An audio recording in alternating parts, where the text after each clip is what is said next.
Shalom. I am Brother Isaiah, also known as Mr. Blacktastic or Yeshaya. Welcome, beloved. I'm a born again Messianic Jew who follows Adonai Yeshua HaMashiach, also known as the Lord Jesus Christ. I believe Almighty Yahweh is awakening a remnant of scattered Israel as dry bones in a valley to their identity as natural descendants of Abraham, Isaac, and Jacob as part of the promised seed of faith. I believe this awakening is about salvation in Yeshua to bring together Jew and Gentile believers as one in Christ to fulfill scripture before the imminent return of Christ to reign on earth and before the final judgment. It is my sincere prayer that through the ministry of the scriptures by the Holy Spirit, I may serve my generation as a prophetic voice to awaken Israel and all in need of salvation through the gospel of Yeshua Mashiach. On this platform, I will be teaching or discussing scripture, history, and other relevant issues. I pray you receive insight, inspiration, and faith by the word of Yahweh in the name of Adonai Yeshua. All right, so let's go ahead and get that fair use disclaimer and copyright notice up there. In the deities decide to give us some kind of notice or something of that nature. And let me give a shout out to some people I see already. We got brother Avery is already in the back chat, ready to come on board. And I see here, Chicky Channel TV. Bless you, Chicky Channel. Shabbat Shalom to you. All right. Who else we got here? Hey, we got my beloved loved one, 78 Vet. Bless you. Regina, bless you, beloved. My brother, Sean Harris, who is in also, I believe he should be in the back chat. So let me go ahead and get him on here. Bless you, my brother. All right. We got my brother, Elcom Barlow. All right, see me, Elcom, and Sean are all in the Grandpa Club. And who we got up in here? Abu! Abu is in the house. All right. Shirley Greer, have no fear. Shirley Greer is here. My brother from another mother, JT Mack, all the way on the West Coast now, man. Out there on the ocean. And we got Stay on Fire Ministry. My dearly beloved brother, Mr. Hardy, is in the building. All right. And of course, we got Orthodox Moore in here, my brother. All right. So tonight, we're going to deal with a topic that I think is very timely, especially in consideration of everything that's recently happened here, as we know, with the KK twins. That's Kyrie and Kanye. So we're going to deal with the topic of Ashkenaz, and the title here is Ashkenaz Was a Black Man. Changed my mind, and I'm gonna put the link in the chat later on. Once we present information and lay a foundation here for anybody who has questions, you can come and interact with the panel live and ask your questions or present your challenges, and we will do our very best to try to answer them thoroughly as possible. Now, what I'm not going to do is tolerate any kind of tomfoolery or disrespect. So what everyone do is be mindful of your language and respectful to the panelists and everyone that's here. So, and introduce the panel, or allow them rather to introduce themselves. I see my brother B.A. above the building. Bless you, my brother. So far, our illustrious panelists include my brother, the Orthodox Moore, Sister Ashanti, Brother Arrow Spike, the Hebrew of Israel, and Sean Harris. Man, y'all say something to the people, man. Shalom. Well, shalom, don't everybody start at the same time. Yeah, shalom, fam. Sean Sire Harris here from the Yap Gang. Came to, touch on a few things. My brother has a good presentation for y'all tonight, Brother Blacktastic, and we're just here to touch on a few points, as he goes through his presentation tonight. Indeed. And so they here to back me up, because when you do a teaching or touch on a topic like this, what happens is the coon catchers come out. And that's what I call them, because these folks are always looking to call somebody a coon or Asian or something when you start to teach something that might not quite line up with their racial ideology. Now, here on my platform, I'm one who is 100% against bigotry of any kind. I believe that the Bible in its entirety, from beginning to end, teaches a race-based salvation. It teaches a faith-based salvation. And that salvation is open to any and every one who, as the scripture says, whosoever will, let them come. Now, everybody on this panel, though, also, we are descendants of Israel, and we do proudly proclaim our identity, our ancestry, and our lineage, and the heritage that comes with it, and we don't shirk back from that. And so, but we do all have in common the same view that I just espoused or expressed. So one of the goals of today is to debunk a lot of the bad teaching that's going around relative to what's happened recently here with like I said, the KK twins, Kyrie and Kanye, who have gotten themselves into a pickle. All right, there, my brother, B.A. Abad in the house. All right, with some of the things that were said and expressed. And so it brought a lot of things out. It brought to light, or put center stage rather, our brother Ron Dalton's book, Hebrews to Negroes. And even Dave Chappelle mentioned it on Saturday Night Live, and everything. And, maybe cracked a little joke about it. And Kyrie, as we know, got suspended from the NBA. And Kanye he didn't mention the book at all, but he was just talking recklessly. But what it did is it generated a lot of anti-Semitic rhetoric. And then it also generated a lot of questions. Right now, my position on the Kyrie thing has already been expressed, and I repeat again. I thought what was done to Kyrie was unfair. All right, I've never been a supporter of the ADL, and surprisingly, most of the Jewish people I know do not support the ADL. So that's an interesting fact that you need to know, is that all Jewish people, who many of us consider white or Caucasian, do not see eye to eye on many things. And there are a great deal of them who have for a long time believed that blacks in the West and throughout other parts of the world are also Jews. But where the divide comes is when black Israelites in particular in the West begin to call other people fake Jews. And that's where the offense comes in and it gets created. And so we need to have this kind of lesson or teaching, for the purpose of discussion and clear understanding. Because the one thing that we don't want to do as righteous people of the Most High is we don't want to do any unrighteousness toward others and be offensive or wrong in the sight of the Most High when it's unnecessary and it's not condoned by Torah. All right. So we're going to follow the book. We got to be 100%, walking in truth according to the book. And that means that we don't need to discredit someone else's identity claim or to claim our identity. We don't need to do that. And we're going to have to learn how to make allies race. Everybody's not fighting you. Everybody's not out to get you. But I understand a lot of our mentality. I understand the psychology behind it, because we're victims of identity displacement. And it creates a psychological profile for people who have gone through the history that we've gone through and been subjected to many of the things that we have been, based on a racial construct, predominantly out of Western Europe, which for the most part we know as white supremacy. However, that doesn't mean we have the right to minimize anyone else or disavow and dismiss whatever their experiences have been throughout history. All right. So we don't have to do that. We had a rich history. We have a lot of things on our historical resume that we don't need to, embellish anymore to make ourselves any more than what we already are.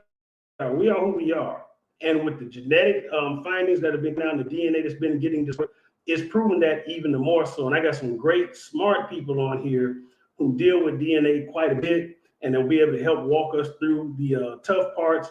And others of those on this panel are very skilled in scriptures. Y'all know my sister Shanti, man. She got. We was riding in the 6-4 in South Central LA. She got the gag. So y'all don't mess with me with that Bible tonight. All right, I got back up. I got back up, and we have smart, inquisitive people that know how to discern, analyze, and ask intelligent questions, like my brother Aerospike, and of course my brother B.A. Abad. That's right there hiding, but that's a real preacher. And so I got the trio here of the Orthodox, more the Hebrew of Israel, brother Sean. And like I said, these gentlemen are in the Yap gang. I rock with the Yap gang. And if somebody don't like it, well, eat more fiber and loosen up. But they're going to be able to help us with a lot of the genetic evidence and other things and any other questions that may come up. And I see my brother, Zadok, the God Hop MC in the building. Bless you, my brother. Thank you for your gift, my man. I appreciate you. And when we drop the link, anybody who wants to come up is free to come up and ask questions. So let's do it. Let's do this. Let's go to the scriptures first, because that's where the trouble starts.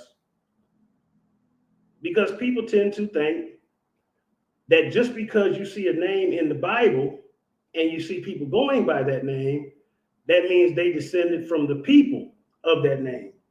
And that's not always true. All right. And there's several things that I've been dealing with the past few weeks. For those who've been following me, as even dealing with the let me take off the back, even dealing with the issue of the racist overtones when people brothers and sisters, that is racial. That's bigotry. That's racist. Because once you say it, what you're doing is you're discrediting the people, and then we say, well, they not the people.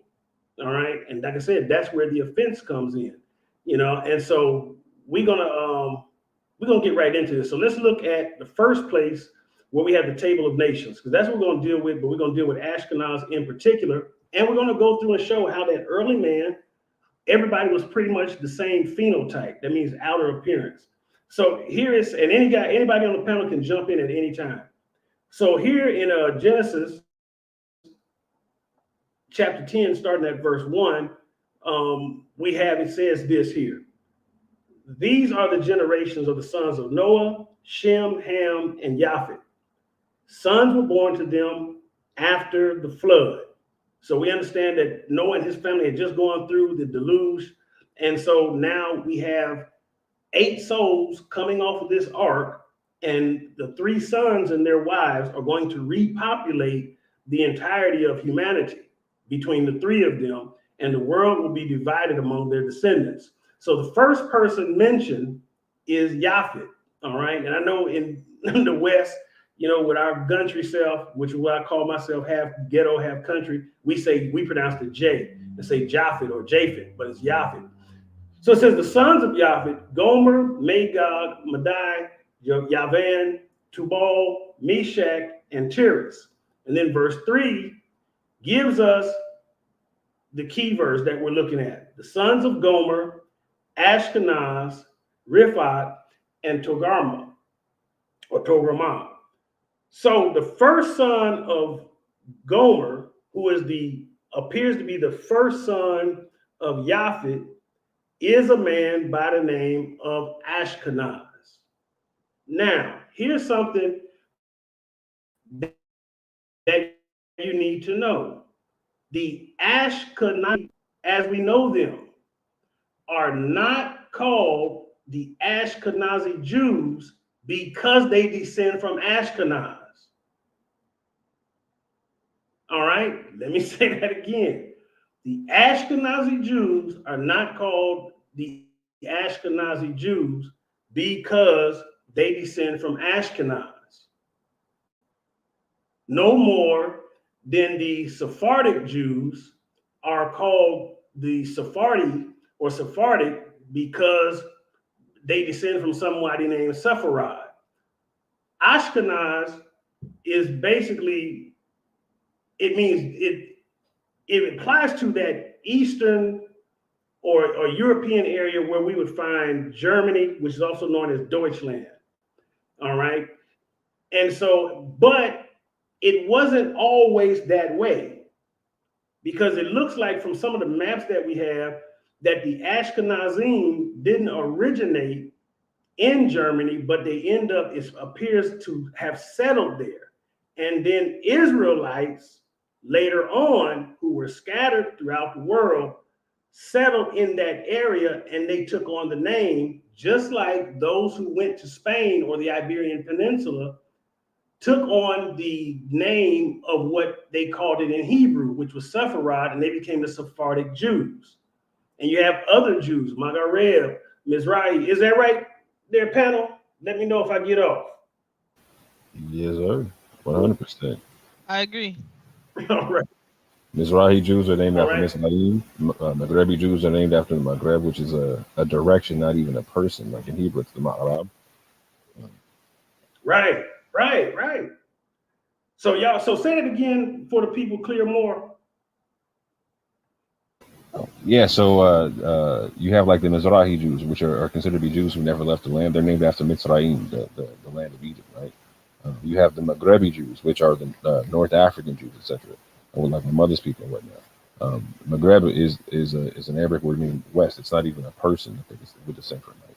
And just like in the Bible, we have the concept of the Ma'arab, like people of the north, south, east, and west, right? We would be the people of the Ma'arab, like you have the brother Blacktastic has the name all the time, right? That's a direction. That's not a person of descent. Right. Because Maharab means west, right? And my last name is actually West in English. So all I did was translate, my name into Hebrew. So from Isaiah West to Yeshaya Marab. So that's all I did. And so this Ashkenaz thing, with people calling them the German Jews, that's not inappropriate or inaccurate, but it's not because all of them are necessarily genetic. Now, let me say this too, because I had something very interesting I was sharing with counseling or genetic consultation, as they call it. You see here, and I'm having a little trouble. Are you in the matrix? Y'all bear with me. Can everybody still hear me? Yeah, you're in the matrix. Yeah, you're a bit choppy. Yeah, you're coming in and out. Okay, all right. Can you all hear me clearly now? Yes, sir. Yes. Okay. Yeah, I noticed something because it did give me a little wait sign. All right. So if I'm clear now, everybody in the chat, give me a 1 if you can hear me clear. Because I figure I probably sounded like a transformer.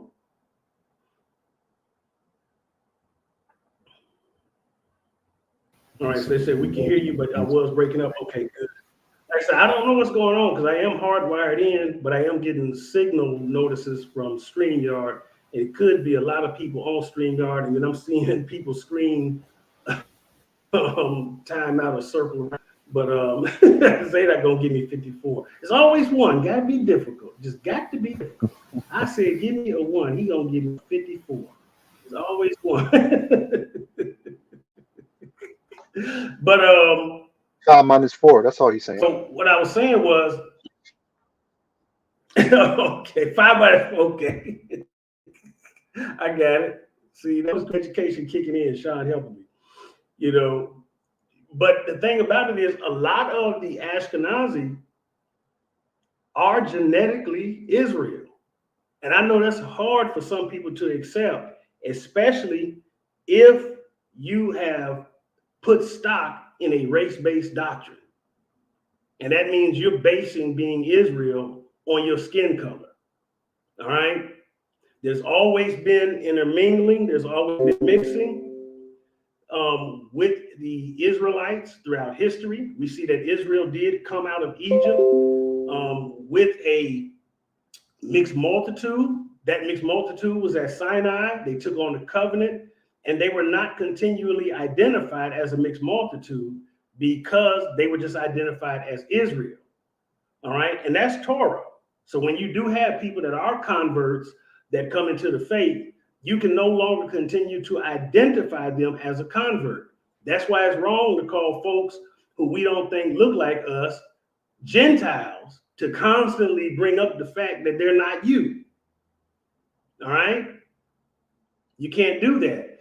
That's against Torah. Z, I've sent you the link, man. Check your DM on Facebook and your and answer your text.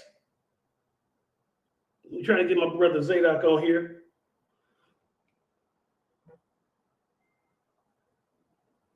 All right. While you're doing that, And if I may say something real quick, this is Sister Ashanti. Go ahead, sis. Yeah, I just wanted to say real quick, Shabbat Shalom l'chol mishpacha. Ani mekaveh shuchlachem osim tov umevarchim. Hope y'all good and blessed. Real quick, just to add to what you were saying, also, we don't need to actually try to discredit somebody. We don't need to discredit somebody from being who they are. You know, we don't need to elevate ourselves to prove to somebody who they are not. Right. Plus, we don't need to say they can't be us. When we use certain verbiage, we're implying or we're saying that they can't be us, or they can't be in the covenant. So, or they can't be in the faith. And that's far from the truth. That's not of Yod-Heh Wah-Heh. So I just wanted to fill in that area with that little tidbit while you're getting Zadok in the building. So what you're saying is when people were asked to prove their lineage or whatnot, they were never asked to prove their lineage based upon who someone else wasn't. They were always based upon you had to deal with who you were, not someone else's lineage.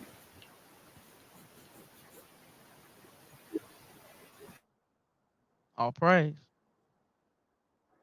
Amen.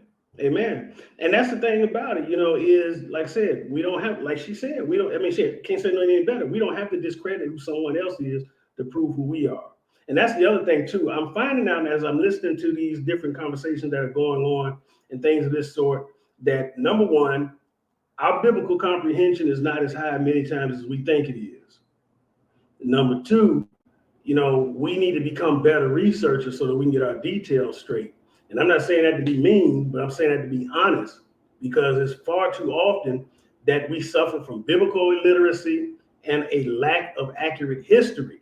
And we get too far deep into what I call memeology, where people make memes and pass them around the internet as if they're credible sources, and they're not. And so we got to stop taking all of our history from memes and things of this sort, and we got to start actually doing the research. And as I say all the time, you got to research the research, take it all the way to its furthest conclusion. And once you get there, go back and do it again to make sure you saw what you saw and that you read what you read and that you comprehended. Okay. And so with the Ashkenazi Jews, understand their skin color has nothing to do with their genetic heritage, just like ours doesn't. All right. A Jew is not defined by their phenotype or their skin color. Again, a mixed multitude came out with Israel and they became Israel. All right? They became Israel. And then there are things in the law that tell you how to treat people from other nations, how to treat all these other types of things. And it even says in the prophets that you'll give them inheritance among you, and they will be just as the one who's born in the nation. And so to go around, again, constantly identifying people and saying that what they're not based on how they look, that's actually a violation of Scripture.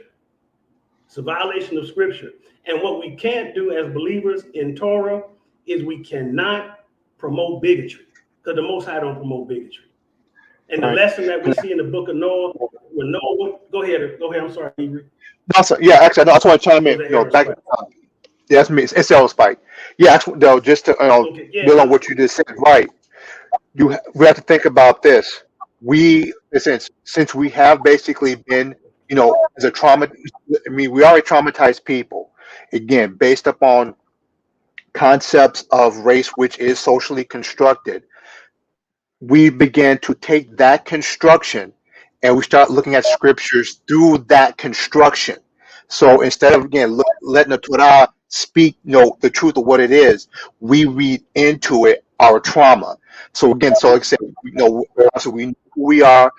Scriptures say who we are. The DNA shows who we are. But when you have people who are constantly being told you are nothing, you are less, you are not even human, the natural reaction is going to be, let me prove it to you, and then let me say, and with somebody who's now claiming to be us, natural response is, no, you're not, because you're telling us that we're nothing and you're everything. And so I'm going to naturally take that, internalize that. I'm going to look at the scriptures and I'm going to start saying, nope, this ain't you, this ain't you, this is me, this is me, this is me. And then obviously the sin, obviously racism itself is a sin, it's a spiritual condition. We start looking and interpreting the scriptures through that racialized lens, which is again against Torah. And so that's the first thing we have to start thinking about, like setting apart that and look at everything through truth, even though again it's going to do something to us emotionally and mentally. That's going to be like, okay, I can't hate those people because Torah forbids me to hate anyone. And so that's all I wanted to just piggyback on that. And so again, this is why we are constantly having this, this conversation, constantly having this argument of proving who we are, because we're constantly being said, you are nothing. You're not really even human, and we're going to treat you as such. So I just wanted to chime in with that.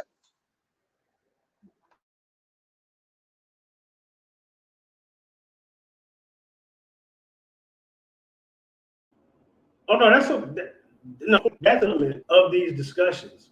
Part of the reason that we tend to, and if I'm getting choppy, y'all let me know, because I do have this on more than one screen, and I can hear on one screen the main CPU that I'm using, which is old, it gets choppy, but on my other screen is working real fine. But that's another issue, is we have to deal with our trauma, and that's why a lot of these doctrines and these race biases exist amongst us. And I always think it's interesting that we live in a society that we know is built on a racial caste system, for lack of a better term. All right, we know what was done to the Native Americans. All right, matter of fact, I saw my brother Phil Fox in the building. All right, and we know that for a lot of people, it was Thanksgiving yesterday, but for a lot of Native Americans here, such as some of my relatives, it was a day of mourning. And so because of what was done to them. And then for most of us, we are the descendants of slaves for the most part. Some of us have some freeborn people in our families, but you also have on the other side of your families those that were brought through slavery. Very few of us of the darker persuasion came here on the Mayflower, if any at all. Okay, we didn't come here, as pilgrims and things of this sort. We don't have those stories. We're not descendants of Davy Crockett and fought at the Alamo and all that stuff.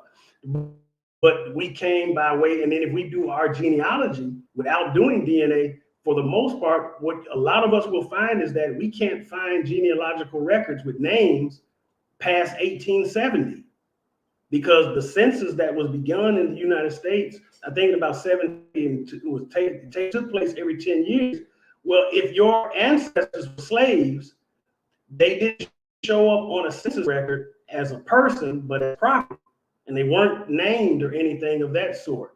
And so that's an issue that we do have to deal with. And like I said, as a result of that, we live in a race-based society. but without realizing it, we picked up the racism of the society, and we brought that into our theology and the other areas of our lives, even while claiming to be free of it. And then as a result, we impose that on linguistics and terminology, such as Jew, and we consider that to be some type of made up racial term. And now what's happened, and you all tell me what you all see with this, I see people using the terms Jew and Israel in a race-based way. So for people who always talk about being woke and claim to be lit, we are following the ways of the heathen and practicing the same ideology of the oppressor. So now the Israelite terminology applies to black people who descend from Israel, and Jew applies to the white people. And then the black people who call themselves Israel say the people who call themselves Jews aren't really Israel.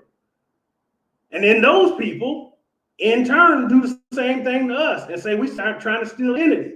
And so it goes back and forth. But in the midst of all of that, you do have people on that side that say, no, we believe y'all Israel. And they're not fighting you.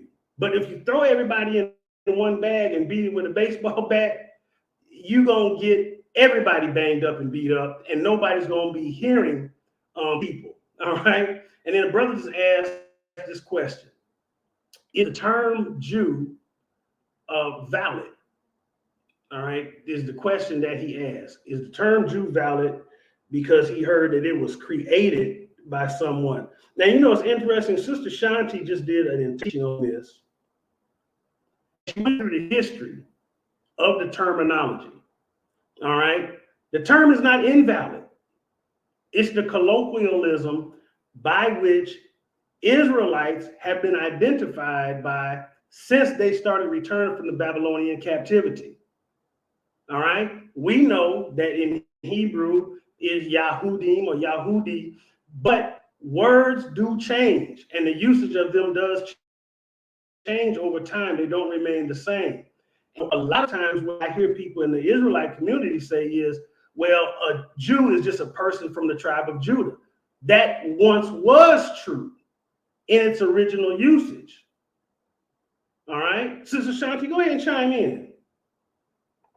Absolutely. Since you did Absolutely. And I want to, absolutely. And I'll try to be brief. So after Babylonian captivity, the southern kingdom, which was made up of Judah, Benjamin, and Levi, a little bit of Simeon, I believe. Majority, the tribe of Judah made up that southern kingdom. So after Babylonian captivity, the southern kingdom went and settled in a place of Jerusalem. And so that place was called Judea. So when I say Judea, I'm using the Greek word. So Judea. So the word Judea came from Judah, and that was the majority tribe who made up the southern kingdom. Now, these tribes that made up the southern kingdom, they settled in the land of Judea. They made up the Judah made up the majority. So, what happened is during the first century CE, their behavior came to be the marker of these are the people, these Judeans, right? These Judeas, which is the term for Jew, these Judeas, right? They have a behavior where they worship the Elohim of Abraham, Isaac, and Jacob, whose temple is in Jerusalem. So their behavior came synonymous with calling them who they are. So if you were a person who were born in Judea, or if you were a person in this land, or if you were a person outside of this land, however, your behavior signified that you worshiped, that you did the practices, the ritual ceremonies of the Elohim of Abraham, Isaac, and Jacob, whose temple was in Jerusalem, you would be called a Judaismos. Excuse me, you would be called a Judeas, a Jew. Judaismos is where we get the term Judaism today. So the term Judeas eventually with the J sound becomes Jew. So that's where you get the term Jew from. So it's actually the term given to anyone who exhibits this behavior of the people in this land, right? If you're inside of the land or outside of the land. So that's just a brief description on that, Mr. Blacktastic.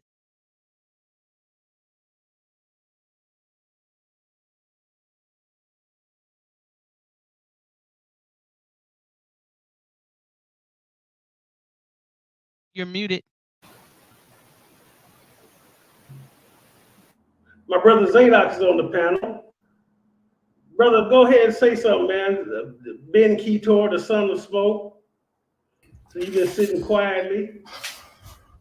First of all, watch your tone, how you talk to me, man. My name Ben Ketor, and I ain't having it from nobody. And I also want to alert you to the fact that my avatar is the picture of what an Ashkenazi Jew looks like. You understand me? Secondly, we're going to admit that Kanye has been sent by Yahweh, that Kyrie has been sent by the Almighty, and that Mahatma Yahweh is God. And if we can't get that straight, I don't know why y'all talking tonight. You understand me? But in all seriousness, a salute. A salute to y'all, man. Yo, bro, you got a couple of the yappers on here. I admire these guys from afar. I already know. I already know. Yeah, no, they here, bro. And Sean in the Hebrew of Israel, I've been watching them from afar for a while. Because they done put me onto some things that I wasn't privy to. The Orthodox more, he old news, y'all. That he want trouble in the best way. You know what I'll say? I'll say this. If you get into the colloquial term of Jew, which at time did reference, as far as I know, chiefly those who were from the tribe of Judah, and then at a time even Benjamin and Levi, those who lived in the Judean region, especially after Ephraim was put out the land, represented that term. That the Judite term was just represented those who lived in the region, you know, kind of on a citizenship tip. But now Jew takes on another personification. And if y'all don't know, go and watch my sister Shanti last week, did a great presentation on it. It was really, really good. And from that point, if we believe the Esther 8 narrative, what it means to be a Jew, even if you could trace the Y chromosome makeup of these people, those who would claim to be Jews, you got people who can go back literally 2,500 years and come from an unbroken line of people who identify as Jew. And now some Negro from Detroit who talking about he came into the truth 5 years ago, gonna pop up and gonna point to that person and say they not no real Jew. It's just a really low context, low information narrative that many of us come from. And so I'm hoping that many people who will grit their teeth at some of the statements made tonight would stay around long enough to listen to the evidence. So with some of this historical truth, I'm really waiting to hear the yappers bring out some of that stuff they be doing. Y'all ever seen when the Ak go and start to bring up all of those different I was watching something that I think hey Yap, what's that new channel y'all got? Y'all just really set off a new channel. What's the name of that channel, y'all? What's that channel? Yap Gang Scholarship. Shalom, Ak. How you doing? This is Sean Harris here. Hey Sean, a salute. A salute to you. Yo, the other night, man, that boy Cassell opened up that damn shared screen.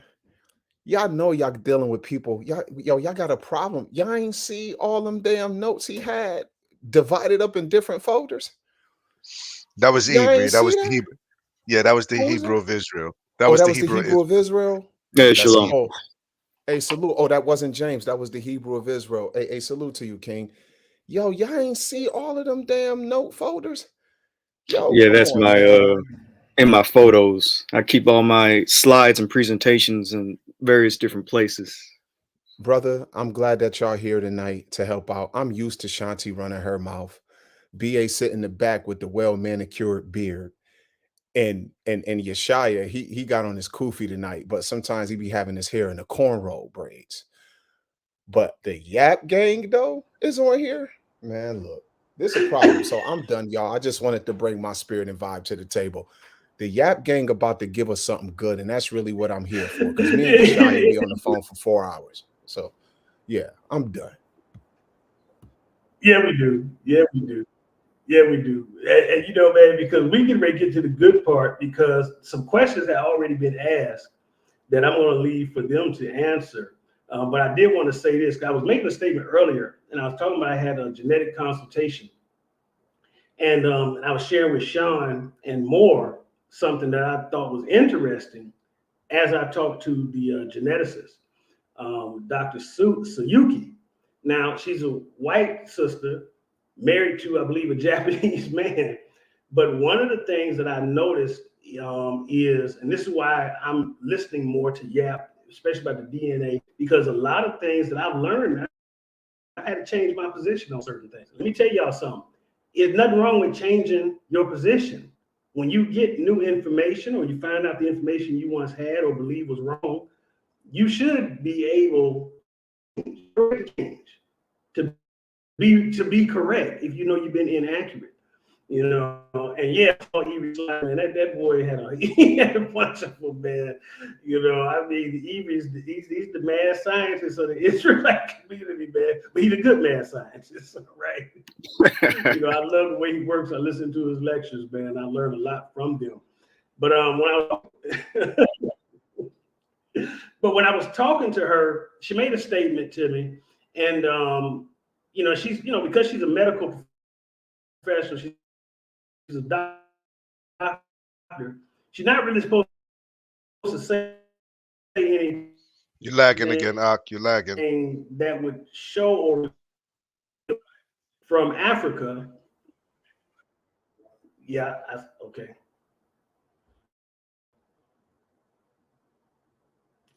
How about now?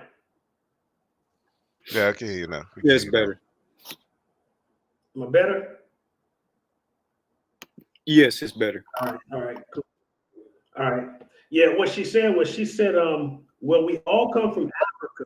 All right, it's better. Okay. She said, we all come from Africa or somewhere in the area. Can y'all still hear me? Yes, sir. Okay, good. I got one. All right. And so when she said that, it sparked the interesting back and forth exchange between the two of us. And here's what I picked up from her. Because she works in the field of genetics, there's something seemed to have happened at some point, I guess, in her learning, where when she looks at human beings, she don't really look at them as a color before she looks at them as a combination of different genetics. So to her, being black or white or Asian or Hispanic, you know, or any or Indian was irrelevant to existing just as a person.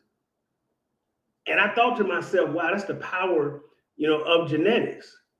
Because we can't choose who we're going to be born to, where we're going to be born, when we're going to be born, and how we're going to look. That's completely out of our control. All right? That's completely out of our control. And so from talking to her, it was quite refreshing because she had a very non-racial view just of society and of people, but acknowledging the fact that people do identify racially because of the society that we currently live in. But for a person who's really scientific and into the science and into the studies, and then I would even say for a person who really understands their faith, those issues now become minimal, and they really don't matter in terms of how you conduct and carry yourself in the grand scheme of things, whether you're religious or not. We have bigoted black people, just like there's bigoted white people. I've talked to rabbis here within the last 2 months, And they have told me, Yeshaya, there are still racist Jews out here, in terms of meaning white Jews. There's racist Ashkenazi. There are racist Sephardi. I don't know if you all saw the Sephardic rabbi who's like the Pope over there in Israel calling black people monkeys, and he was, condemned, so to speak, by the ADL and others, but they couldn't take no action against him like they tried to do to Kyrie, or to Kanye. But this kind of thing happens in high places and things of this sort. But when you really rest in your faith and when you really get an understanding of what's going on, you start to leave those things alone. So Ashkenazi Jews, and this is where I'm going to let my brothers step in, all right?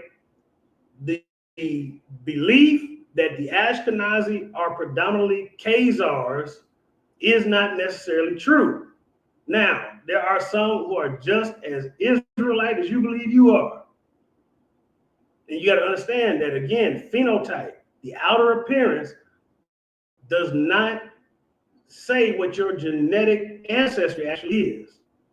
That's just looking at the world through a racial lens, because that's how we've been socialized. So we start to look at things as black and white.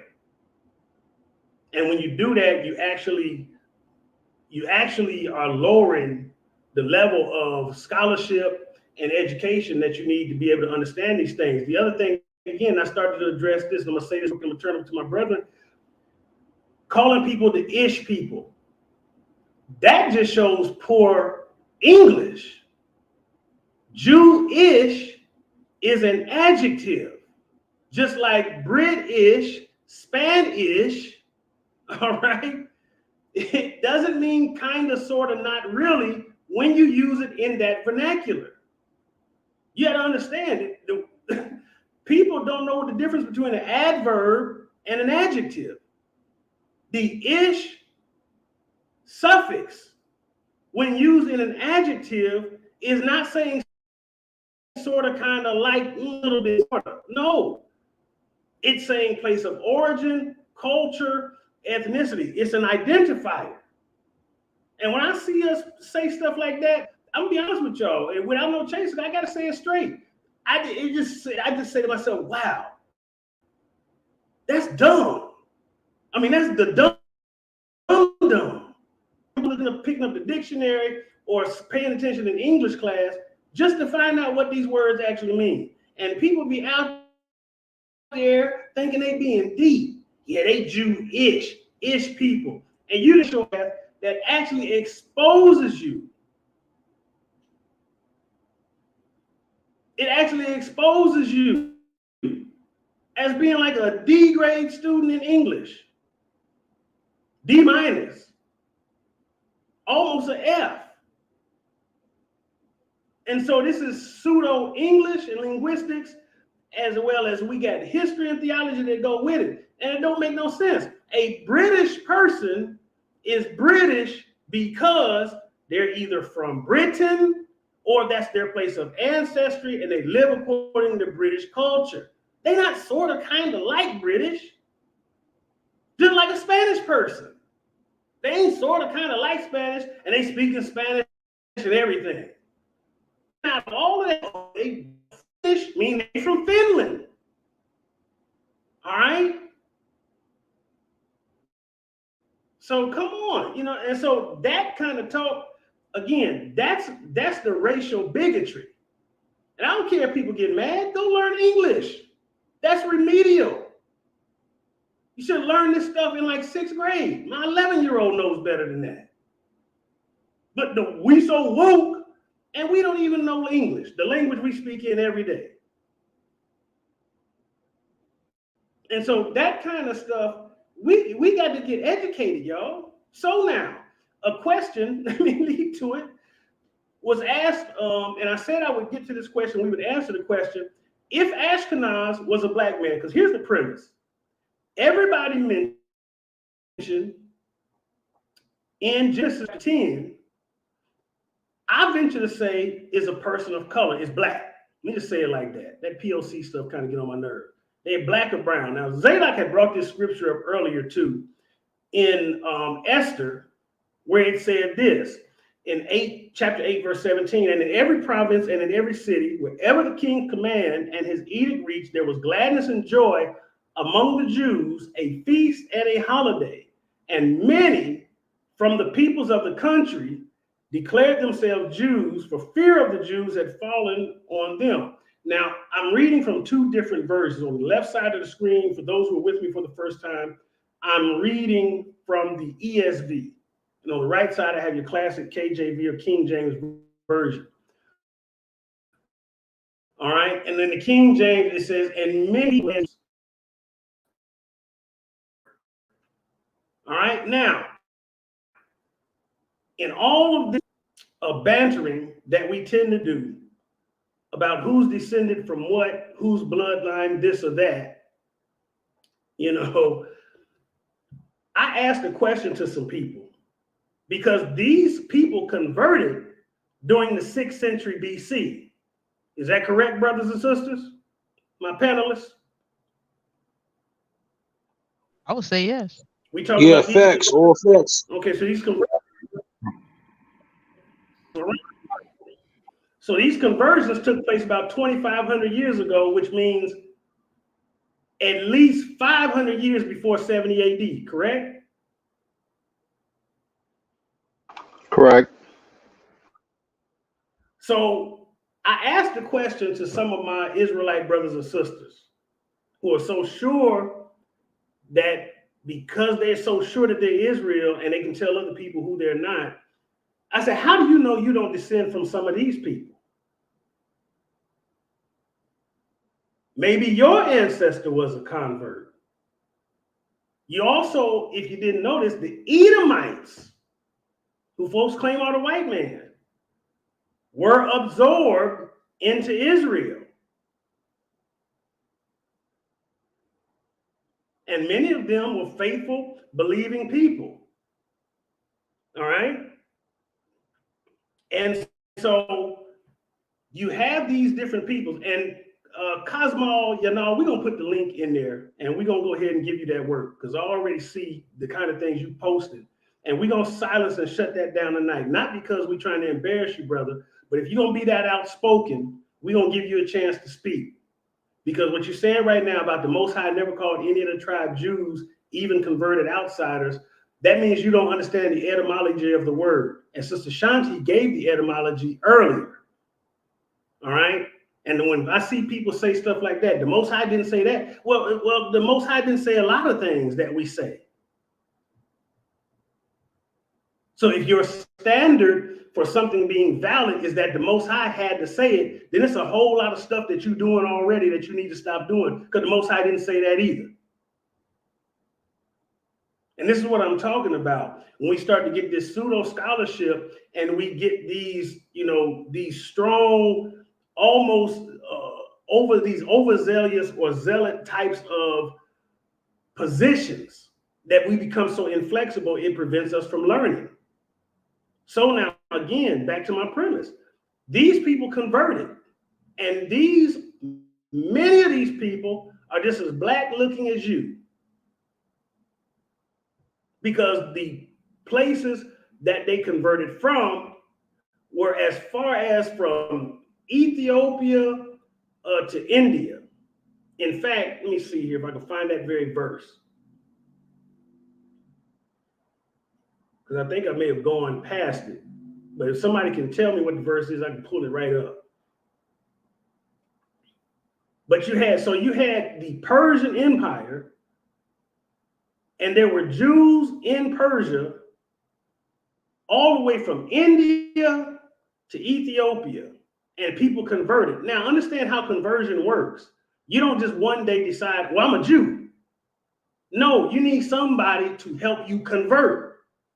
So that means these converts had other Jews where they were that helped them convert, that were able to teach them how to be a Jew or Yahudim. All right? And so this is what happened. And I can't find the scripture. You're talking about Esther 8 and 9?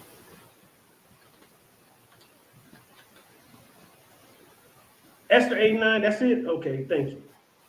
Let's go there. That's what it says. The king's scribes were summoned at that time in the 3rd month, which is the month of Sivan, on the 23rd day, and an edict was written according to all that Mordecai commanded concerning the Jews to the satraps and the governors and the officials of the provinces from India to Ethiopia. 100, look at this, 127 provinces.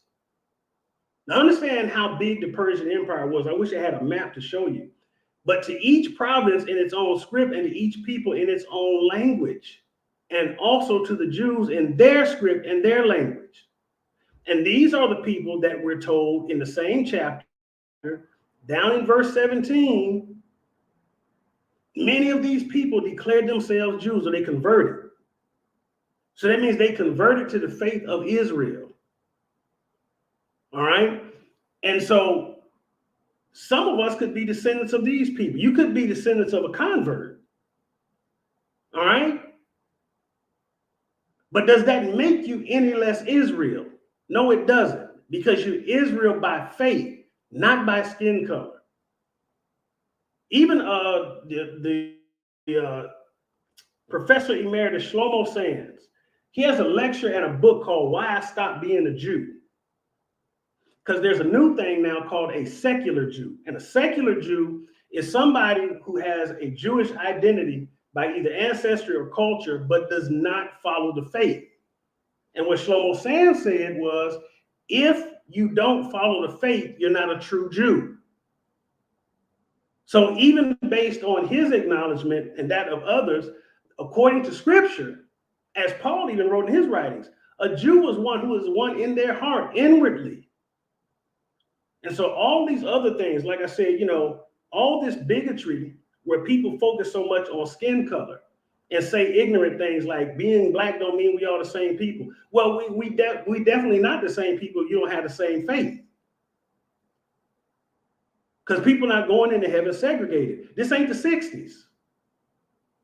All right? Heaven don't segregate and hell don't discriminate. Everybody gonna spend eternity somewhere, no matter how you look.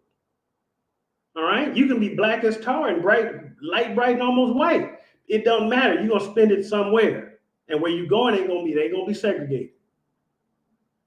Okay, and so these kind of things is something that we're gonna have to learn more, and some of the bad narratives too that's also being taught even about slavery. And so tonight we're gonna try to answer as many questions as possible, but I want to go ahead and let Avery and Sean and more come through, come talk about where did, the question that I was asked, and I want to get to it is, where did white people come from? If Noah's sons, including himself, Ham, Shem, and Japheth, as brothers with the same father and the same mother, all shared not only the same genotype, but the same phenotype, and studies say that early people were all brown or black skinned, then what happened to where we now have the white races as we know them today? That's an excellent question. The origin of light skin, I suppose. So the light skin allele developed roughly around 5,000 to 6,000 years ago. So it's fairly recent in terms of human history. And the light skin allele appears to have popped up in various different populations of people in the Middle East. It's not one single group of people. It was just in pockets. And this, we discovered this through DNA testing of various people groups. And the latest paper dealing with this was by David Reich from the Southern Arc paper, which came out literally this year, 2022. And it's pretty interesting because originally it was believed and thought that the light skin allele developed in the Caucasus, particularly with people groups known as the Caucasus hunter-gatherers, which carried the J marker. Then they would have mixed with Eastern European hunter-gatherers in the Pontic Steppe, which is in the Ukrainian area, and would have spread the light skin allele from there. But it turns out that no, it was just random pockets of people in the Near East that developed light skin, and then from them they would have passed on the genes or the alleles.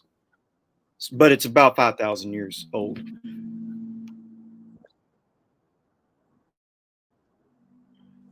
Yes, I think I sent you this yesterday.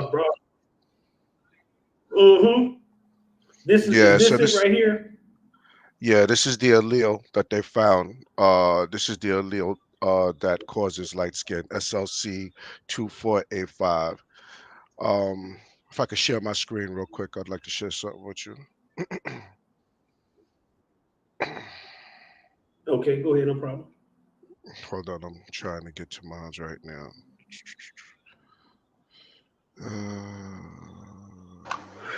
And after you find that, I have a question for our geneticists. Hold on, I'm trying trying to share if something's going on here. Hold on. Share screen,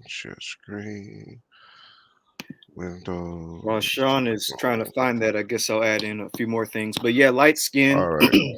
it isn't something spooky or supernatural or scary. It's literally just an allele that appears in humans. And a lot of people try to equate, light skin to leprosy and stuff like that, but that's just not the scientific consensus on things. But Sean got his screen up. Yeah. All right. So hold on. Let me get back to mine so I could read it. All right. So the light skin allele, the SLC24A5 gene derive ALA 111THR allele. RS, also known as RS1426654, has been shown to be a major factor in light skin pigmentation and is common in Western Eurasia. Recent studies have found that the variant represents as much as 25 to 40% of the average skin tone difference between Europeans and West Africans.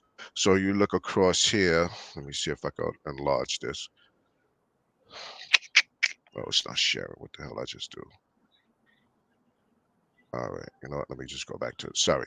Okay, so if you see where my mouse is at, so as the brother stated that it goes back as far as 6,000 years ago, and as you see, we have West Africans, and then over here we have East Asians, and then we have Northern Europeans. And as you see on the East Asian and North European side, this allele came in kind of late, because you see the skin tone where it says 1 and it goes down and it's brown skin pigmentation. It's a brown pigmentation, dark brown pigmentation, and then you see it starts to veer off when this allele comes in, and Can't see your screen, start to Sean. lighten it up. Huh? Yeah, I'm not can't sharing. We can see it, but it says, this site can't be reached. Yeah. All right, there we go.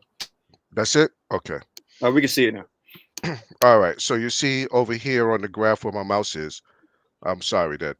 So down here you have West African, you have East Asian, and you have Northern European, right? And as you see, when you go 1, 2, and 4, and 3, you see that the Northern Europeans did have brown skin, dark skin, and as this allele, this mutation happened, then you start to see that the East Asians and the Northern Europeans begin to lighten up.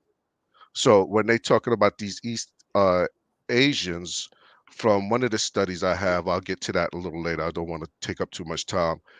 They would be talking about the Indians, the subcontinent of Asia, but we'll get to that a little later. But as you see on the left side, the West Africans are still Saliha, this is Sister Ashanti. Could you possibly make this picture a little bit bigger? Because I this is tried to, vital. but Yeah, what you need to I do, got Sean, you. I got you.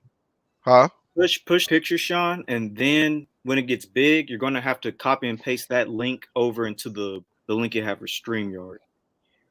If that makes sense. Yeah. Or you can just pull up the picture again and then change the StreamYard.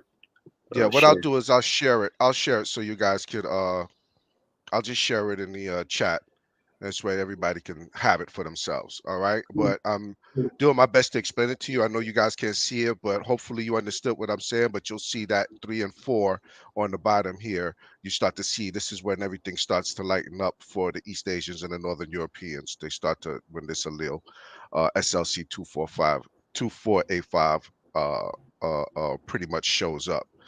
And over here, the West Africans basically still stay brown. But I'll share this in a minute. All right, I'm gonna stop sharing my screen so your brothers can go ahead and finish up.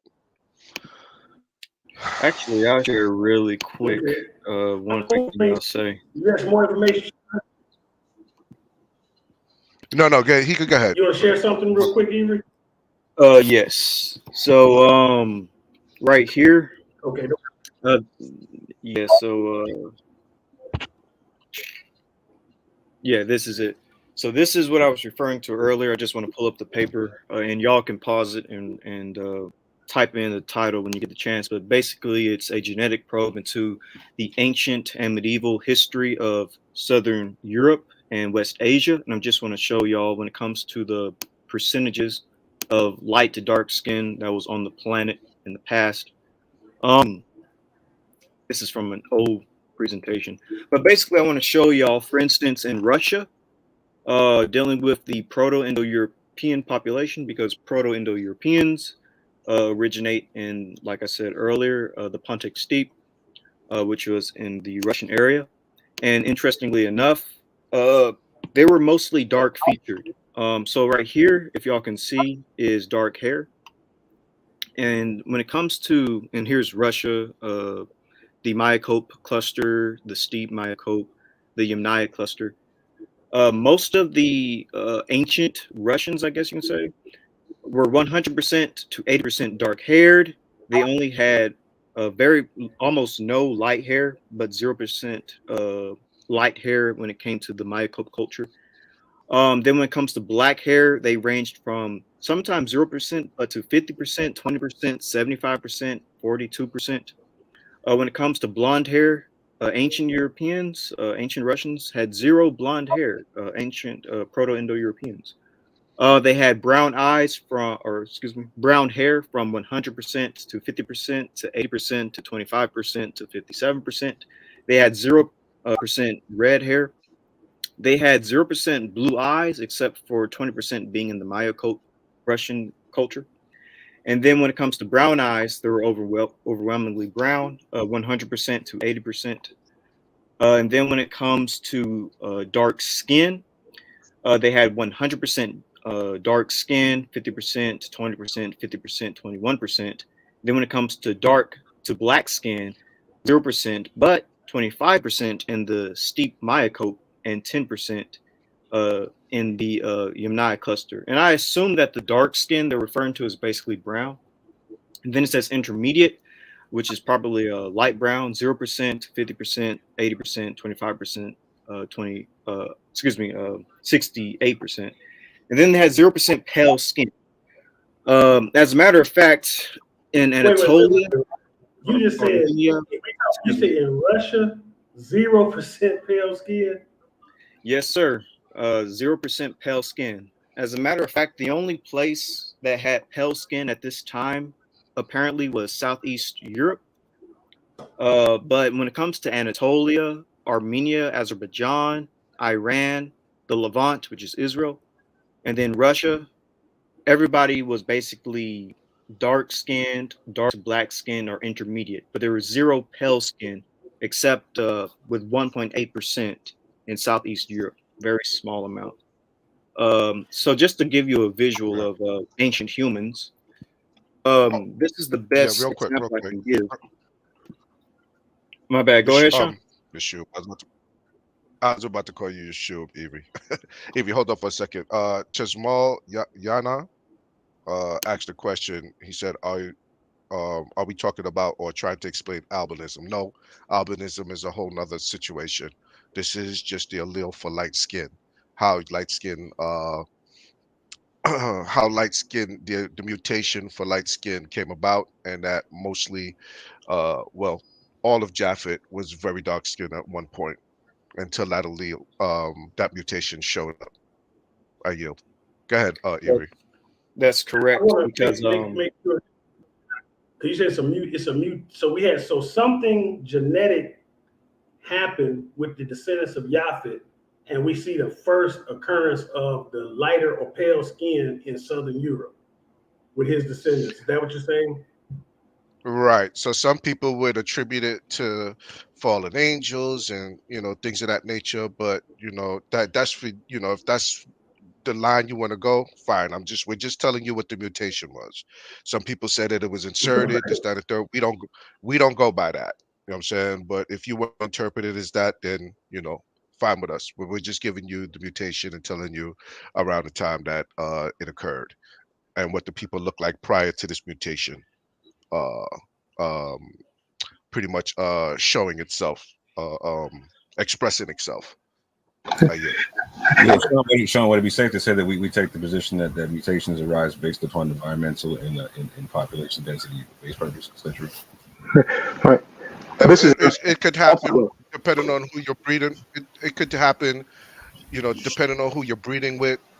The mutations could happen. It could happen. Some people would say environment, but again, the mutation showed up. It's there. It's been discovered. They know around the time that it showed up, and they know that the people that it showed up in at one point was very dark skinned.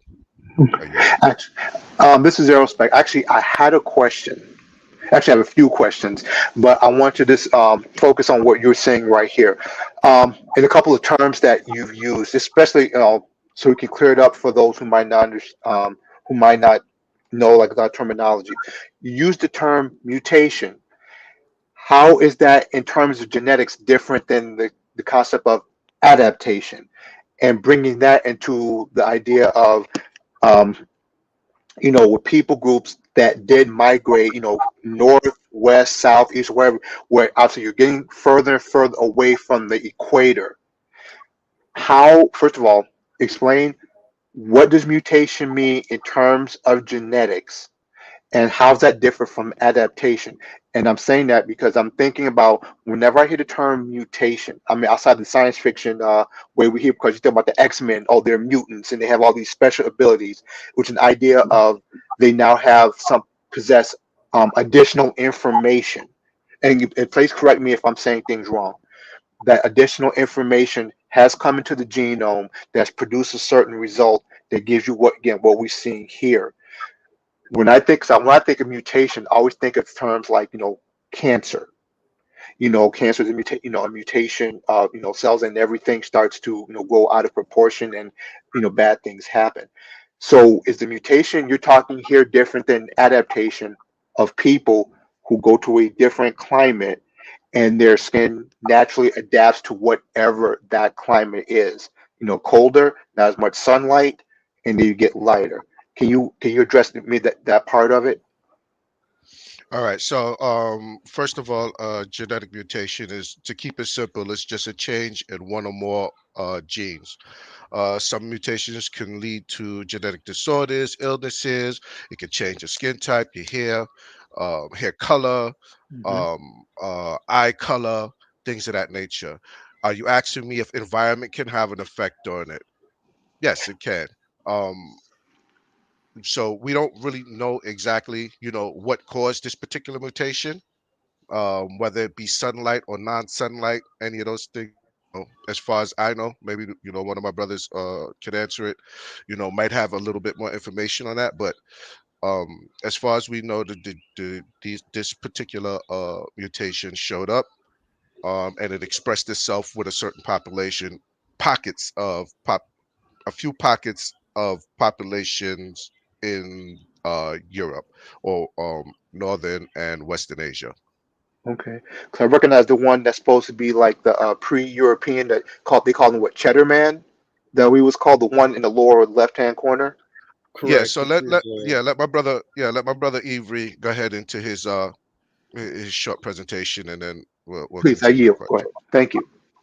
Yeah, correct. These are actually different humans from the old world. Right here is a Natufian, and the Natufians were in the Levant. It's actually believed that they may represent some of the very earliest Semitic-speaking peoples. This right here is a Ibero-Mauritian, ancient North African who would be related to the Natufians. And this right here is a Kefian. They're a Saharan people. This right here, these two men are Scandinavians, not typically what you think of a Scandinavian, but these are ancient Scandinavians. So you can kind of look at them as an example of how Japheth and his early descendants may have looked. This is Chatterman. I believe we're all familiar with him. He lived in the British Isles. This is another example of how Japheth could have looked and his descendants, early descendants.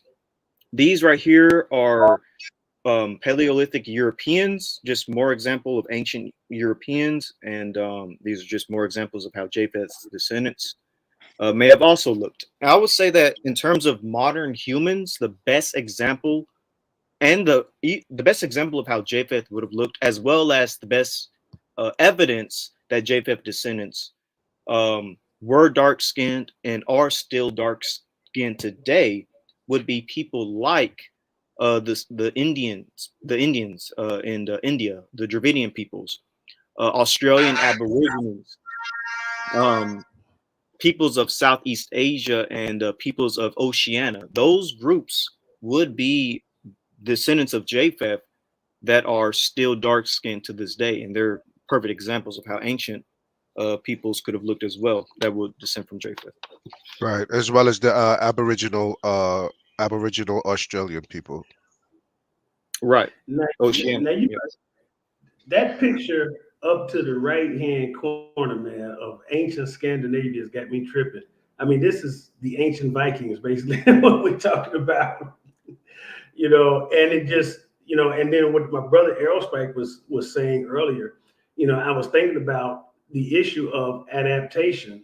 When the sons or when their descendants spread out, if we take the biblical account from Babel, everybody that was at Babel was a person that looked like this. And then over time, I would venture to say, or assume rather, with mutation, and a mutation normally seems to occur for a particular reason when people remain in a geographical area for a long time. And that's why I guess I would attribute or see where people would bring in adaptation. Because if you live in a harsh environment, like Europe or other parts of Asia, like the steppe, or places where, woolly hair and dark skin over time wouldn't be conducive to your survival. So it seems like, the Most High is a genius. So it's not evolution, but it would be genetic adaptation based on environment. How plausible is that? Because we don't see people, because normally where we see people originating from, it seems like they're made to be there. Because if you're pale skinned or albino, you have a hard time surviving in a hot climate like equatorial Africa, because it's almost deadly for you. It's dangerous for you. Yet we see people with the stringy hair, which is more conducive to harsh winds and things of this sort than woolly hair, seem to be more adaptable or able to survive in a more harsh climate, like in Northern Europe or Eurasia or Korea, those areas like that. What do you think about that?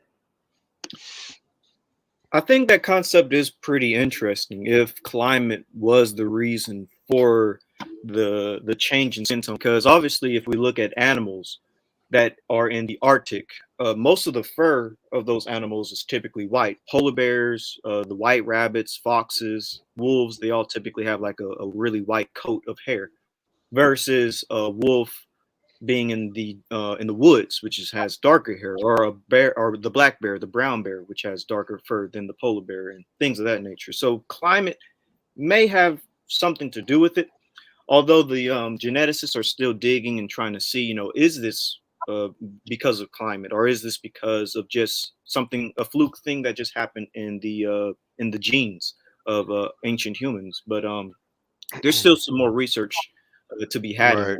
Climate is definitely an interesting one.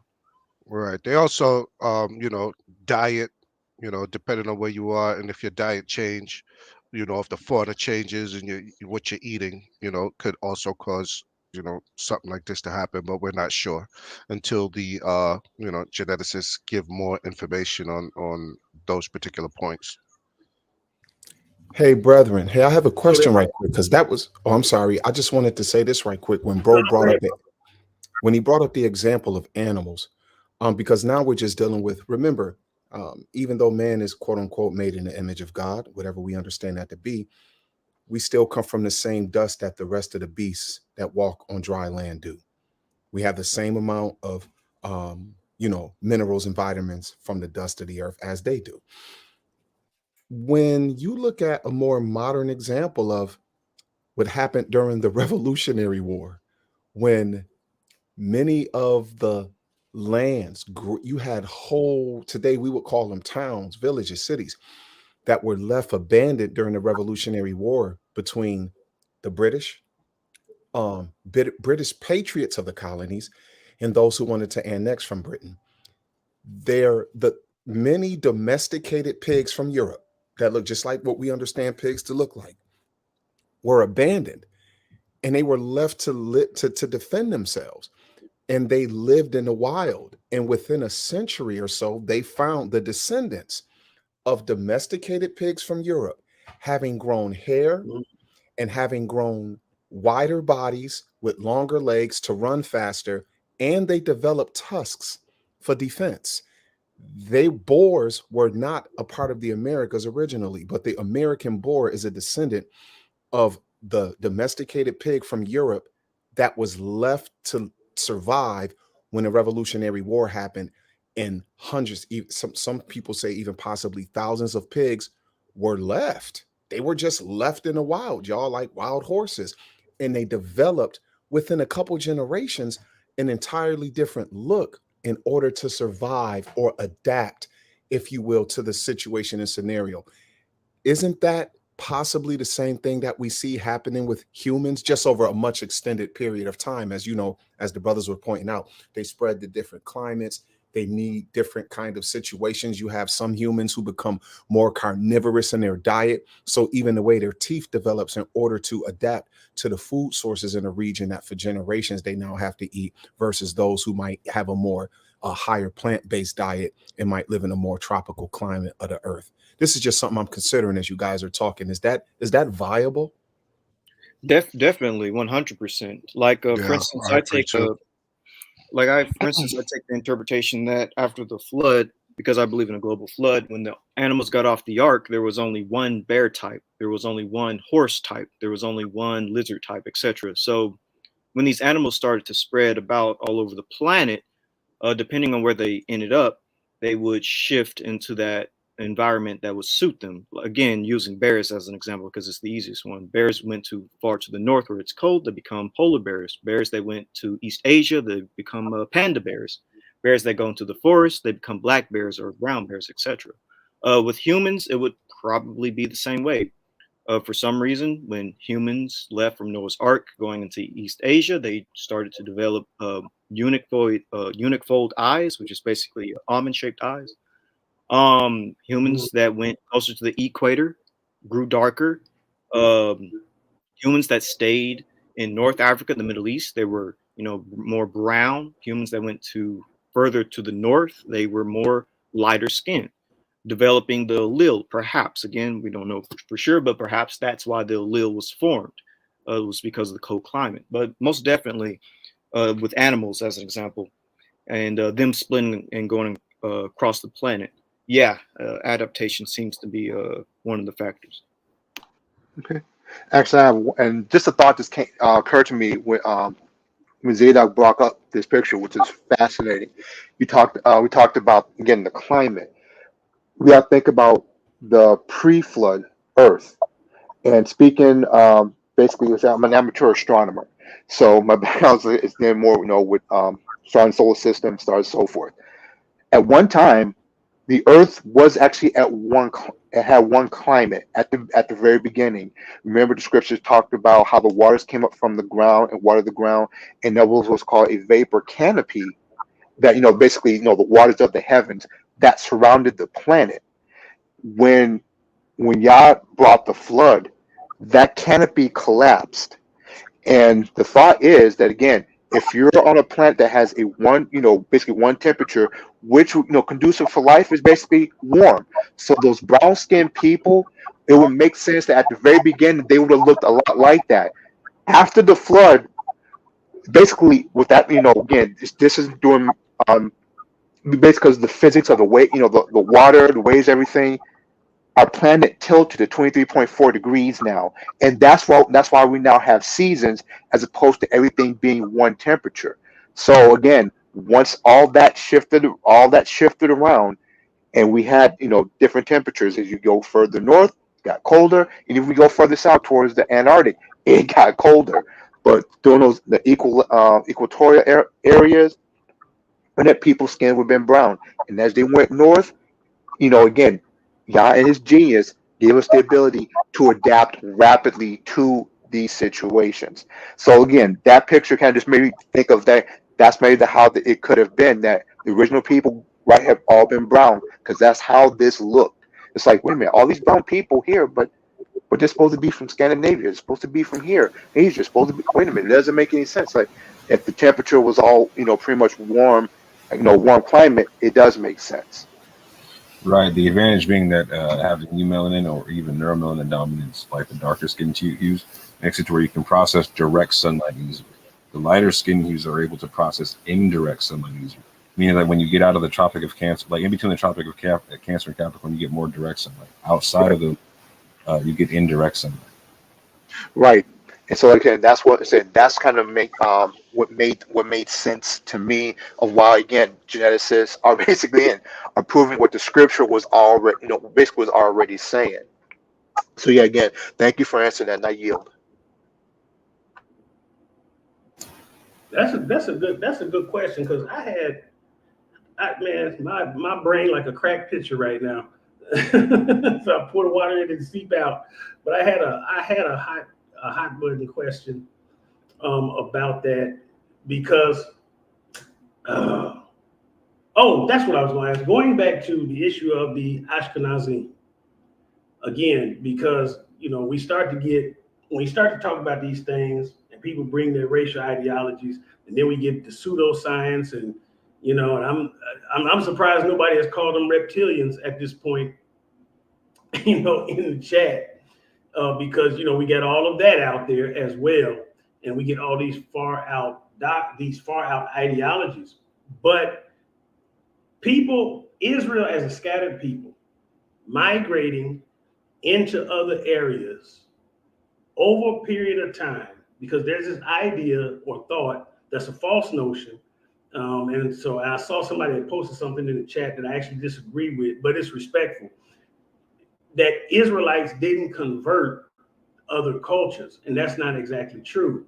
In fact, everywhere Israel was scattered to, for the most part, they were always the minority, so they were outnumbered.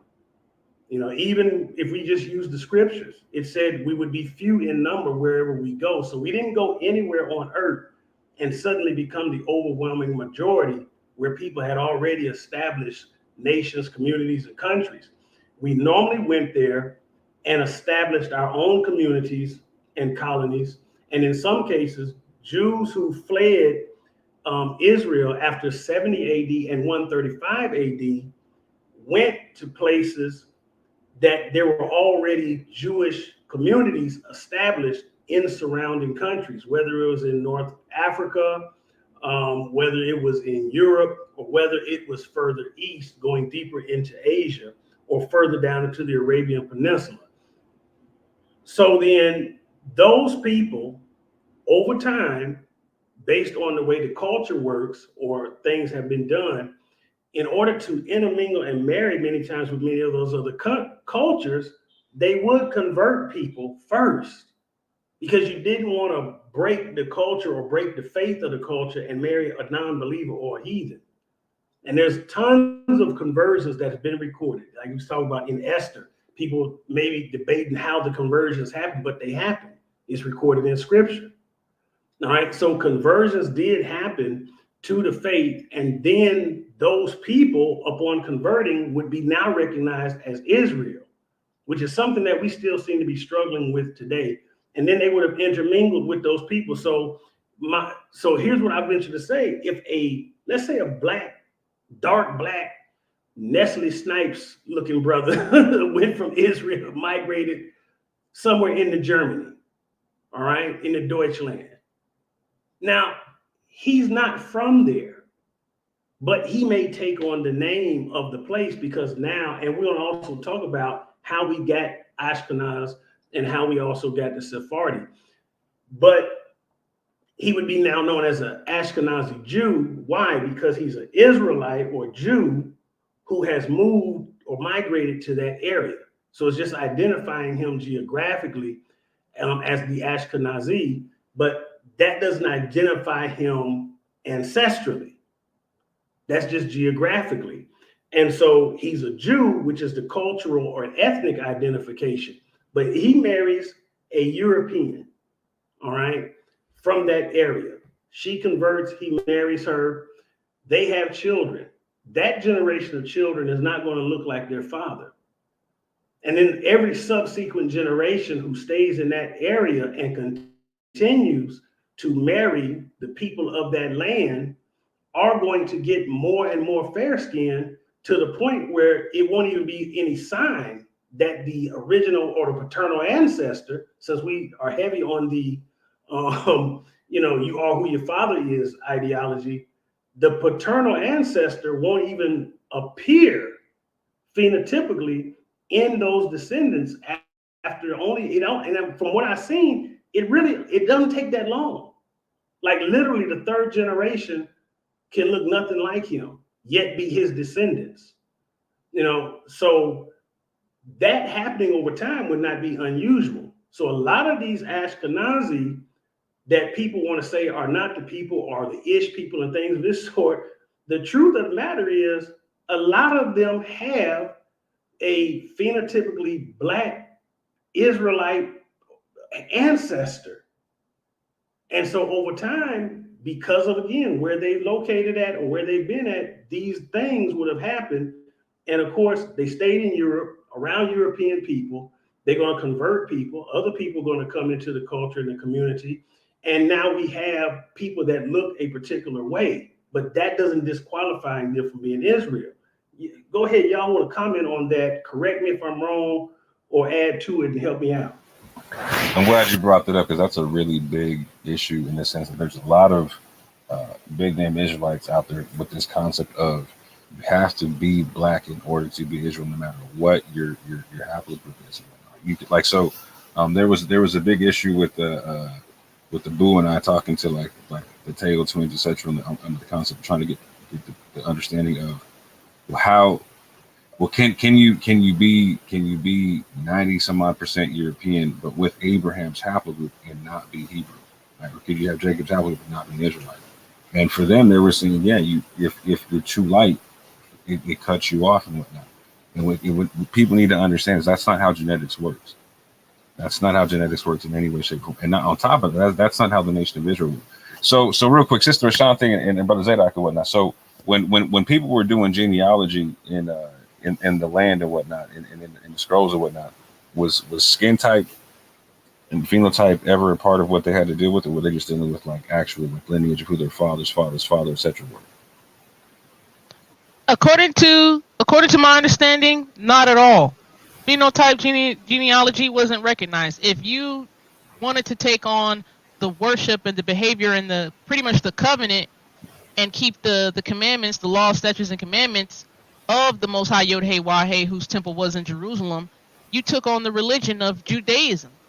So that's what made you a Jew, pretty much. So it was not based on skin tone. It was based on faith. Do you trust enough in this deity to give your allegiance, your loyalty, and your homage, your worship? Now, real quick, now that's on a national level. I want to get real specific so people don't dance around the point, but let's go on the tribal level, right? Like on the tribal level, if let's say I'm getting asked for my genealogy, right? Nowhere in my genealogy is it asking me for the phenotype of my father's father's father's father. It's asking me, am I in the lineage of my father's father's father, correct? It's just asking like, who's my father, who's his father, who's his father. It's not saying skin tone, it's saying name, right? Yeah, the lineage would be passed through the father. That's pretty much what the original terminology of And sometimes patriarchy with me. it can skip through whatever. We won't got to touch on that part, but like, but yeah, like so it's not a phenotype thing. Like so, we're scattered all throughout the place, all over the place in the scrolls and whatnot. And again, we don't see people being asked for the skin tone of their father's father, whatever, or whatever in their genealogy. They're just asked for the name of it, right? But when you get to the genes of it all, like it's gonna work like this, man. You're gonna have a lot of people. Like so, for instance, my maternal grandfather's EM34. You find this haplotype amongst the Sephardic Jews. You find it amongst Ashkenazi Jews. You find it amongst Ethiopian Jews. Right, 3 different phenotypes right there. Right, same genetics, same paternal lineage. As a matter of fact, when you go into my paternal grandfather's genetics or whatnot, he looks Mediterranean, right? North African, Mediterranean. But when you go do a deep dive, his people come. It looks like they come from Yemen, Ethiopia, whatnot, right? So when you go back far enough, they don't look North African; they look Ethiopian. If you go forward a few generations, they might not look North African. They might look completely European or whatnot. But they will still have the same paternal descent. So if they were to show up and act like this is my father's father's, you couldn't deny that, man. So on another tip, like so like Harry Rosenberg, right? He's a Sephardic Jew whose people went amongst the Ashkenazi Jews and became a part of that whole structure, right? So there's a whole portion of the Ashkenazi Jews who are Sephardic in origin. These same people who push the skin type concept or whatnot. They a lot of them cling to this Sephardic Jewish concept, this black Sephardic Jew concept, right? Well, a bunch of them same Jews went over in that area, right? And again, their genetics passed on. You can go onto different genetics websites and see that Ashkenazi Jews not only have E1B1B, they have E1B1A, man. They have a haplogroup type that's common amongst people in West Africa, right? I mean, you were talking to somebody in a clubhouse who was a European brother, or whatnot. He ended up having an Ethiopian version of E1B1A. My jaw hit the floor. A Germanic dude with an Ethiopian version of E1B1A. Like that's that's a hell of a trip in history, right? A migration story right there. You know what I'm saying? Yeah, I think Avery was going to say something about that with the last picture with Einstein. I think it was an Amazic brother. Avery. Yeah, that was an Amhara of or Habesha, and looking at these two men's phenotypes, Einstein and this Amhara man, you would think that they're not related, but they actually share the same ancient forefather, paternal forefather, Shem 123, like what Moore was talking about, because Shem 123 is a downstream of EM34. And these two men, they are related, even though they look completely different, except for their noses. I'll agree that their noses look a bit similar, but but other than that, right. Paternally they are related. They come from the same paternal line. So everybody out the there, elephant in the room, though, Avery. Like, so how did the Ashkenazi Jews get that color? They likely got it from their maternal side, which is the female's lineage, because there are genetic studies out there that talk about how Ashkenazi descend from 4 European women. And so I would assume that the reason why they look the way they look is because they just mixed with the only set of women that they were around, which was European women. You have to produce more kids. So if that's all you got, then that's all you got. Now that's basically the same exact. Yeah, basically no different with the Bantus, with these Y chromosome men coming out of the Levant, going into Africa, West Africa, and mixing with women, the Khoisan and the Pygmy women in the in West Africa, West and Central Africa, and then today you have a bunch of haplogroup E, looking, West African. So. It's no different. No matter where we went, whoever we mixed with, that's what.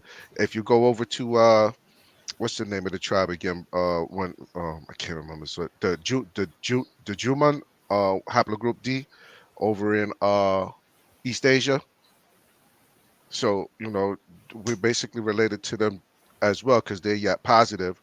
But as these Shemites traveled there, when they began to procreate with the women over there, they look Asian, just very dark skin. Facts.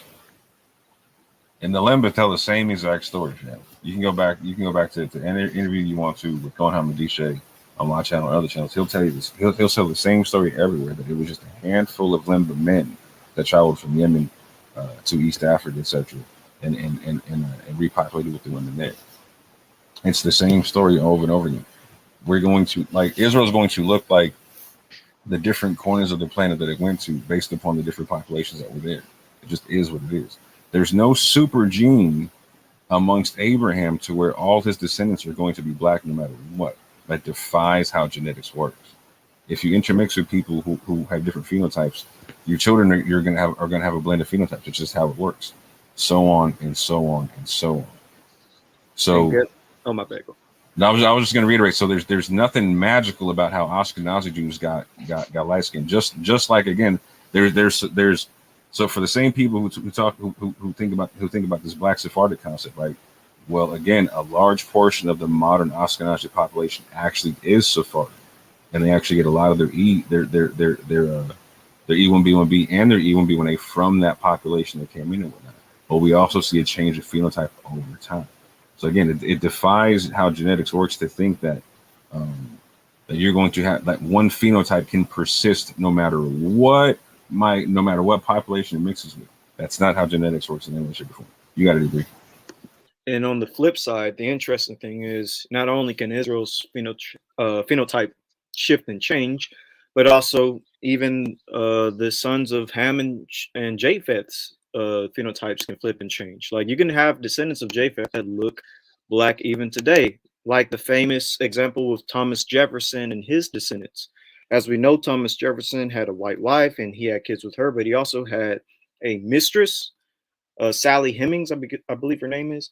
And from their union, they had mixed kids. And to this day, you have descendants of Thomas Jefferson, one set that are white, the other set that are black.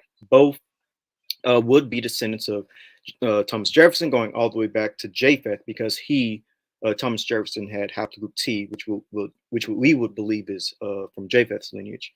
And so this guy right here looks like a Israelite, as some people might say, but he's actually a descendant of Japheth. He's a descendant of a European, Thomas Jefferson. So phenotypes can change with any of the sons of Noah, from Shem to Ham to Japheth. Doesn't matter. Yeah. So Gregory Johnson, you're right on it. So what's the difference between genotype and phenotype? Could you have the same genotype but a different phenotype? Yes, we just showed you that picture with what was it, Einstein? Paternally, they were still related. They still had the same paternal genome or genotype, and they look totally different. So yeah, the difference being that the phenotype is a physical expression of your genes, right? And so that's fluid. That could change all day long. But your lineage, right? Your genotype, that's not going to change. Like so I'm haplogroup EM33, right? I can't have a child and have my child magically be like haplogroup G. Not gonna happen. Haplogroup I, not gonna happen. That child's gonna be either EM33 or a small variant from EM33 that's a subclade there. Hey, brethren, this is a pretty dope stuff, and I have a little bit of stuff. To be fair, y'all, this information I'm sharing, I mean, it's old, but I first ran upon this information about a decade ago, and so I store a lot of it inside of my various Google accounts, because they give you 15 free gigabytes of space, and it's just easier to store stuff there and on hard drives. But this is an article that I got, and it was talking about the origins of the Kohimoto haplotype Y chromosome research, right? And I'm pretty sure you guys are familiar with this. So I just wanted to read a bit, and there's going to be an ode to the crew in here as well. This says, Dr. Karl Skorecki, a Cohen of Eastern European parents, was attending synagogue one morning. The Cohen called up for the Torah reading that morning was a Jew of Sephardic background whose parents were both in North Africa. Skorecki looked at the Sephardi Cohen's physical features and considered his own physical features. They were significantly different in stature, skin coloration, hair, and eye color. Yet both had a tradition of being Kohanim, direct descendants of one man, Aaron, the brother of Moses. So here it lets you know, you can read all that, who the Cohen, what it's supposed to represent out of the tribe of Levi. So it says, Jewish tradition based on the Torah is that all Kohanim are direct descendants of Aaron, the brother of Moses. The Cohen line is patrilineal, passed from father to son without interruption for 3,300 years or more than 100 generations. So Dr. Skorecki considered, according to tradition, this Sephardi and I have a common ancestor.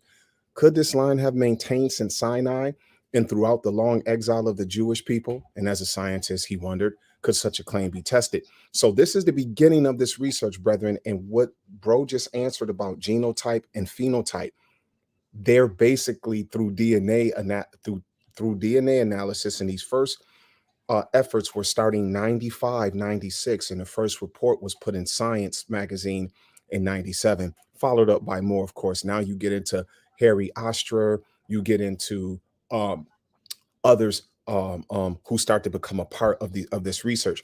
But it says, being a nephrologist and top-level researcher at the University of Toronto and the Rambam Technion Medical Center in Haifa, he was involved in the breakthroughs in molecular genetics, which are revolutionizing medicine and the study of life sciences. He was also aware of the newly developing application of DNA analysis to the study of history and population diversity. And I'll end here. So Skorecki made contact with Professor Michael Hammer of the University of Arizona, a leading researcher in molecular genetics and a pioneer in Y chromosome research. Hammer uses DNA analysis to study the history of populations. And so they just give their big time backgrounds in their fields. In the first study, as reported in the prestigious British science journal, Nature, January 2nd, 97, 188 Jewish males were asked to contribute some cheek cells from which their DNA was extracted for study. Participants from Israel, England, and North America were asked to identify whether they were a Cohen, Levi, Israelite, and to identify their family background. The results of the analysis of the Y chromosome markers of the Cohenim and non-Cohenim were indeed significant. A particular marker, yep, I got to say it again. A particular marker, yep, was detected in 98.5% of the Cohenim and a significantly lower number in a percentage of Cohenim. So as they continue to go through this and they start to look at these markers, they were surprised at how many of them shared patrilineal similarity in genome, but yet the phenotypes of them were significantly different according to the populations. People can shoot this stuff down if they want, but how do you explain this?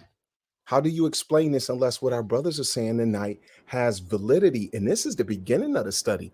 These brothers are talking, 25 years later with more updated information that is giving at least credence to the beginning of the idea of phenotype cannot be something you look at and try to point to who could possibly be a literal descendant of someone or not. Not when you're dealing with whole people groups in the history of the migratory nature of mankind. And according to the scripture, literally the exile in that time's captivity of this people group as they were dispersed among nations. Could you leave this up for a second before Man, I'll take it down? Yeah. Yes, brother.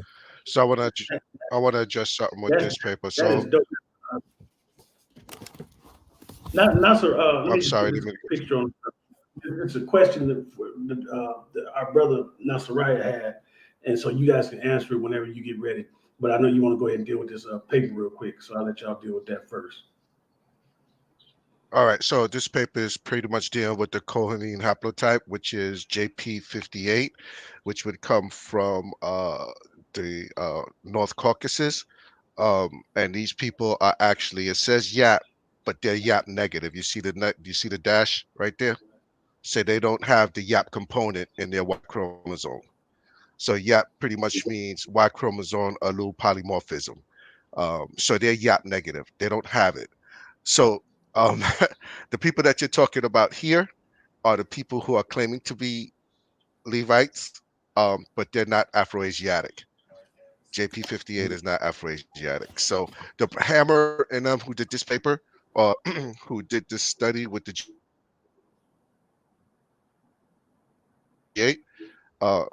when they did that, they were going by, they swabbed men from today.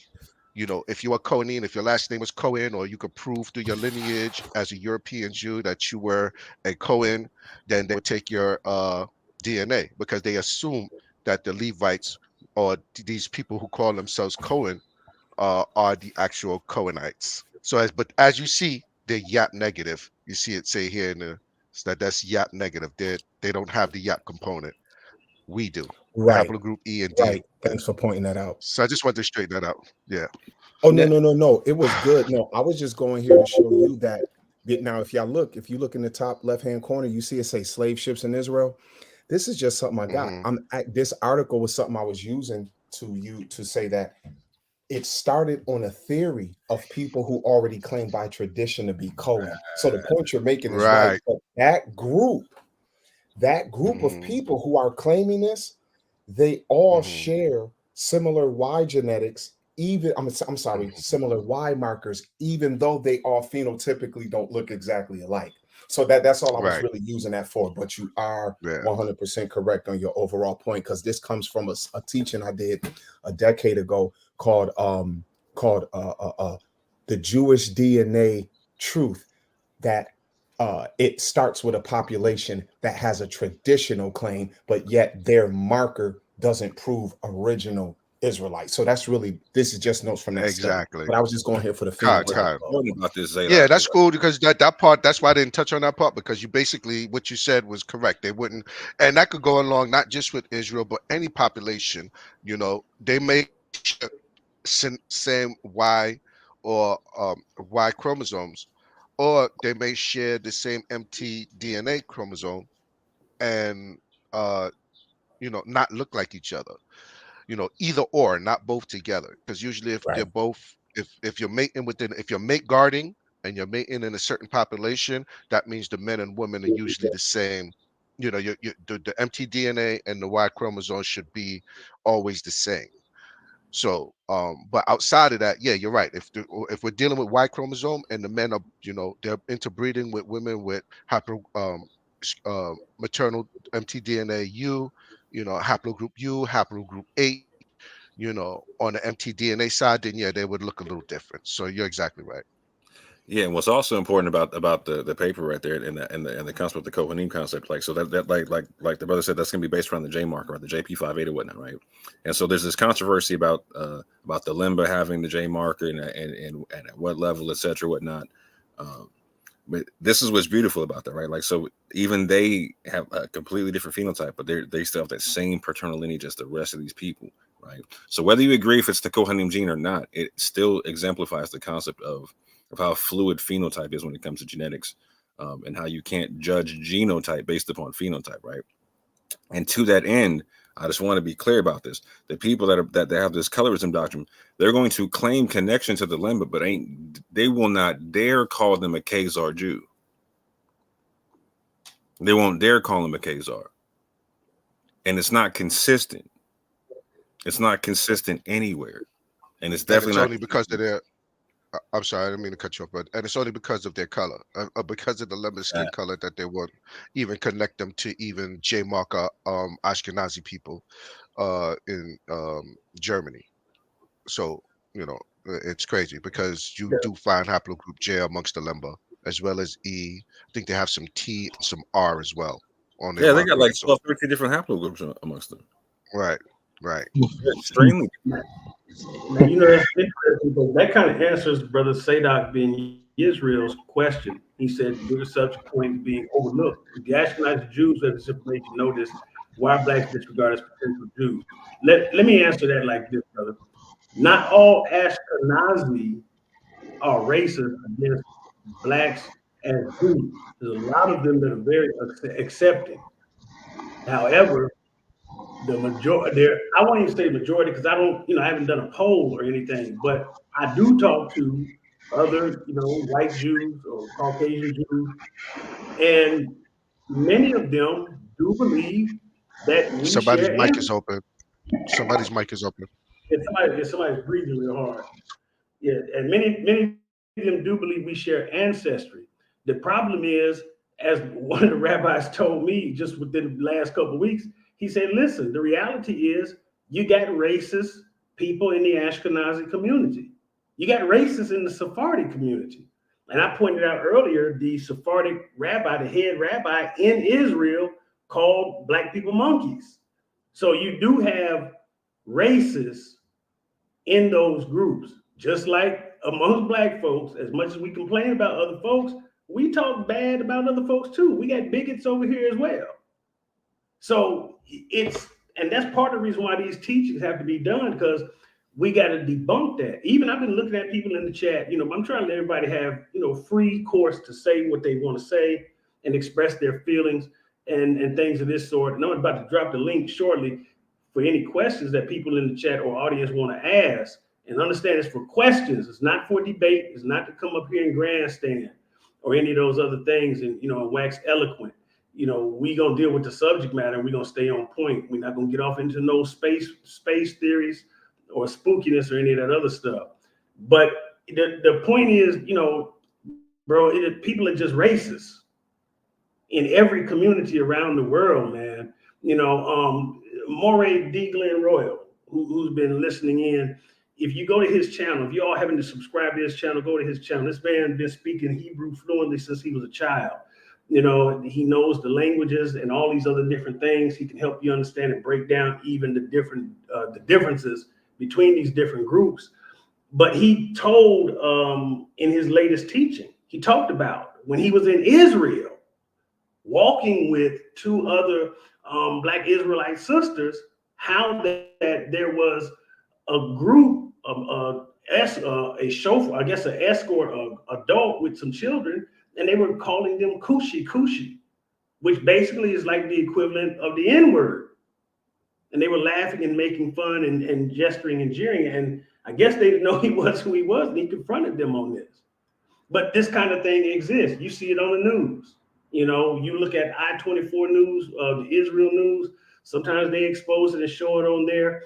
And you will hear it from other outspoken rabbis here. In fact, you know what? Let me do this, because I was just about to go into this study and ask the brothers what they think about this. But since you brought that up, let me go to this, because I think this right here, which I wanted to share earlier, is probably, it's right in line with your question. And this is from an article written in 2015 by Senior Rabbi Gil Steinlauf of the Adas Israel Congregation in Washington, D.C.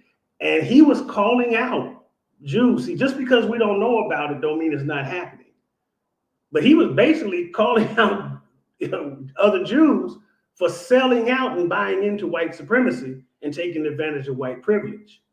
And a lot of people don't even know that you got people that are very revolutionary like this. If you look into history, for the most part, Black people in the West, when it comes to who are our allies, we tend to, often think we by ourselves, and in many ways we are. But when people do ally with us, ironically, it's been a lot of Jewish people. But he wrote this article, said Jews struggle for decades to become white. Now we must give up white privilege to fight racism. And he said, let's teach our children that we are in fact not white, but simply Jewish. And this is one of the strategies I was trying to press to Black folks, to us, who are Israel within the last week or so. But some people look at it as cooning or selling out. And I'm trying to give us strategy, per the art of war, so that we know how to navigate through here and take advantage of some of the things that are going on. But here's what he said. This summer, I had a conversation with a young woman about her Jewish identity. She told me how she grew up in a family that was very involved in her synagogue. She went to Jewish day school. She had been to Israel multiple times, but she felt very far from her Jewishness. She simply couldn't find the relevance of Judaism as she was making her way on her own in the world. I asked her, what did she feel passionate about? She told me she has been reading and thinking a lot about racial justice. What moved her was the Black Lives Matter movement. How, in light of Ferguson, Charleston, and seemingly endless incidents of injustice against Black people in our society, she felt the need to grapple with the racism that is so pervasive in this country and how it affects her identity. As a white woman, she said, as the product of so much white privilege, it makes me all the more angry to see how other white people so blindly and carelessly feed into the racial climate of our society. So the fact that you are white makes this issue all the more painful, all the more personal for you, I asked. Yes, she said. I certainly identified with her angst. I find the reality of American racism unbearable, the legacy of slavery, the institutional discrimination that is so pervasive, the scourge of mass incarceration of Black Americans with its collateral damage on families, the ongoing blight of house segregation, the role of law enforcement in furthering racist systems and hierarchies, all this and so much more. My answer to her and my answer for all American Jews during these days of awe is that finding our true Jewish identity can begin by questioning our whiteness.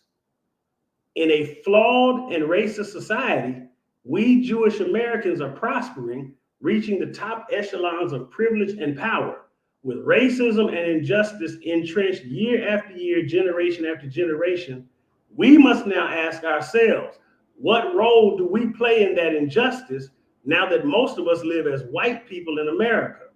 We must cease to consider ourselves to be part of the social construct of whiteness, despite all the white privilege that America affords us, privilege that eluded many of our parents and grandparents starting in this new year of 5776. We must teach our children that we are in fact not white, but simply Jewish. And this is the same idea he's coming across here. I presented it not that long ago. Sister Shanti and Brother B.A. know, and Brother Aerospike know. I said, start calling yourself Jewish. Stop making the racial distinction, because when you do that, you're playing up the construct. And when you play by the rules of the construct, you're going to lose by the rules, because the construct was made to be against you. So you got to break the rules. You got to change the rules and make them work for you. But we've been so socialized in this racist system, we can't see past what I'm saying. You know, and it's really Sun Tzu, Art of War, being formless. You know, when your enemy think you can't move with great speed. When, you know, things of this sort, you know. And so he says the great blessing and promise of America to our ancestors was that it was a land of opportunity where we are all recognized as equal, where nothing, not even the heavens, is beyond our reach. We all know that the saga of Jews in America is a stunning success story. Our success here is built on the efforts of the first generations of American Jews who struggled mightily to assimilate, to slough off the ways of the old country, to out-American the Americans. In many ways today, it's difficult for us to appreciate how remarkable this success is. Well into the 20th century, we Jews were barred from the whitest country clubs. We couldn't buy houses in the whitest neighborhoods. Even today, some of us remember being called anti-Semitic names, having pennies thrown at us, or being beaten up because we were Jewish. Now, I know this to be true because the more I find out about my family history and about the side of my family that's Jewish, that were freeborn, I learned a lot of things that they went through and why they hid their identity. And so some things have come to light, you know, about that, because many of my Jewish ancestors weren't white Jews, but were melanated Jews who came here free. And so you had the double damning in a racist society of being Black and being Jewish. But let me read further. And that might be even why some of you all listening here tonight, you ever wondered, why is it always at the funeral we find out all the family secrets? You know why? Because your older relatives sometimes thought to themselves, it's best to just die and take this to the grave than put my loved ones at risk or at jeopardy if they knew these things. Now, it wasn't wise what they did. But for all you know, your great-grandparents, your grandparents, somebody might have knew that they was really an Israelite, but they looked at their skin and they realized, I'm double damned by my skin and by my culture or my ethnicity. I'm getting mistreated in America because I'm Black, and I'll be mistreated even further because I'm Jewish. Again, because Jews are no particular color, but because of racism over the last 500 years, we made so many things a racial issue. And as my brother Moray Royal said, you had a lot of Ashkenazi who were getting whooped on those Freedom Rider buses and were getting lynched right next to their black brethren. So these things did happen. And Brother Sadat, I'll try to get Israeli rabbi on the show, man. You know, if I can, man. There are some ones out there. Harry Rosenberg is one of the few, but I'll try to get somebody if I can. All right. But anyway, let me continue to read here. He said, even today, some of us remember being called anti-Semitic names, having pennies thrown at us, or being beaten up because we are Jewish. But that young woman I spoke with this summer and most of her young adult Jewish peers today can hardly fathom being singled out, being treated as other because of their Jewishness. And the main reason why anti-Semitism is no longer mainstream in our society is because sometime in the last half century, we convinced America that we too are white. And what he's highlighting really is an ideology that comes from Europe about the Aryan nation and all these other types of things. They never looked at Jews as being a part of that. And they acknowledged that they were Semitic. So that means that whether they were converts or natural born, over a period of time, you know, they still were seen as being outsiders who invaded basically Europe. And here's the thing. We know that Africa is tribal, very much. It's over 3,000 tribes in 54 countries on the African continent that speak about 2,000 different languages. And those tribes, as phenotypically alike as those people look, they know who's who and who's not them. We know in the scripture that if you couldn't tell the difference between Moses and the Egyptians, because Moses lived as Pharaoh's, one of his heirs for the longest time. And they even mistaken Paul for an Egyptian. But that wasn't always the case. If you go to a lot of places in Africa, for instance, in Ethiopia, and I live in the Ethiopian community, the Somalis, the Eritreans, the Amara, the Tigray, the Oromo, they all know who's who. They all know who's what. And they look like the same people. And we don't think that Europe isn't tribal. Europe is very tribal. All the nations that we now see all came from tribalism in Europe. All right. So in any event, let me continue to read. He said, all those years of singular focus on making it in America paid off. Our achievement in business, in medicine, in the arts, in government, in all circles of American life have resulted in success and security rarely known to our wandering ancestors.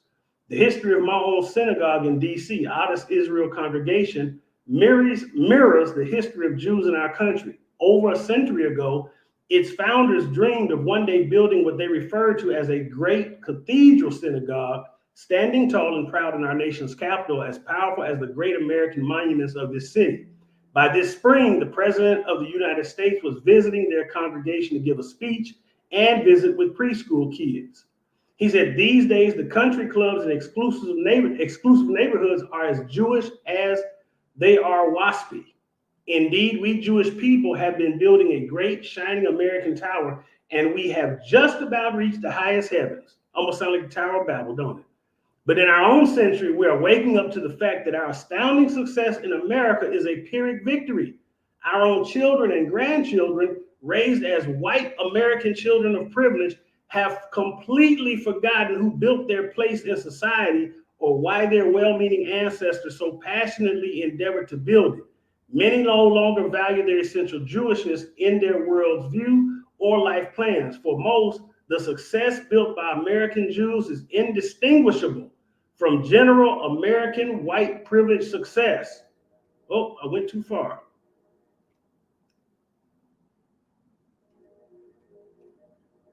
I don't know why that happened.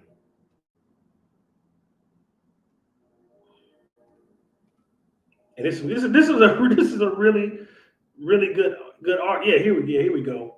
He said, for most, the success built by American Jews is indistinguishable from general American white privilege success. That young woman was right in noticing that most white Americans, Jewish, WASP, and I don't know what that acronym means, or otherwise can't or don't fully notice how White people... Anglo-Saxon Protestant. Okay, thank you, my brother. I see. That's why I got smarter people on here than me. He says can't do or don't fully notice how people of color are trapped by racist structures of power.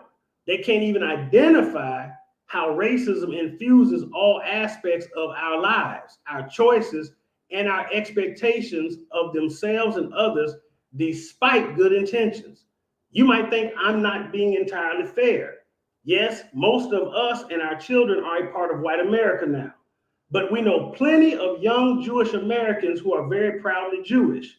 Many are devoted to Israel, devoted to good causes. They fight racism and other injustices. But if we're going to take our Americanness and our Jewishness seriously, we must own all the ways that we have benefited from and continue to benefit from the worst elements of American racist culture. You see what he's doing? This is an example of a true follower of Torah calling people to accountability. And he's saying that you've been hiding behind a white wall, watching other people suffer. And you've been taking advantage of a privilege that's really not yours. But because of your phenotype, you've been allowed to hide. We can't do that. Every day you wake up, you black. You ain't a chameleon. You don't have an X gene like a mutant. You can't turn into somebody else. But they can. And it needs to be called out, because if we're going to be the people of the book, that means all the people of the book got to be responsible for helping everyone move along. And the only way that a lot of us who have the anger and that we have in us because of our experiences are going to ever be able to ally with some of the others is it's going to have to be more of this kind of stuff done. Because we got trust issues, let's be honest. We got trust issues, man.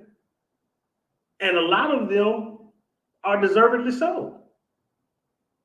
So he says here, I write about racism and Jewish identity, not because we're not good people.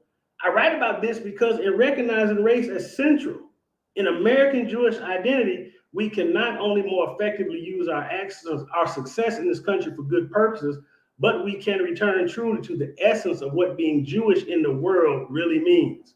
Now you see that Jewish don't mean being white, don't mean being black. It means being righteous and following the book.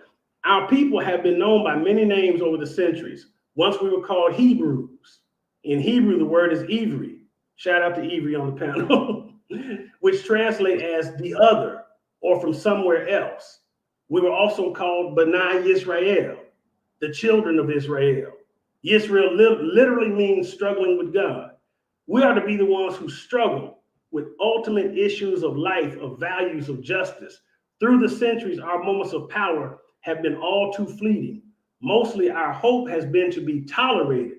From our place at the periphery, we have responded always with the ability to critique injustice, to adopt the cause of the oppressed, to envision a better and more just world, even in times when we participated fully in non-Jewish societies. We always knew that we stood with one foot in the mainstream and one foot outside. Now, you know, the rest of this article, because I don't want to, it's lengthy and it's good, but I'm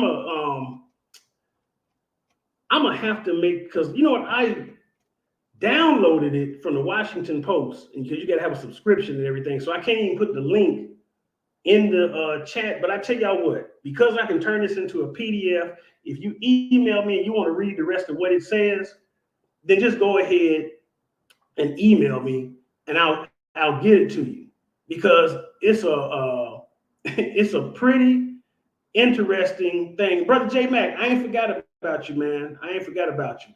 You know, and Nasariah, brother, I hear you as far as the teachings and things of this sort, man.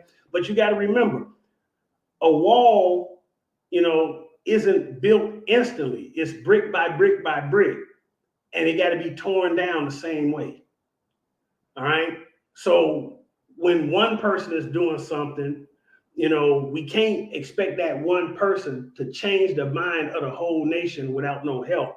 Just like we can't do it all by ourselves, And so the current state of Israel is one thing, but you will hear a lot of Jews in other places tell you, hey, don't lump us all together. Just like we don't like being lumped all together. You see how a lot of times those who oppose us in our doctrine and our belief as Israel lump us all together and say we all got certain beliefs that we don't have and things of this sort. We can't do the same thing to other people. We'd be being unrighteous. That will make us hypocritical. And so I will applaud those who I see doing right. And then I will rightly critique those and challenge those who I see doing wrong, because I think that's appropriate. We got to hold people, feet to the fire and make them do what they say they're going to do and be who they say they claim to be. You can't it's time out for being Israel in name. Now you got to be Israel in deed. All the words that speak to us about our identity, our faith, our walk, even when they're nouns, they're normally attached to some type of verb, which denotes some type of action. Jacob had to wrestle. He had to take action to get his name changed from Jacob, the supplanter, to Israel, the one who struggles or wrestles with God and prevails. Action has to be taken. Abraham was called, but until he took action and stepped out, nothing happened for him. So we got to be a people, not only of the book, but a people of our name. Israel is a people of action. And instead of banging on the Ashkenazim or Sephardim brothers, hold them accountable. Hold them accountable. Speak the truth, the power. And you're going to win some, and some going to just continue to be as corrupt and evil as they always have been, just like those in our community. But we got to speak truth to power, and we got to hold people accountable, and we got to expose the bigotry. And that's one of the reasons why I said strategically, start calling yourself a Jew. I changed my introduction on purpose. I changed it on purpose because I'm after something. Because if they tell you, and me and Miss Sister Shanti talk about this, they tell you, hey man, you ain't a Jew. Why you say I'm not a Jew? Because you black. That's anti-Semitic. That's racist. Now you can call them on the carpet. Well, prove to me a Jew. Well, you prove to me you a Jew. Because you got just as much proof as they do. So they can't deny you or dismiss you based on your phenotype no more than we can them. All right? So that's my rant. But anybody get anything to add? But I wanted to bring up that study I had earlier, because I didn't know if anybody, the one that I was talking about, that talked about the Ashkenazi, because I learned some interesting things, and what it showed was a lot of the Ashkenazi. First of all, let me bring back up this PowerPoint just to put up these maps. First of all, here's the table of nations, Genesis 10 chart. You're breaking up a little bit, unless it's just me. Yeah, he's breaking up.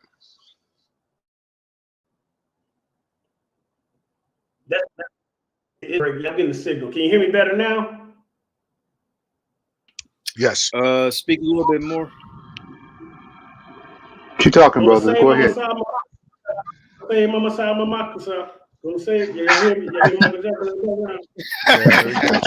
Yeah, you're good. Yeah, you're coming 5 by 5, man. All right. I was about to sing that Pootie Tang song without no words or music. See if y'all can hear that. So here we have the Genesis 10 descendants chart, and you see how it's spread out here with all with Noah and then all his sons.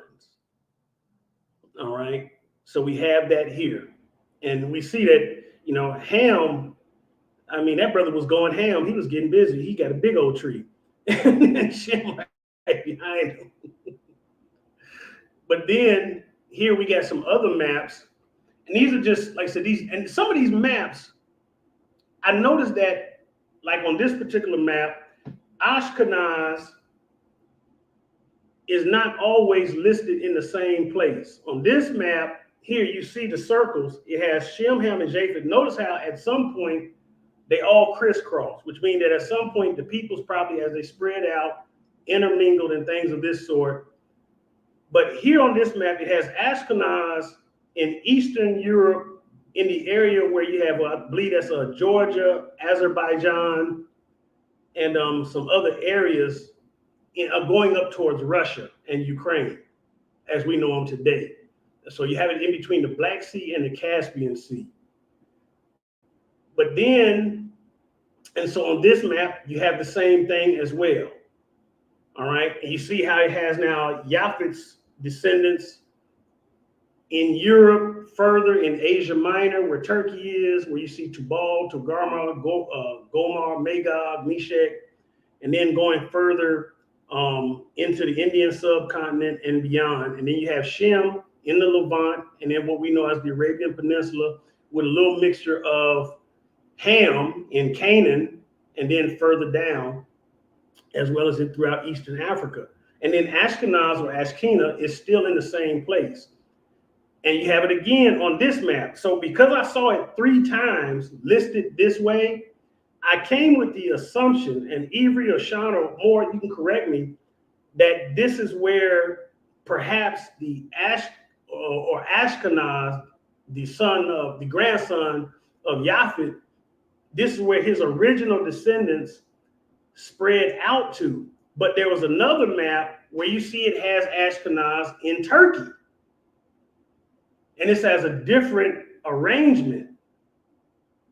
And so I'm wondering. I would say you would have to check the dates on each one of the map, what dates it's alluding to. Okay. You know, what time period, because a lot of these maps you look at, they're gonna have a time period of when they're placing these places or these people at. Because as the people who would be considered Ashkenaz, you know, as they migrate, you see it's all the way over here in Turkey. So, you know, it's very possible that this map might be of a different time period. That's what I was thinking, because I was thinking, so they probably originally, when they're coming out of Mount Ararat and the boys spread out, or the people spread out from Babel, that they perhaps were in that Georgia, Armenia, Azerbaijan area first, and then move further east. Because as we keep going through these maps, and here's where you have, again, now you have the descendants of Japheth on this map. And if anybody want me to go back to a map, just say so. You have the descendants of Japheth. And again, you have Ashkenaz between the Caspian and Black Sea, right there in that area, at the bottom part of where Russia meets with Georgia and Azerbaijan. And you have his descendants spread out further north than the Shemites or Hamites. And then here, this looks like the final where Ashkenazim end up in France. And then we know that they're going to eventually, because they're not just in Germany, contrary to belief, but they're also in France and northern Italy. And so the study that I had earlier, and you see over here, Sepharad, the Sephardi, the study that I had shown earlier, it had on there that, and I put the link in the chat. You're breaking up. That the Ashkenaz, here, my brother Aerospike. Okay, give me a minute.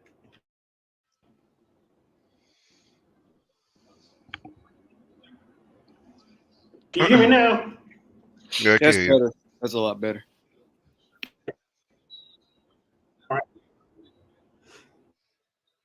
All right, so let me see if I change screen. I think it goes a little, it gets choppy on me. I just need to get a new computer, man. My computer's like Fred Sanford's truck, man. You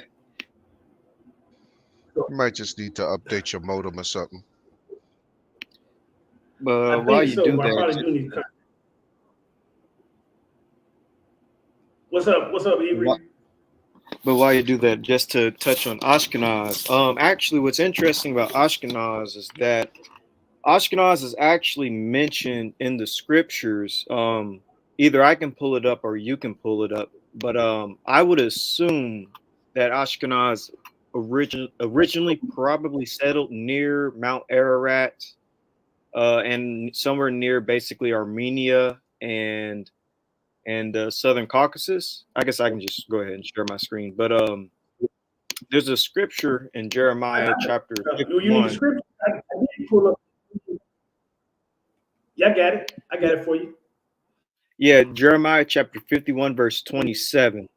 And it actually mentions various kingdoms, including Ashkenaz. And so, again, my assumption would be that maybe Ashkenaz first started off in the Southern Caucasus / Armenia area, because it says, where is it? All right, so it says, set a standard on the earth, blow the trumpet among the nations, prepare the nations for war against her, summon against her the kingdoms Ararat, Mitanni, and Ashkenaz, and then etc. etc. So basically those three kingdoms, Ararat, Mitanni, and Ashkenaz, all seem to be relatively close to each other. And maybe perhaps Ashkenaz was sort of in that Ararat, Caucasus, Anatolian area. And interestingly, there actually are ancient cities in that Anatolian Armenian area called Ashkuz and Ashkuz and stuff like that. So that could perhaps be the reason for that. And even the ancient Assyrians called a particular people, the Scythians, they called them Ishkuz or Ashkuz or something like that. Mm-hmm. So it could just be referring to just some type of Indo-Iranian people that were in that Anatolian Southern Caucasus area. Because the Scythians, if you didn't know, they're a Indo-Iranian group of people. Right, right. That's pretty interesting. Go ahead, brother. I was just going to add that something that we see historically. What you saying more? I can hear you, brother. Hold on. You hear me or no? Better. Yeah, I got you. Because it was kind of low. Yeah, but you're better. Yeah, so something that we find with, like, again, with the Lemba and whatnot, right? Like the Lemba have multiple migration patterns, right? Where they go to multiple places in Africa, etc., whatnot. And something that you find with them is wherever they go, they keep naming the place the same name.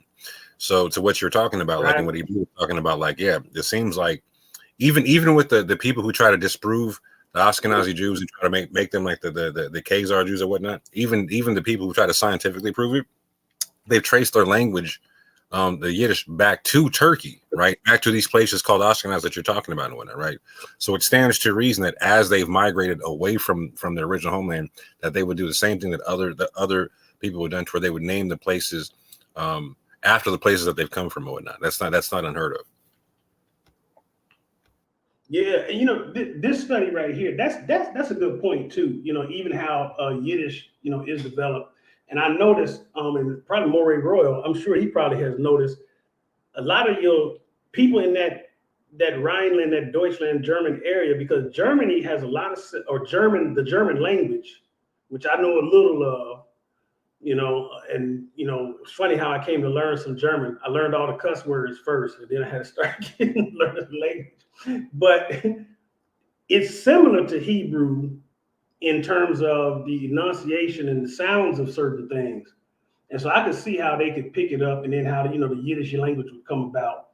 Now, this study here, and this is a 104-page study that I'm not going to try to even go through, but I've made it available in the chat, and I'll put it back out there if anybody else wants it. And I'm only going to read a little bit of it, but it's from May 16, 2022.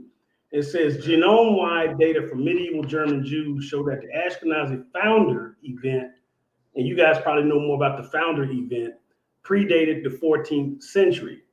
And then he has all the different academics here involved with the study, and their different schools and things of this sort. So as you go over, the abstract says, we report a genome-wide data for 33 Ashkenazi Jews dated to the 14th century, following a salvage excavation at the medieval Jewish cemetery of Erfurt, Germany. The Erfurt individuals are genetically similar to modern AJ and have substantial Southern European ancestry, but they show more variability in Eastern European related ancestry than modern AJ. A third of the Erfurt individuals carried the same nearly AJ-specific mitochondrial haplogroup, and 8 carried pathogenic variants known to affect AJ today. These observations, together with high levels of runs of homozygosity, suggest that the Erfurt community had already experienced a major reduction in size that affect modern AJ, or Ashkenazi Jews. However, the Erfurt bottleneck was more severe, implying substructure in medieval AJ. Together, our results suggest that the AJ founder event and the acquisition of the main sources of ancestry predated the 14th century and highlight late medieval genetic heterogeneity, no longer present in modern AJ. Avery, can you help us with the bottleneck and the founder event? What are we talking about? All right, so this paper, I believe this is the one that came out this year. And from what I remember in this paper, I believe it's talking about how the Jewish population, because basically there's someone talking, my bad. Or was that just me? It's all you, bro. I think Okay, you got some feedback. I think you had some feedback. Oh, okay.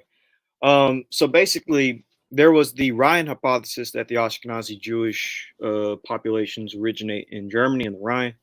And then there's basically the idea that they originate in ancient Rome or Italy. And the consensus, according to this paper, is that Jews, Ashkenazi Jewish population, have their origins in Italy or Rome, and that their genetic origins go back to the Second Temple period, shortly after 70 AD. And really, they migrated to the Rhine. And so, that makes the most sense anyways, because how else do the Jews get to the Rhine unless they go through somewhere south of the Rhine, which would be either Italy or Greece or something like that. So yeah, the Mediterranean area. Yeah.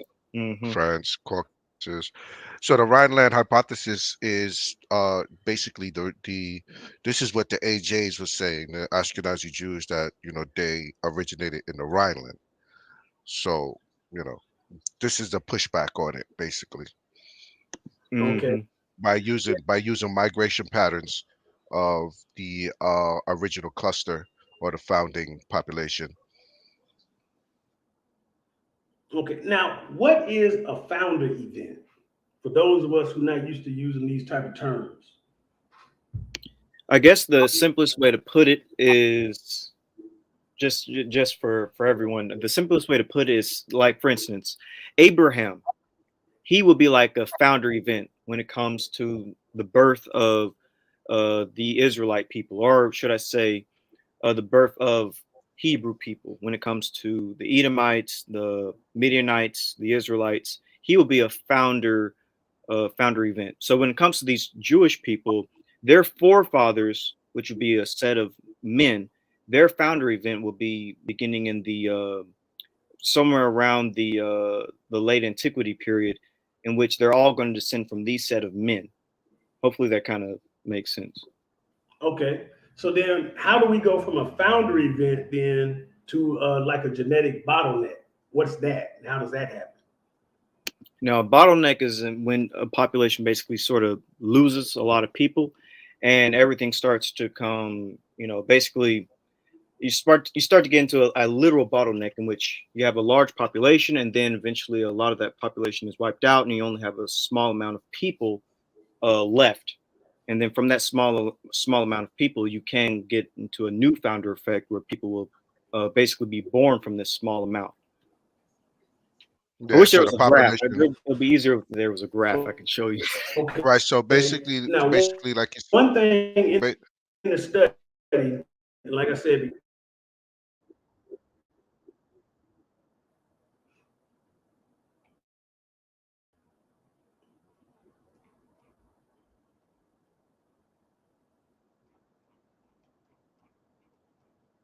are we still there? Yeah, we're here. We're here. Yeah, You froze for a second. All right, now, Avery, you saying you needed a graph? yeah. I was going to try to find a quick graph that kind of explains bottleneck and the founder, just so people So can if you kind of. look like if you wish to take like an hourglass, right? So at the top you have a bulb that would represent a population who would have been bigger. Then you have the bottleneck, which would be where the sand runs through, and then that small population would again build usually into a larger population again. Okay, so we would have a founder event where the population would start kind of growing or explode, and then something would probably happen that would cause the numbers to die down, and then it would go through the whole process of expanding again. Right, but that new bottlenecking, like Avery said, that bottlenecking period would be basically like a new founding event. Same thing with Noah. So prior to, if you ever pay attention to a phylogenetic tree, you'll always see, regardless to who created the phylogenetic tree, the human phylogenetic tree, you'll always notice there's it's you can see the bottleneck because you'll have basically like the Noah effect, right? Where you'll see one and then you'll see three nodes, and then everybody comes from those three nodes, which would be the three sons. Now, most geneticists are mostly, some of them are atheists, some of them are circular. You know, some do believe in evolution, some believe in creation, but no matter how you look at the tree, it's always these three nodes. So my fault. Go ahead. So Noah would be a founder event, because prior to him there were people on the planet. Then we had this deluge, and then that would be considered a bottleneck. And then from that bottleneck, you have a population boom again from the three sons. All right, here's an example. Visual.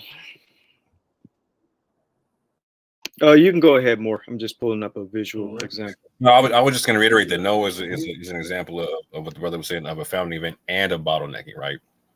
And then a bottlenecking leading to another founding event. So like Noah is one of the best examples to use in this situation, because you have an extreme event, a deluge, like the brother said, where like there's an extreme loss in population. You see to where like the population is not just a handful of people, and then it regrows from there.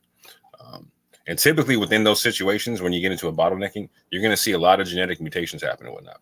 This is where we're talking about like environmental stuff happens, food happens, etc. But like affects mutations, but also breeding affects mutations in a very, very dramatic way. And so when you have a bottlenecking, typically you have a genetic pool that gets real small or whatnot. So it eventually affects mutation rates down the road. But go ahead. Yeah, that's actually why when it comes to the R marker, even though it's the youngest haplogroup on the planet, it has the most mutations, and it's likely because of a bottlenecking event in which there was a lot of basically mixing with relatives, which created mutations, especially in the Pontic steppe. Right. Also, mutations are usually random. You don't know when they're gonna happen. In a particular population, or like they said, through breeding, you might not have any mutations for a little while, and then all of a sudden you get. I mean, saying it's random. You can't always call when it's. You can't call when it's going to happen. Exactly.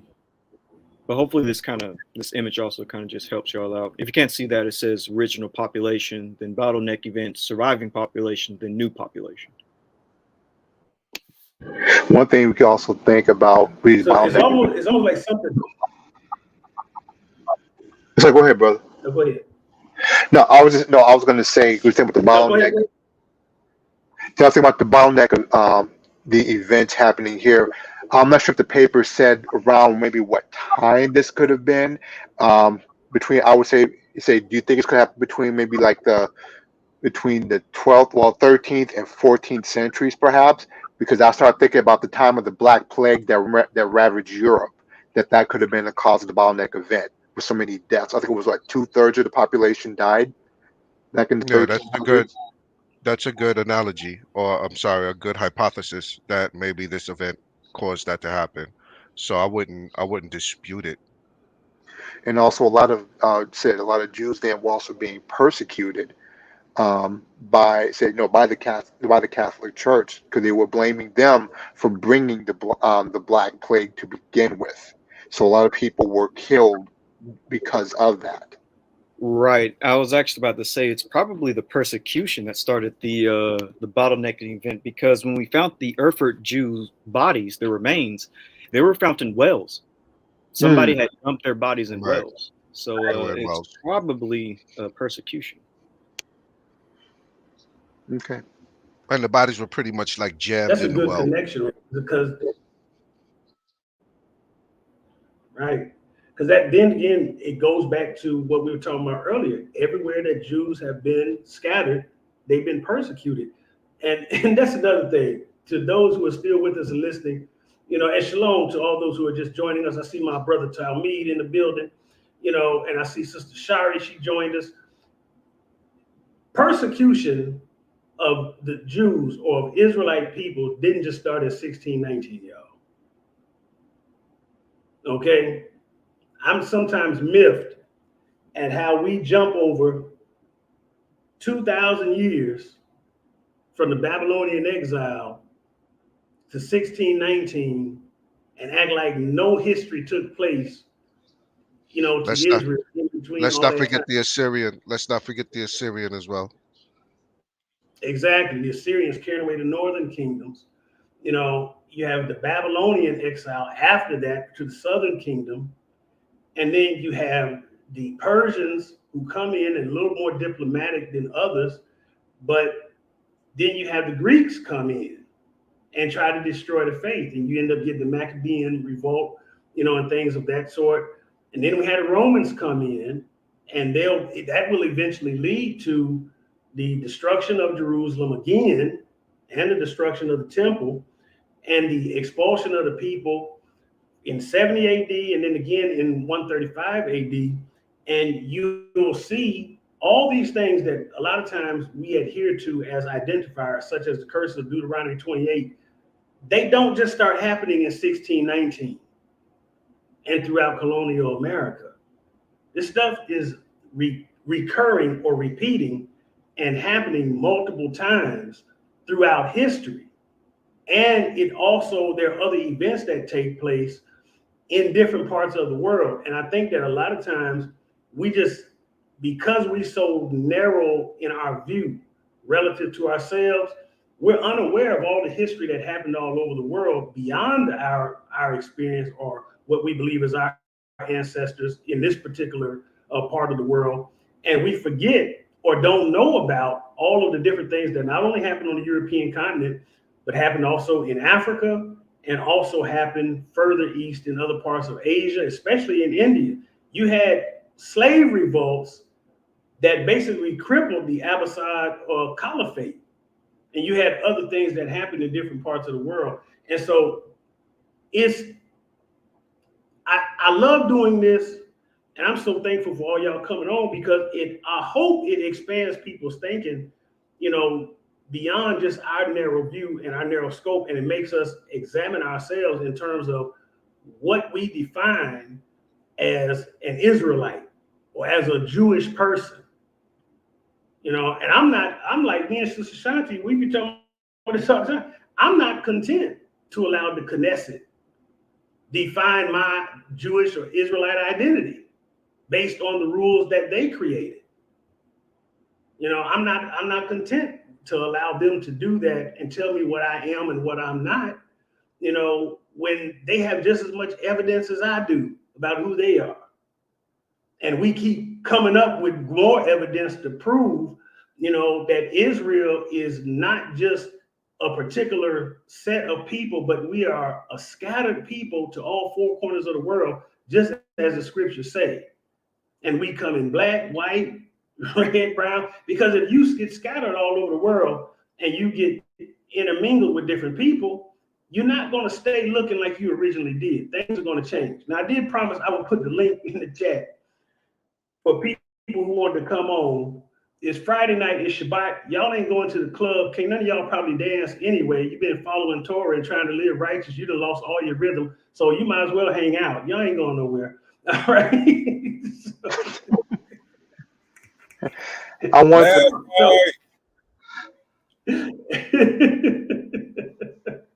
But if somebody does want to come on and ask questions, if you guys would be so kind as to entertain the questions they may have, you know, I'd be more than happy to extend the time and let them come on.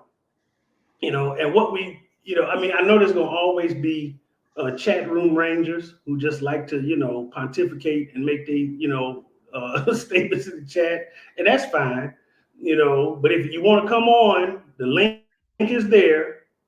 All right, like my boy Zadok said, come on and talk your talk, because ain't nobody that's on this panel afraid to answer your questions. Actually, I wanted to just address something that you said about like how we don't look the same, you know, as we would when we got scattered. There is a documentary. You can find it on YouTube now because it's pretty old. It came out in 1998 by he's a someone who basically he's a video journalist named Simcha Yakobovich.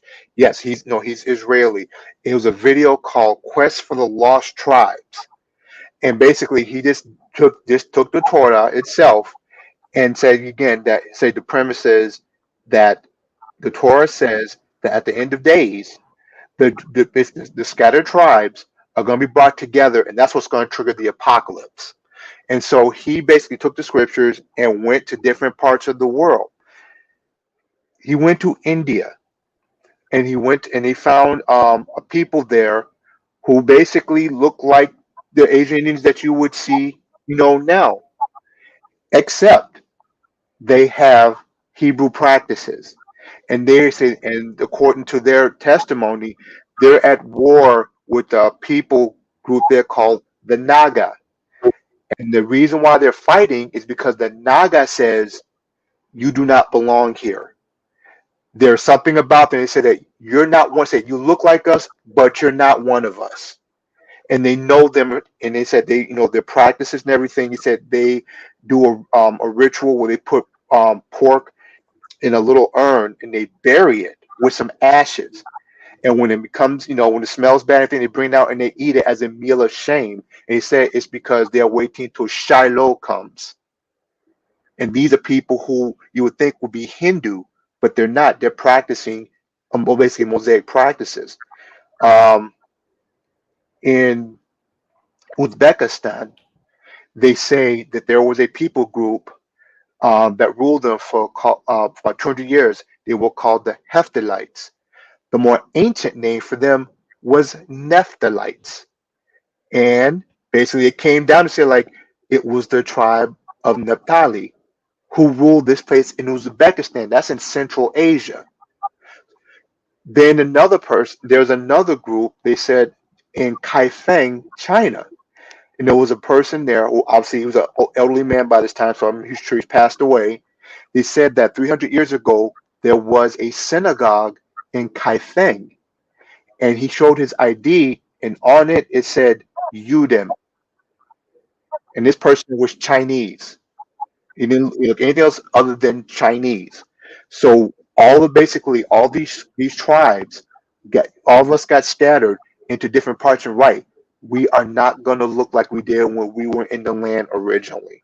So that's why it is foolish for basically, again, like I said, the Knesset to say that, oh, you guys are not, you know, the people. When it's like there is no way you can say that, because we all changed, because we all intermingled with people when we got scattered. But the scripture still stays true. At the end of days, God's going to gather us all back together. And remember, in Revelations, he said there was a multitude from every tongue and every nation that no man could number. So yeah, it's going to be a whole bunch of people that look different, but we all saying hallelujah to the Lamb, and that's it. Amen. Amen. All right, look like we got somebody in the back chat. You know, I just love comments like what I'm seeing in the chat. Light skin is a form of albinism. Look it up. not regular light skin, but pale skin. Brother DeMarcus, what is regular light skin? Is there like diet light skin extra? I mean, is there different kinds of light skin, brother? I know you said not regular light skin, but pale light skin. See, we start saying this stuff, you have to be able to qualify it.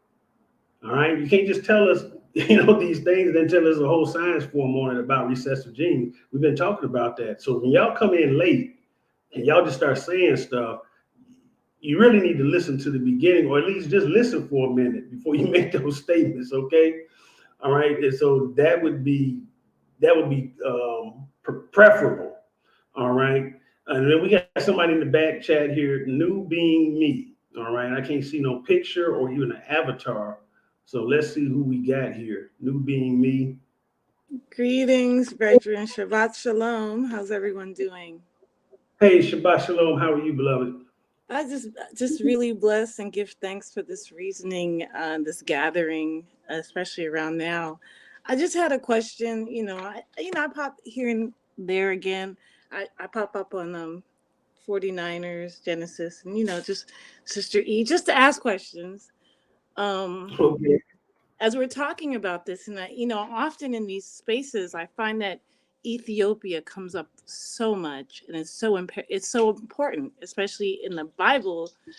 Sometimes I get nervous, so be patient with me. When I listen later, I'll be like, oh man, I'd be all over the place. I wasn't even in one space. But as we're in gathering, what I usually find kind of perplexing is we have all this information in front of us, and like you were saying, we've been scattered all over the world. I definitely, this question is particularly for Avery.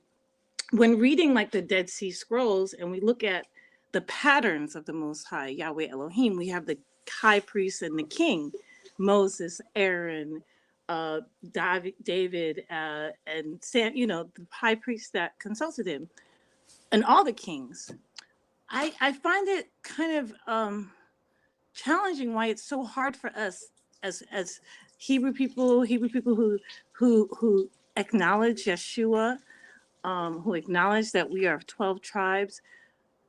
I find it hard why we cannot acknowledge and see how His Majesty Haile Selassie is kind of like the type of David for all of us, even as African people, or even as African people who have various phenotypes. I think, again, I always come on these spaces I wouldn't say I would be a Rastafari apologist, but just to clarify that Haile Selassie I was a Christian who followed Christ and who told us to look to the Bible, who told us to look towards the patriarchs, the matriarchs, who instructed us to look towards Yeshua HaMashiach.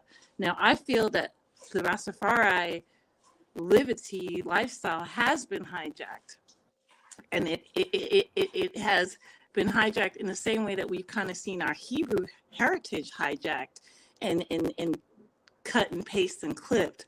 So I would like to ask Avery or anyone who's really who can explain to me, am I just, especially when we look at the Dead Sea Scrolls, am I going too far when I'm like, they talk about the Mashiach of David and the Mashiach of Aaron, and with Yeshua HaMashiach fit that template because he is the high priest. But when they say Mashiach is coming in his kingly character, are we that far? Are we, as Rastafari, far not seeing? Are we seeing the wrong thing when we can identify His Majesty as Solomonic lineage, the Queen of Sheba, the book, and all that heritage that passed to Ethiopia? And we can't say that Ethiopia is not from the beginning to the end. We can't say that there haven't been Ethiopian patriarchs, and we can't say that Ethiopia is not part of the Abrahamic covenant. So I personally think that us as 12 tribes and regathering, that's something to think about. Not worshiping currency, but seeing it. Are you asking about Rastafarianism? No, I'm clarifying that Rastafarianism is, we follow Mashiach, we follow the way, we follow Christ, Yeshua, based off of what Haile Selassie I, Emperor Haile Selassie I, who is a descendant of King Solomon, based off what he told us to do. And I don't think a lot of people are very understanding of that. because our liberty. Yeah, but we don't get into the faith. Can I say something real quick? We don't get into the weeds with. We don't get into the weeds with. You know, different people's walk and how you come to your walk, and you know, especially in the Israelite community, because we're a very diverse community. Some, you know, like you said, from Rastafari side, we have Orthodox, we have brothers who were Israelites and now are Orthodox Jews, you know what I mean, for like converted. So we don't really get in the weeds about that, you know, trying to tell each other or somebody whether or not something is valid, your particular walk is valid or not. Like, you know what I'm saying, so we don't really try to tell anybody, you know, your walk is your walk. You're the only one that has to answer for it when you know, when the day comes, when the judge, you know, when you have to stand before the Father. So we don't That's really get great. into the weeds with that. That's blessed to know. And again, Yeah, sis, we're not going to get. Yes, sis, excuse me. and I'm not going Yeah, off not, of it either. We're following. This yeah, is the same. We're having the same conversation. Sir, I know, but we're not talking about. We all believe in Mashiach. As far as what Haile Selassie said and the Rastafarian viewpoint, that's not what's being espoused here. So we're not doing a deep theological discussion on this particular broadcast. All right. And that's what I'm saying. I'm coming as a person who is Rastafari to say that this is the same belief, that we do believe what we're supposed to believe in terms of the patriarchs, Yeshua. But sis, that's what I'm saying. Yeah, this is not the broadcast though that we're discussing that. You know, so I wanted, so if you have a question relative to the subject matter, we'd be glad to try to answer your question. You know, but it sounds like you're making more of a statement, and that's not what we actually discussed.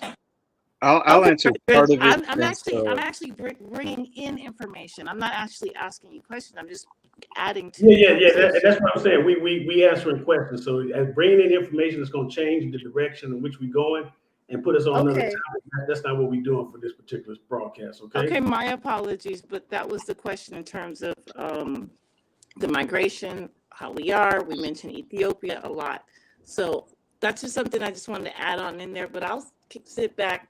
If anybody would like to say anything, again, I just want you guys to understand I'm not coming in to change the trajectory of the conversation. I'm just coming to also add. And Ivry would know what I'm talking. I would assume that's why I asked to Ivry.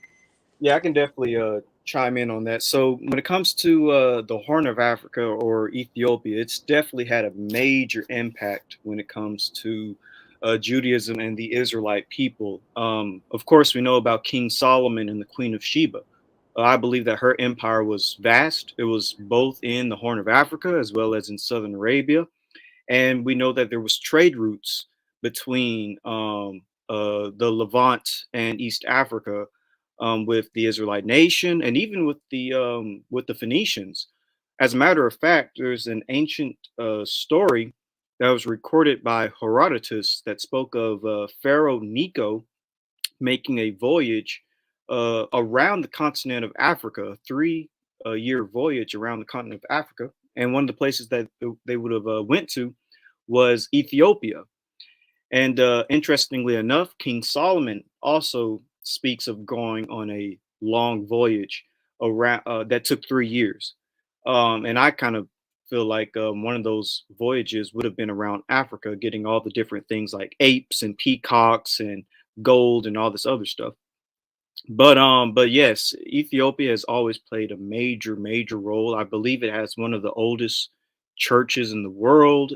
It has its own set of books connected to Judaism and Christianity. So most definitely Ethiopia is always underplayed. Most people kind of think about other parts of the Mediterranean, but yeah, East Africa is definitely major in the biblical. And just to add one more point to this in terms of the migration story and phenotype, again, the Ethiopian phenotype, I mean, it could be transferred anywhere. You know, it could be, you know, when you mix with different ethnic groups, you know, sometimes it's recessive. So people don't see that right away. You know, just in terms of, migration and stuff like that. We have there's quite a few brothers and sisters here in the West who do have Ethiopian DNA, and so it does show up. So that is true. So now I understand where you're coming from. And so that's just like you have a limba DNA. And so a lot of times people would only think that Western African DNA would show up, but no, we see it from all over the continent. Yep, and Egyptian. Right, and that's what a lot of people don't know is that when it comes to the slave trade that came to the Americas, the diaspora didn't just come from West Africa. There was almost 500,000 people that came from the ports of East Africa, when Mozambique and Madagascar. And if you listen to people like, and sis, you're probably familiar with people like Ephraim Isaac, Dr. Ephraim Isaac or whatnot. He's an Ethiopian man who's also a Yemenite Jew, etc. whatnot. He talks about the concept. Ephraim Isaac, he said I looked that up. I'm not. Thank you. Yeah, you should definitely look him up. And if you go to my channel, The Orthodox More, you'll see clips of him talking about in a documentary that you can't really find out there, where he speaks about the fact that the Ethiopians were part of that East African slave trade that made it to the Americas or whatnot. And again, it's not a large percentage, but people need to understand it does make up a percentage of the slave trade. And so, for instance, in Yap Gang, there's a number of us that have a portion like 3% or more of DNA from the Horn or whatnot. That's not minute. That shows a significant intermixing and all that type. But not only that, there's also a trade route that went through the Sahel, through the central part of Africa, from that goes from Eritrea, Ethiopia, all the way to to Mali, Senegal, etc. whatnot, to where there was trade for a long period of time with East Africa and West Africa whatnot. And you can also see to where so a lot of people don't know this, but there was pre-colonial Christian kingdoms in West Africa. You can find one in a place called Takrur, Takrur. That's going to be west of Mali. It's going to be and in between Senegal and Mauritania and whatnot, right? And that was a kingdom that again, it was Christian prior to colonialism. It was not connected to Catholicism or none of the type of stuff. It was connected to more of an East African type of Christianity, right? So there's a long history between both sides of the continent that people aren't aware of, and how it affected West African culture. Whatnot. For instance, we were talking about EM34 with that earlier, right? The Natufian DNA, right? So there's a brother, a well-known Israelite, Dante Fortune and whatnot. He has EM84. It's a subclade thereof, right? And it seems like when you look at his genetics that it came from that East African migration and whatnot, right? So there's a modern genetic signature of this migration in not only West African peoples, but also African American peoples and whatnot. And that needs to be in the Caribbean, the modern connection. Exactly. 100%. That's. Thank you. I'm so sorry to interrupt Orthodox more.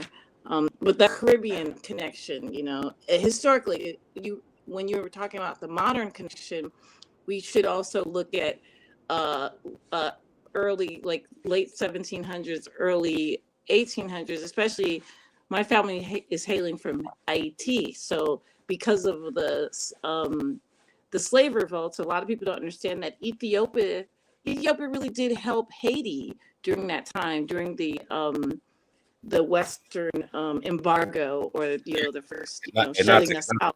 Not to cut you, sis, but a lot of people don't know that a lot of the slaves that went from East Africa were taken to Haiti. That was one of their main places that they were taken from. Like, so if they go from Mozambique. Thank you for mentioning that. Guys, please expound on that, because a lot of people don't know. And on top of that, like, so after the slave revolt, the revolts in Haiti, there were populations of Haitians taken to places like Louisiana and also Georgia, etc. whatnot.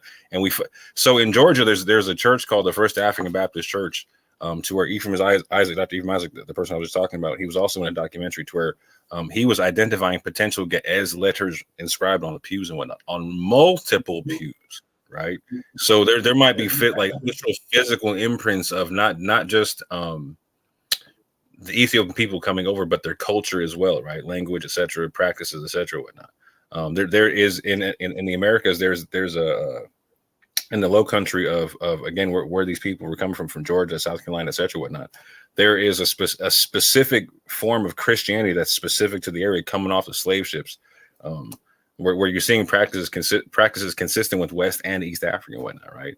You're having people praying multiple times, facing the east or whatnot a day or whatnot, right? Having having certain festivals that they would practice or whatnot. They would have having certain dietary restrictions, etc. Whatnot. And this isn't coming from like the so-called the Christianity of the so-called white man or the slave Bible. This is their culture coming off the slave ship, etc. And again, this is important to understand when I'm talking about that there's Christian cultures pre-colonial coming from East Africa potentially in slave trade and also West African in slave trade.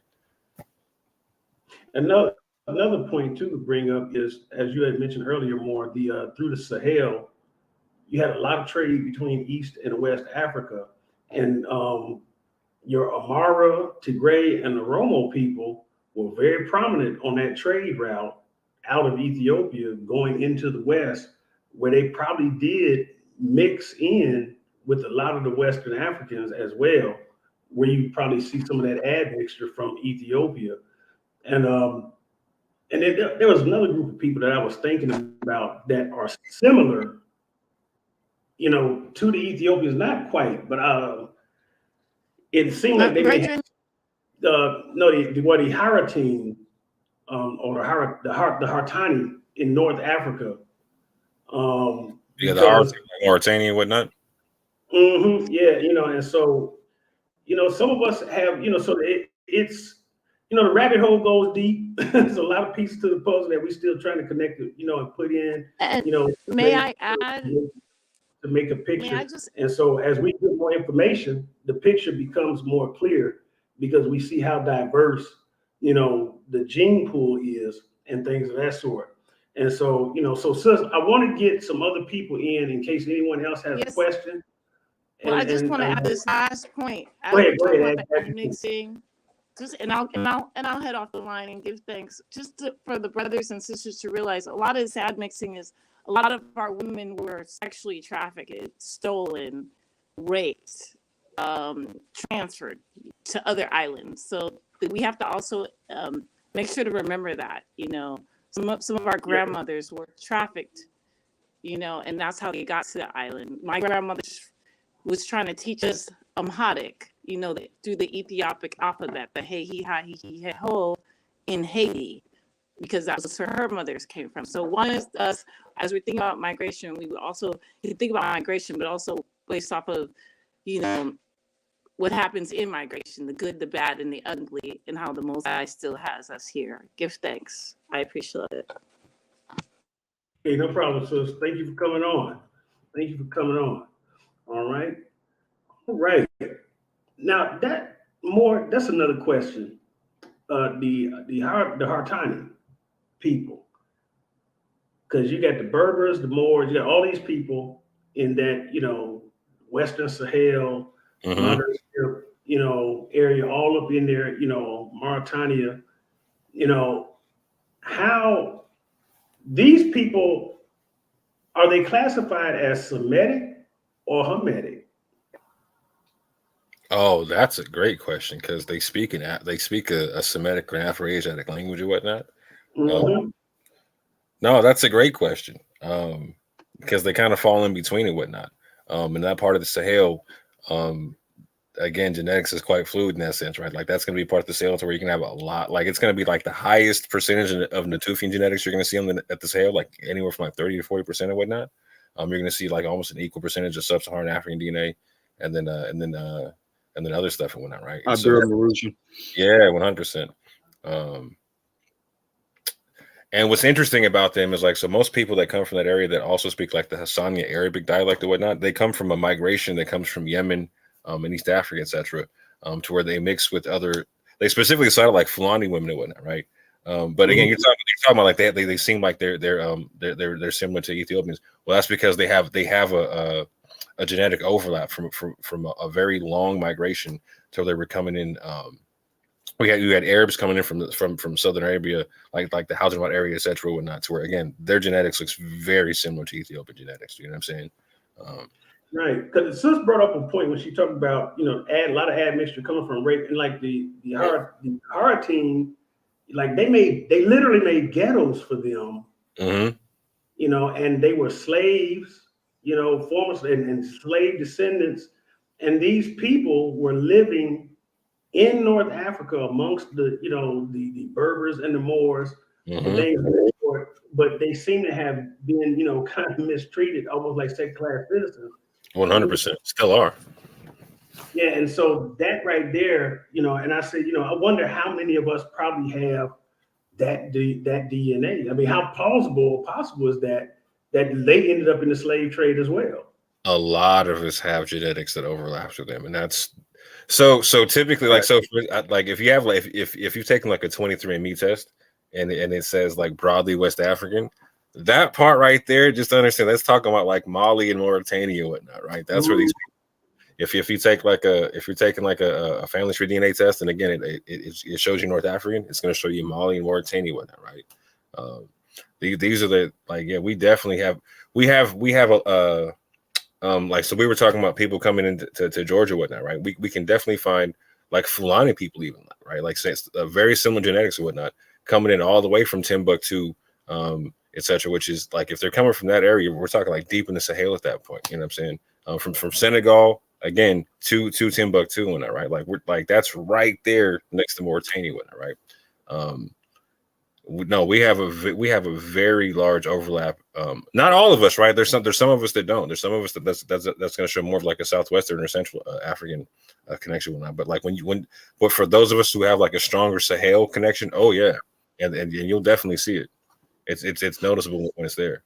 Because typically people who have like a stronger Sahel connection, they're also going to have like, you're going to see East Africa creep up somewhere. You're going to see North Africa creep up somewhere. It's funny. We were just now talking about that not so long ago, more the Sahelan populations and kingdoms.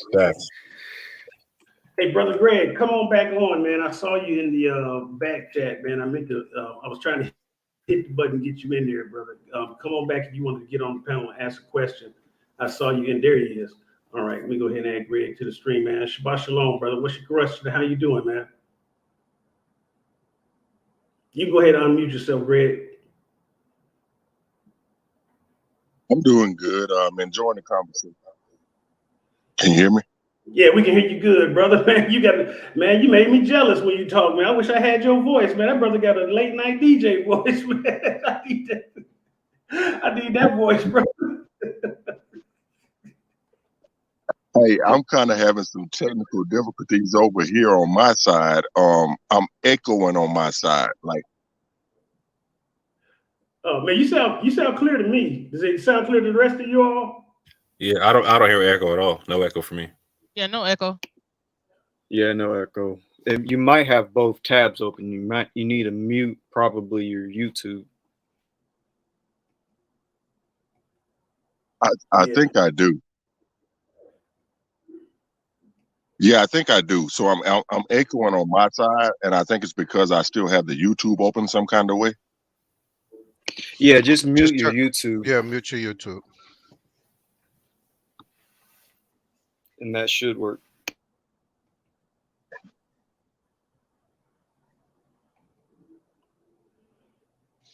Either that or you may have to just drop the YouTube for a moment while you're asking your questions and then go back to it when you jump off. Yeah.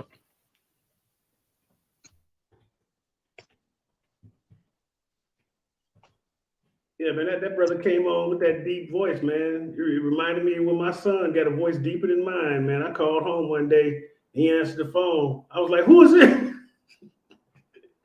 Hello? Brother Greg got that Barry White voice, man.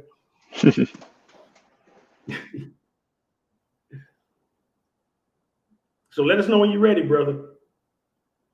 Okay, I'm gonna try it again. I tried to drop my YouTube, but for some reason, when I leave the screen, I leave the stage. No, we still got you on the stage. We can still hear you clear, man.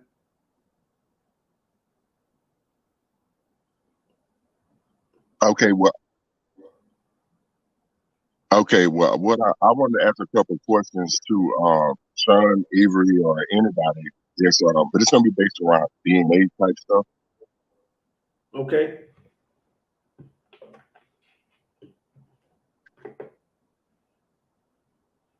All right, so he's probably waiting for my first question is, like, do you agree with everything? Like, I was looking at something and it was saying that Hamites are a part of a Caucasian subgroup. Do you agree with that? Now, it's an old study. It was like in 2004 or something. But do you guys agree with that? You said that Hamites are Caucasian? It said that they are part of a Caucasian subgroup. Caucasian subgroup. So that's more than likely dealing with like skull structure and stuff, the Caucasoid skull. And that's basically, you know, a thin nose, thin lips. And I think we're both aware that pretty much anybody can have that facial morphology. Like East Africans, they were once called Caucasoid peoples because East Africans, you know, kind of look, well, they don't have wide noses and full lips like West Africans. But even when it comes to West Africans, you can find groups with thinner noses and thinner lips like the Fulani, or even like the Tutsis, who are a Bantu people. So when it comes to Hamites being quote unquote Caucasoid, can they have a thin nose? Can they have thin lips? Sure. But I would never use the term they're a subgroup of the Caucasoid race. I wouldn't say that. I would just refer to a Hamite by their culture or by their tribe rather than call them Caucasoid or Negroid or something like that. I think those racial terms are they're a bit old school, I guess. Okay, so my next question would be, have you seen anything that Asian from the Asian continent or descendants, or they're like H or J2 that Can you come repeat out some of of that? I Canaan? can't quite hear your mic. Can you repeat that or start over? Because I thought you said J2. I want to make sure you're talking about haplogroup J, right? Give me 1 second. I'm trying it again.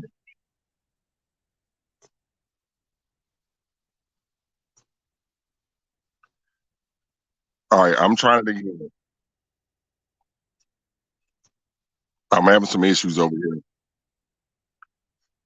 So I was asking, so have you heard or can you give me information about people from the Asian continent, South Asian, and different places that they have the same, I don't know if it's DNA or haplogroup as people that descend from the ancient Canaanites? Oh, yeah. There doesn't seem to be any evidence that Asians, and I'm assuming you're talking about like Chinese and Japanese and stuff. There's no evidence that Chinese people or Japanese are descendants of Canaanites. No. So they're not, what's the difference between H and J2? Well, the term Asian is a bit problematic because there's a lot of ethnic groups that fit into Asia. Like technically speaking, Indians, like the Dravidian people in India, they're technically Asian because they're on the Asian continent. And then you got people All like right, Iranians. that's They're actually where I technically was going next. Yeah, go ahead. So they say that the Dravidian people, from stuff that I've seen, that they have a form of albinism, and then they migrated to Europe, and supposedly that's where white people originate. Yeah, so South Asian people like the Dravidians of India would not be the ancestors of Europeans because most Indians typically have haplogroup H, and that's not the haplogroup of Indo-Europeans. Most Indo-Europeans have haplogroup R or I. And so that kind of shows you that Europeans don't descend from Indian people. They're their own, separate branch, their own ethnicity, I guess you can say. Would do some of the Ashkenazi Jews, are they also? Now, Ashkenazi Jews are a bit of a hodgepodge when it comes to their haplogroups. They have haplogroup J, haplogroup E, R, T, etc. Obviously, Jews with haplogroup E, I would see as bloodline descendants of Shem. So about 20% of Ashkenazi Jews carry haplogroup E. About 30% of Sephardic Jews carry haplogroup E. right there, that's like 50%, 20, 30, 50% of Jews with E markers. So when it comes to them, they're definitely Shemites, definitely have ties to the Levant. Even the J marker Jews have ties to the Levant. But yeah, when it comes to the Jewish population, they're a bit mixed, just like us. Yeah, I think he was going to go with the R population, because if Ashkenazis are R, then it's very possible. This is what I think the brother was going to go to next. You could correct me if you want, bro. That haplogroup R amongst the Ashkenazi would probably coincide with the argumentations that you've heard concerning albinism. Yeah. All right. Yeah. So no. Yeah, no, they're not albinos. No. No. So albinism and light skin are completely different mutations and whatnot. Right. So they're so what recessive. about They're recessive, but like albinism. So you have your OCA2, you have OCA4, you have all of these OCAs that fall under the SLC SLC4A5, and you also have SLC4A2. And so, any given, I'm trying to say this properly without confusing it. So along these recessive pigmentation mutations, you have some of that just are diseases, and you have some that are just mutations. If right? that So makes that's sense what a to you. brother was saying. Yeah, that's what a brother was saying earlier when he was trying to relate albinism and leprosy. So I'm trying to figure out um does the I'm basing this really, I'm asking a lot of questions, but at the same time I'm trying to scrutinize the information, and I don't know if I'm able to do that with such lack of knowledge. But at the same time, I do have questions, and at the same time I'm trying to get an understanding. So does the alleles or anything, does that play any part of skin pigmentation for albinos? Well, it would be a mutation on the allele. So the mutation would be on the allele. You understand what I'm saying to you? Yeah, I do. Okay. All right. So my last question is going to be, so when you have the Jews that are considered Sephardi that was out of Spain and Portugal, why are they a different, I don't know if it's DNA or haplogroup, than the ones that you find over in the Russia area? Why No, are they? they still have the same haplogroups. E, J, and R. They still have the same ones. So you can actually find Jews that came out of Spain and Portugal that were J and R. Yes. Yeah, 100%. We know where the Jews fled to when they were expelled by Queen Isabella and all them. A lot of them went to obviously West Africa, but North Africa as well, Turkey, Italy, Greece. We know where they went. They kept the records, and we can test their DNA.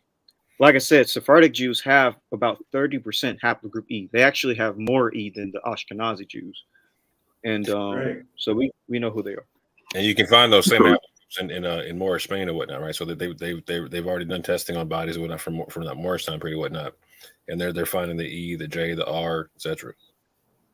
Yeah. These are the populations that would have frequented these populations that we're talking about would have frequented the Levantine area from the Bronze Age down. So this is why you find them amongst the Israelite populations. So we do separate some of these. We do separate because if we're going to talk a bloodline, then it could only be one haplogroup. But the nation was built on mixed multitude and people converting and stuff. So you find these people having different haplogroups that may have converted and things of that nature. They would have different Y chromosomes because of conversion. But these people these populations of people that we're talking about. These, so the R, the E, the J, the T. What else? Well, am I missing anyone, brothers? But No, you're amongst good. Hey, Sean, based off of what you're saying, so who would you say were more likely the ones to convert? Everybody except for haplogroup E. And I'll say it like this: like the mixed multitude coming out of Egypt is most likely a large group of E and J, right? Because you're going to see, no matter what Jewish population you go to, you're going to find an E and J base to it, right? Even if you go to India, you find E and J, right? You find E and J amongst the Lemba, right? You find you find E and J in Mali and whatnot amongst like the Torah and whatnot. You know what I'm saying? You find E and J like in Russia, Sephardic Jews, Mizrahi Jews and whatnot, right? It's part of the. It's going to be like E and J, like seem to have been part of the basal founding population. Like we're talking about like founding events, right? Like so if we're talking about like the founding event for the nation of Israel coming out of Egypt and whatnot, that founding event population is going to be not just one haplogroup, right? And it seems that it's going to have a large base of J and E. Okay, so I don't mean to be difficult. I'm asking questions just basically based on the information that I get.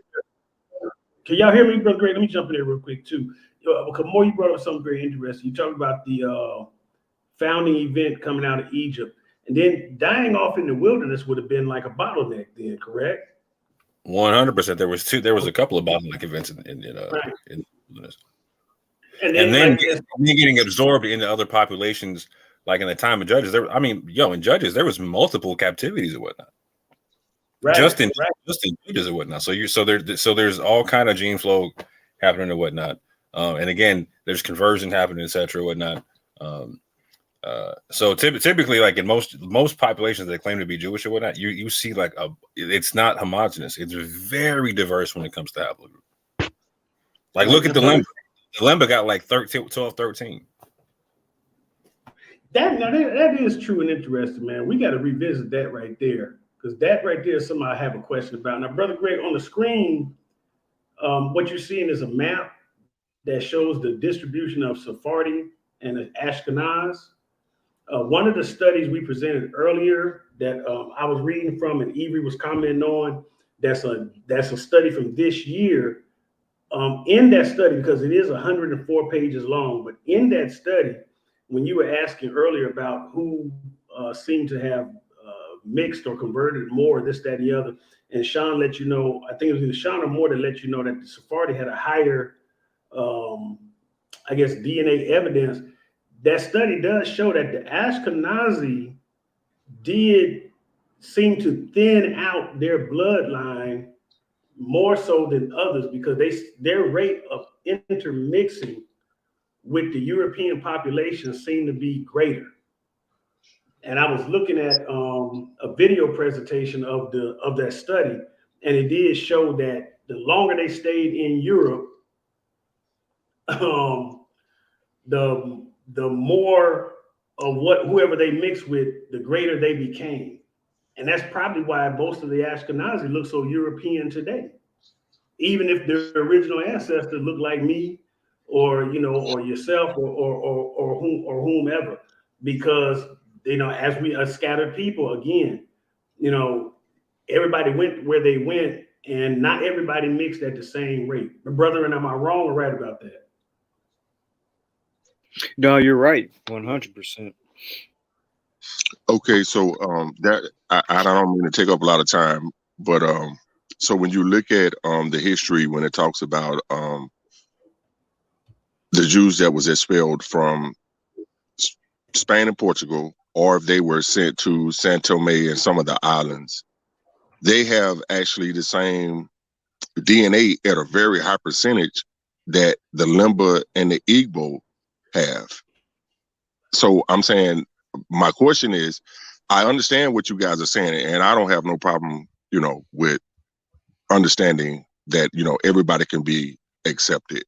But I'm saying, I think from what I learned and for what I'm understanding, it takes a little bit away from us. So I'm trying to understand. So again, how is it possible that the people that were exiled and the ones that were sent into captivity over into Santomé and the islands and stuff, how do their DNA more resemble the people of the Limba tribes and the Igbo tribes more so than the Ashkenazi people? And we know from some of the sources that'll let you know. I think that the problem with this is that, see, we get to, this was the whole point of Brother Blacktastic doing this this live. So when you really start delving deep into genetics, the color lines get blurred. We don't. So when we watch and we look at haplogroups, when we deal with genetics, you're going to start to find that people across haplogroups, let's say a specific haplogroup, let's say haplogroup E, you're going to find European people look with the paternal marker of haplogroup E.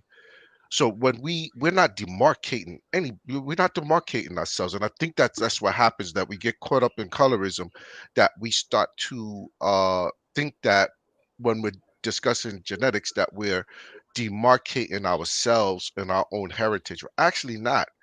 And when you say sharing, if somebody's haplogroup E and they are Jews and they're claiming to be Jews, for the past who knows how many generations, and they're European looking, does that demarcate them from being Israel? You have to, you know what I'm saying? So when all right, so this is another thing. So we're not geneticists. We're a bunch of brothers who got together. We're basically geeks when it comes to science. This is our niche, DNA. We read a lot of studies. This is what we do, and we try to elucidate the information to everybody. It's hard because when you first start studying genetics, like me, I'm sure everybody that did, and start reading into the studies, you're coming into genetics with this presupposition thought process of social constructs that were given to us: black, white, yellow, red, and things of that nature. And as you go through these studies, you start to run into walls, because the wall that you're running into is the colorism wall. And so it's hard to say, like, this is when you get it caught up in the, well, how we, we're demarcating ourselves. How are these people closer to us than these people over here? We're going by paternal lineage. If we're talking paternal lineage biblically for Israel, then that's the way we got to keep it consistent. Now we separate that from the other discussion, which was the other haplogroups that were part of the mixed multitude. Well, they would also be Israel nationally, not necessarily by bloodline. That's not a problem, right? So somebody had made mention before that after 3 generations, we keep hearing this. Every time we have this discussion, we keep hearing this. After 3 generations of mixing, that it doesn't make a difference. You're considered Israel. Well, I would say to you this: it's not about the mixing. The reason why, if you became into Israel from the mixed multitude and you converted, it would take 3 generations of your family proving that they're not going to slip back into their old pagan ways. Not as much as it's really not a bloodline thing. Like, you had to prove over generation before then you was allowed to come into the congregation. So that's mostly what it was about, not necessarily about mixing. It was, can you be trusted to keep the law, statutes, and commandments, not fall back into your pagan ways? I yield. In my bag. Okay. So I wanted to ask one last question, and it was going to be to Mr. Blacktastic. So he was saying earlier about when you kind of put some of this stuff to the side. If I'm not repeating what you said verbatim, just kind of correct me. But about how we know that some of them may say, "Hey, you are." Something about, like, we would be able to ask each other, you prove you're a Jew, or you prove you're a Jew, blah blah blah. If you understand me. So So we know that whenever the DNA stuff was basically started, it wasn't for Black people to prove that they were Jews or descendants from the people of that area. We know so more they was doing it to validate themselves. So what would you say that now that they've created this thing that we have, DNA and all of this stuff, and now that it seems that, and again, when we go to the spiritual side, we all know, and I believe it doesn't matter where those people necessarily descend from, that if they're following the faith that they need to gain salvation, they can be included. But I think that at certain times, they also feel like, or they prod themselves, or they prop themselves up to more or less be like, they are the real people and we are not. So I'm saying, at what point do faith is no longer included in the conversation? And it's because all the time it's not always faith with them, because they say anybody can be a Jew or be Jewish, but at the same time they want to prop themselves up as being the original people. I think that we're looking at faith. I think again, like even with the faith part, I don't with faith, we know that salvation is not incumbent upon whether or not you are bloodline Israel. It doesn't. No, I agree with that. It's about your faith, right? But if we're going to talk about, now we're speaking on the European Jews, right? And how they like to demarcate us. That's the same spectrum of, this is what we're talking about. The same colorism that we fell under, that same social construct is the same social constructs they fall under too. So nobody's right here. So it's not like, well, they do it and they try to demarcate us. Okay, that's their business. And not only that, but yeah, they started the science. Well, they didn't start the science for that, for trying to prop themselves up and put them in front, because this science was already started way before they started. Evolutionists was doing this before creationists started to get involved and figure out what the biblical story is, right? So to figure out what the biblical story is. So what's happening now is the science is bearing out. The same tool that they use to prop themselves up is the same tool that's showing a disconnect from their actual heritage. A disconnect from the heritage that they claim. Because the more studies come out, the more we're seeing, and the information is being elucidated that these people are from a certain area. And I really didn't want to go down this road and demarcate people, but you had a question and it needed to be answered. So this very same science is starting to bear out to show that these people, are from a certain area. You know what I'm saying? They came down into the Levant through the Kora-Araxes. The Kora-Araxes, they from the Caucasus Mountains. Their DNA goes back to Caucasus hunter-gatherers, not just them, but steep pastoralists and things of that nature. So we're starting to see even secular geneticists who don't believe in the Bible starting to make it clear who is Afro-Asiatic and who and which one of these haplogroups would be Afro-Asiatic or Semitic, or created the Semitic tongue. Let me jump in real quick, Sean, because he did. Sean, let me get in real because I don't want to lose my thought, because he was what you said, I'm just gonna piggyback on that, because I'm following where you're going with this. The fact that the genetics have come to the fore now, I really believe, man, is the move of the Most High to answer questions that many of us who were descendants of people of a lost or forgotten identity, or let me say it like this, not a lost or forgotten one, but a displaced identity.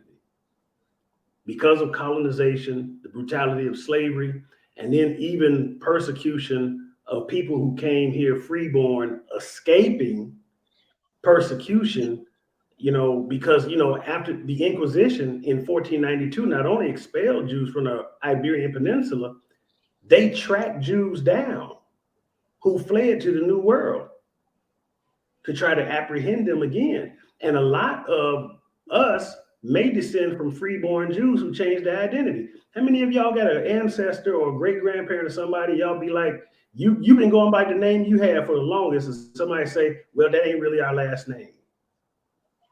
It used to be this or it used to be that. There are a lot of things that people have gone through. And so my thing earlier, in response to what the brother was getting to, is I'm telling us to start proclaiming the Jewish identity, because the Eurocentric brethren are in a position of power. They can legislate, their position. And what we need to do is take advantage of that and force them to give us what's rightfully also ours along with them, and not allow them to lord it over us and say we're not allowed to come in. And what I'm saying is you got to be strategic about it, though. It's not begging. It's making a demand to your birthright that's rightfully yours. And the science only further backs your claim.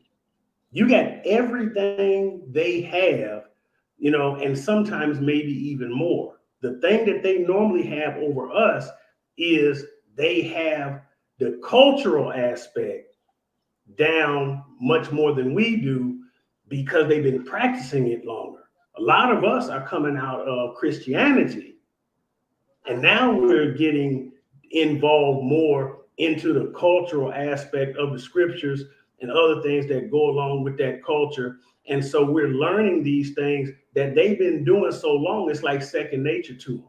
But if you notice, there's a lot of them, like I said, the idea of a secular Jew is not created out of this side of the community. It's created out of that side of those who take advantage of being a part of the culture so that they can condemn others for being anti-Semitic and take advantage of the political, social, and economic advantages they've created, like that rabbi was pointing out in the article that I read from earlier. But they don't adhere to the faith. Most of us who consider ourselves part of the awakening, we adhere to the faith. That, when people start going, who's a fake Jew, who's a true Jew, well, the scripture says that makes you a true Jew. That's a real Jew. Because did not the scripture also say all Israel ain't Israel? And see, Yeah, I agree. They would consider that anti-Semitic. But that's in the book. And so we have to be able to stake our claim. I have, Moore has his paper up. I was going to put something else up, because they have these requirements to make Aliyah, your return to the land, or recognition of citizenship, if you're interested in that. But what I'm saying is, if they can claim certain things, like we just saw with Kyrie and everything, the whole anti-Semitic thing and all these other types of things, we have to be able to say, hey, y'all, if y'all can claim it, we can claim it too. If this, that, and the other is working for you, and we are also the people, then we gonna claim it too. Well, I want to say one closing thing, and I'm gonna step off, but I would just want to say, like, I've looked up different stuff, and I'm trying to reason with you, and I agree with a lot with what you're saying, but like when I go look up a Maghrebian Jew, a Sephardi Jew, a Mizrahi Jew, a Ashkenazi Jew, I only see pictures of just them, and I think it's a coordinated effort when they do that type of stuff. Because if you a Mizrahi Jew is supposed to be a Jew that's of Eastern African descent, from everything that I understand. So we should see some pictures of people that are black when we see Sephardi Jew. I would say this, that and I agree with you. So I'm not pushing back.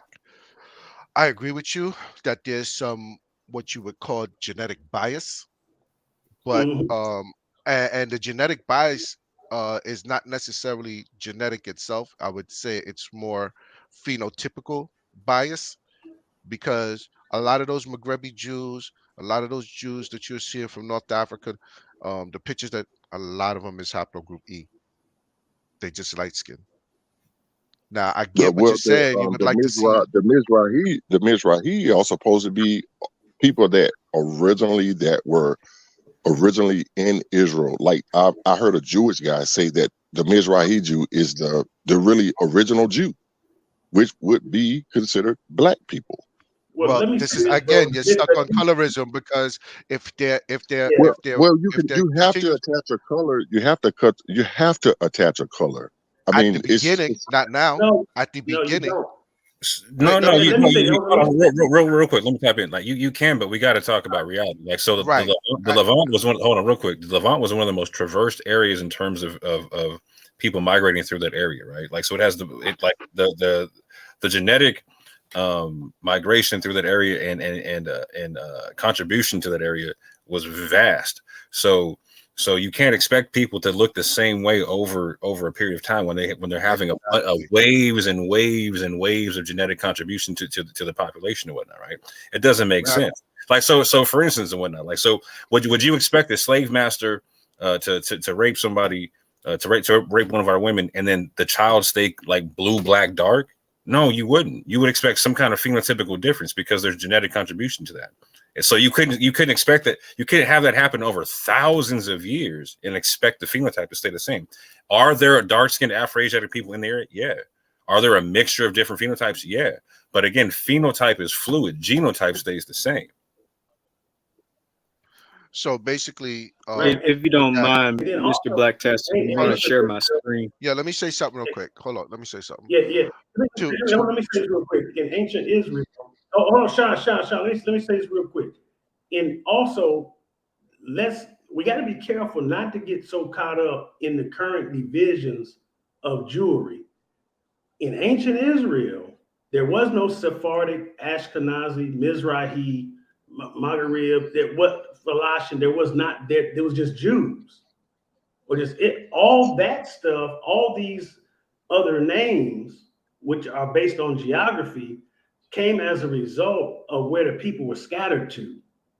But now what's happened is we start to use them in a divisive way to say who's more of a Jew based on their geography, when that was never the case. All the people are related.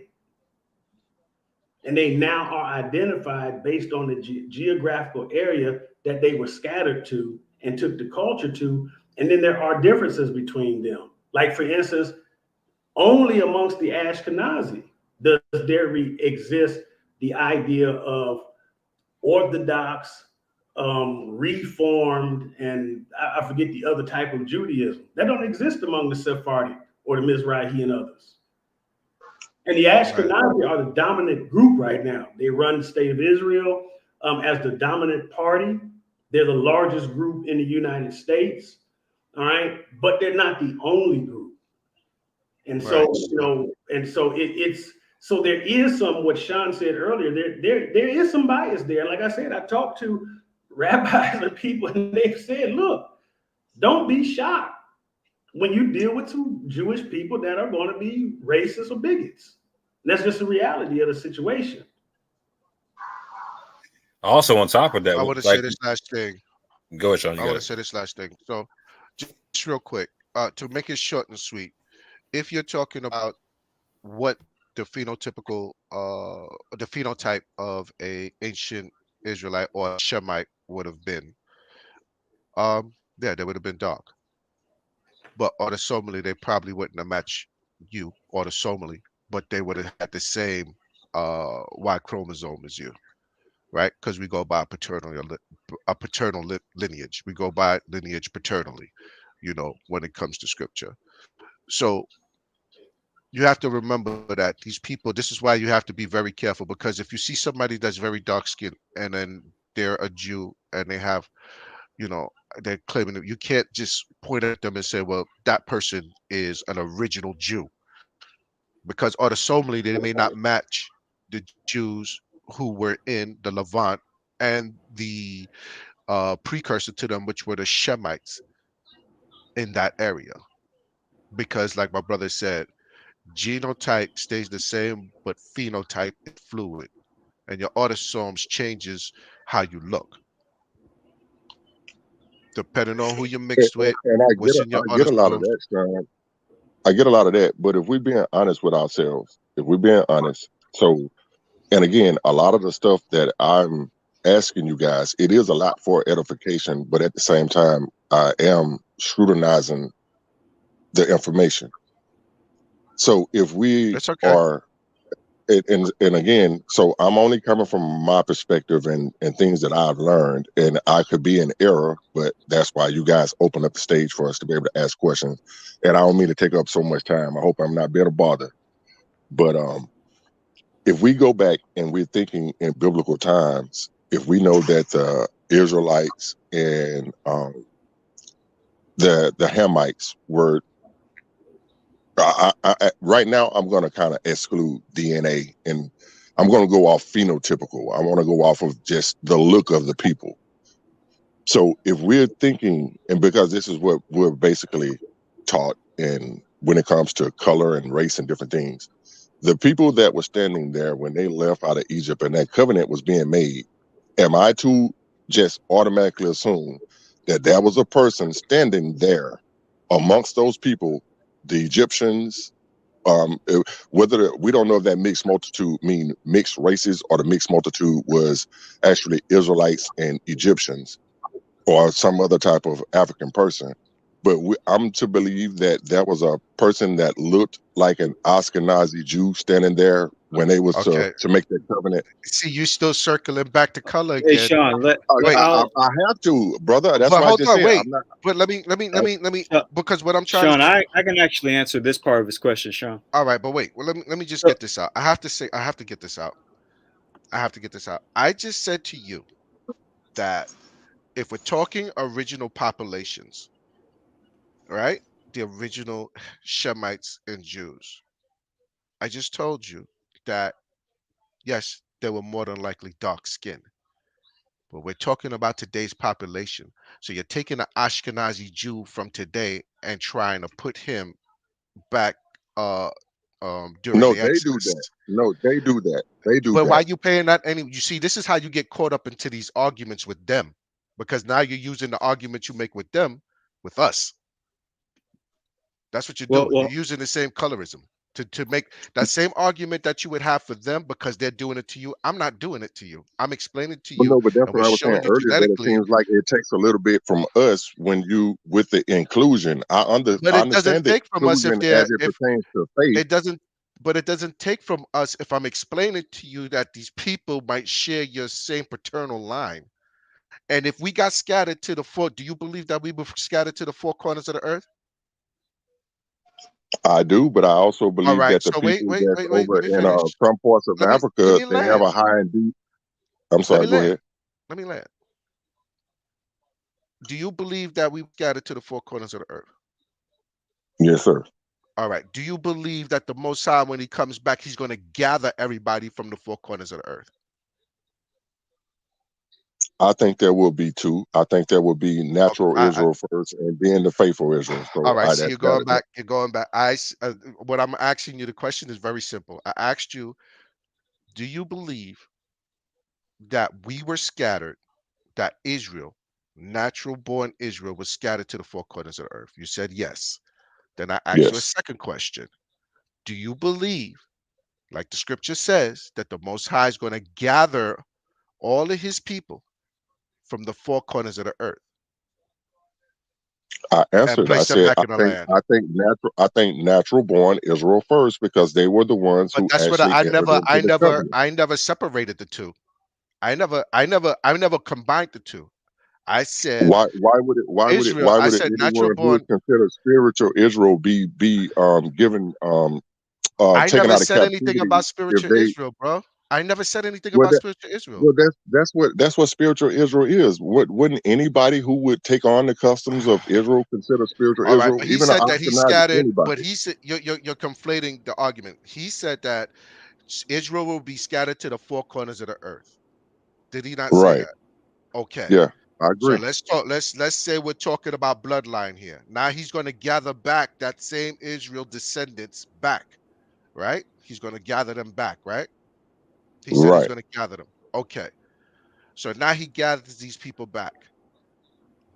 Do you think that being in the four corners of the earth, that when you finally meet up with your brethren, your bloodline, that they're going to look exactly all the same?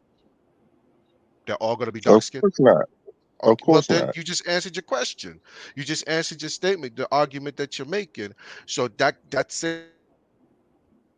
same way I just broke it down to you is the same way that you should look at it from when we say, because you're saying we're giving something away. Not giving anything away. If these people are scattered to, if we're scattered to the four corners of the earth, that means for thousands of years, wherever we've been at, or hundreds of years, wherever we've been at, we're interbreeding with those women in those areas. So, which means that although we're interbreeding with all of these different women, your paternal marker is going to stay the same, but you're going to look different when you get back.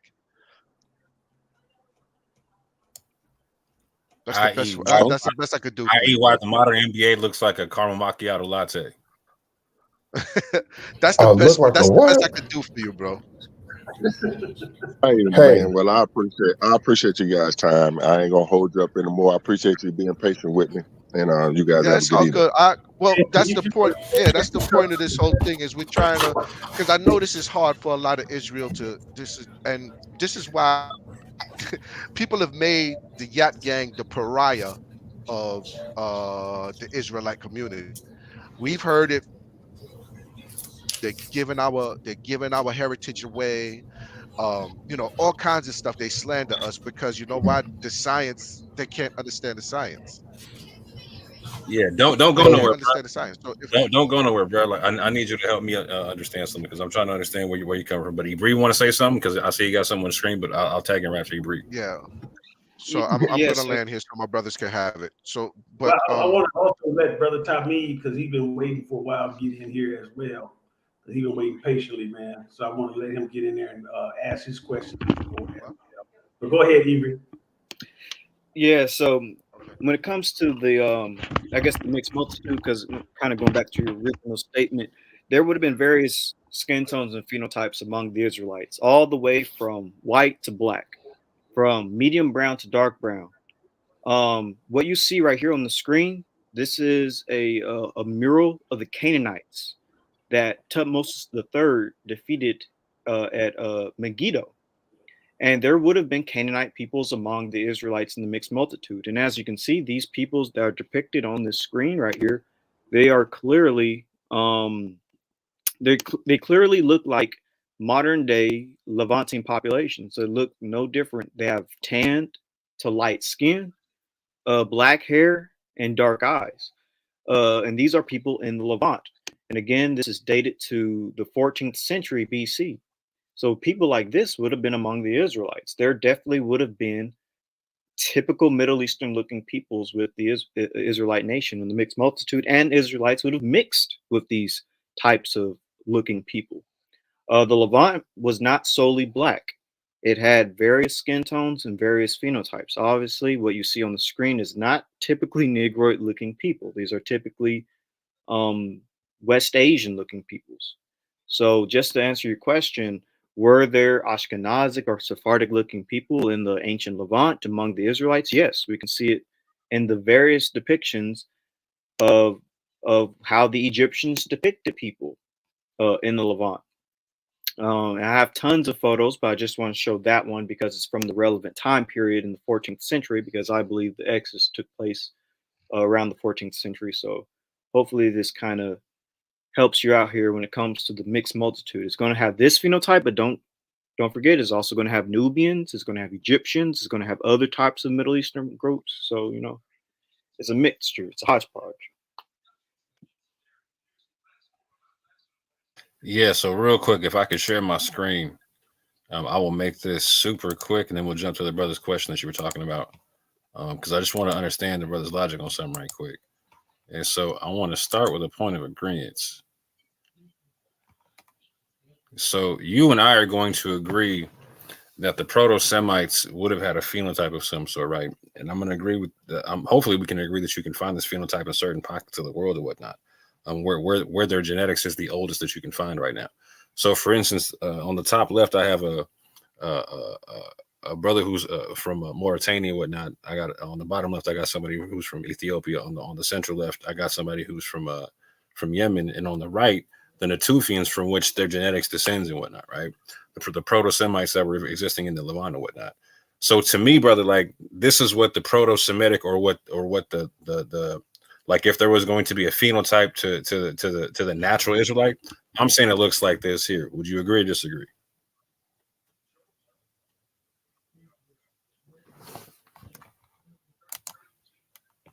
Brother Greg stepped off the stage. Never mind. Then I'll let it go. We can let your brother ask the question then. All right, brother, tell me, my brother.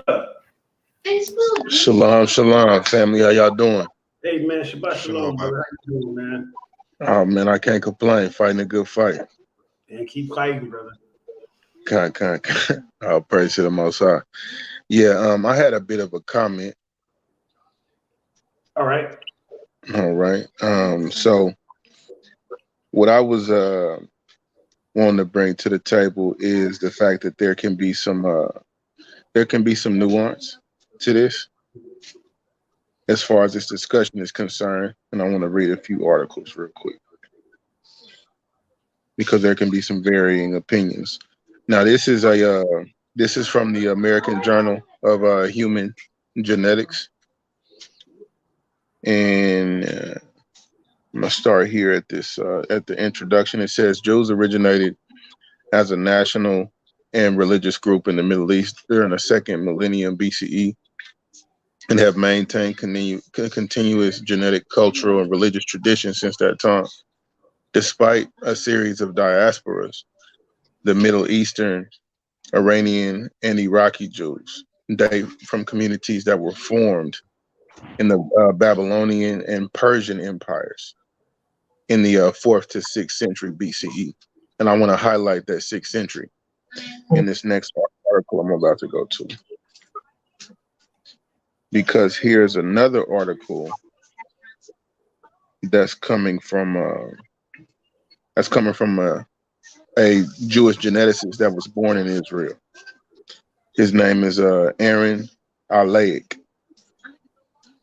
And in his article, he pins, where did the Jewish people come from? And the title of the article, Salaki, is Ashkenazi Jews, Mysterious Origins Unraveled by Scientists Thanks to Ancient DNA. So it says, where did the Jewish people come from? This is a question that anthropologists, historians, and theologists have studied for a millennia. According to mythology, Judeans descended from 3 patriarchs, Abraham, Isaac, and Jacob, who were buried in the cave of the patriarchs, which is cave Machpelah. And for a more scientific take on the Jewish origin debate, recent DNA analysis of Ashkenazi Jews, a Jewish ethnic group, revealed that their maternal line is European. It also has been found that their DNA only has 3% of ancient ancestry, which links them to the Eastern Mediterranean, also known as the Middle East, namely Israel, Lebanon, and parts of Syria and Western Jordan. This part of the world is where the Jewish people are said to have originally come from, according to the Old Testament, but 3% is a minuscule amount and similar to what modern Europeans share with Neanderthals. So given that genetic ancestry link is so low, Ashkenazi Jews' most recent ancestors must be from elsewhere. To understand why this case is, we need to go back in time to look where these other ancestors came from. And it starts in Persia, in terms of how in that other article it talks about these different diasporas. And I wanted to highlight the one in Persia as far as the 6th century. And it says it starts in Persia in modern day Iran during the 6th century. This is where most of the world's Jews were living at that time. And it says the tolerance of the Persians encouraged the Jews to adopt Persian names, words, and traditions and religious practices to climb up the social ladder, gaining a monopoly on trade. And they also converted other people who were living along the Black Sea to their Jewish faith. This helped to expand their global network, and among these converts were the Elans, the Iranian nomadic pastoral people, the Greeks, the Slavs, who resided along the southern shores of the Black Sea. Upon conversion, they translated the Old Testament into Greek, built synagogues, and continued to expand Jewish trade within their network. These Jews adopted the name Ashkenaz, and the DNA of the Ashkenazi Jews can be traced to ancient Ashkenaz, an intersection of trade routes in Eastern Turkey. And I'm about to land here. And it says, and we know at these times the Jews adopted the name Ashkenaz, and they also acquired unique Asian mutations on their Y DNA chromosome. This is where another important group of people in our history come into play. They are the Gok Turks. During the 6th century, these nomadic people were ruled by a Siberian Turkic tribe called the Ashina. They were forced by the Chinese Tang Empire, who were in power in China at the time, to migrate westward toward the Black Sea. This particular article continues to expound upon some interesting information from this Jewish geneticist, who is, naturally he was born in Israel. He got a lot of his schooling and certifications and his I would say his academia here in the States.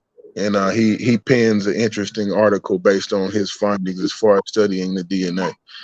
And I just wanted to bring that to the table because I think there is some nuance to this conversation, that there are some positions that would suggest that there is a little, even in them having some DNA tracing back to the Levant, there is some arguments that are being made that it's less, if you will, or more so on the lesser end, that will more so substantiate that the quote unquote European Jew more so would have came in through conversion for the most part, but not to say that they don't have any ancestry, not to say that, but it's some arguments to say that there isn't as much as would be popularly said. And I yield with that. Thank y'all for allowing me to speak. 2 quick questions. One, was that from Aaron L. Hike? Yes, it was. He said that. He said that at the outset. That's we know all about that study. Go ahead. 2, can you pull that up really quick on the screen? I just want to see it. I read L. Hike's work before. I want to see which one this is again. That might be one of the earlier papers. You said, can I pull it up on my screen? Yes, please. Yes, please. Oh, I'm on the phone, bro. Can you share your screen? Oh, you're on the phone? Or just tell me the title and I'll just look it up. So we can pull it up, yeah. No, he can't. So can you give me the title? Yeah, I believe it's the let me pull it back up. What's the password? Give me one moment. I'm gonna give you the title here in a second. I just got to get the password to this phone I was using. So I'm speaking I might to have you. that study. I have to go through. I might already have it, but I'm gonna let him tell you the title. But I have a couple of his papers. Yeah, it's the conversation. Can y'all hear me? Say it again. Yes. It's on the conversation.com, and the title of the article is Ashkenazi Jews, Mysterious Origins Unraveled by Scientists Thanks to Ancient DNA. Yes, we have that. I have it. And real quick, just for the sake of nuance, like you were talking about, what level of admixture of Levantine DNA would you expect a diaspora or a population in diaspora to have maybe 50 generations removed from being in the Levant? Like, what would be like an expected percentage of DNA from your perspective? Yeah, I would posit, based on my studies, somewhere around at least 25 to somewhere around 30. So are you positing that West Africans have 25 to 30% Levantine DNA? We definitely do not. Exactly.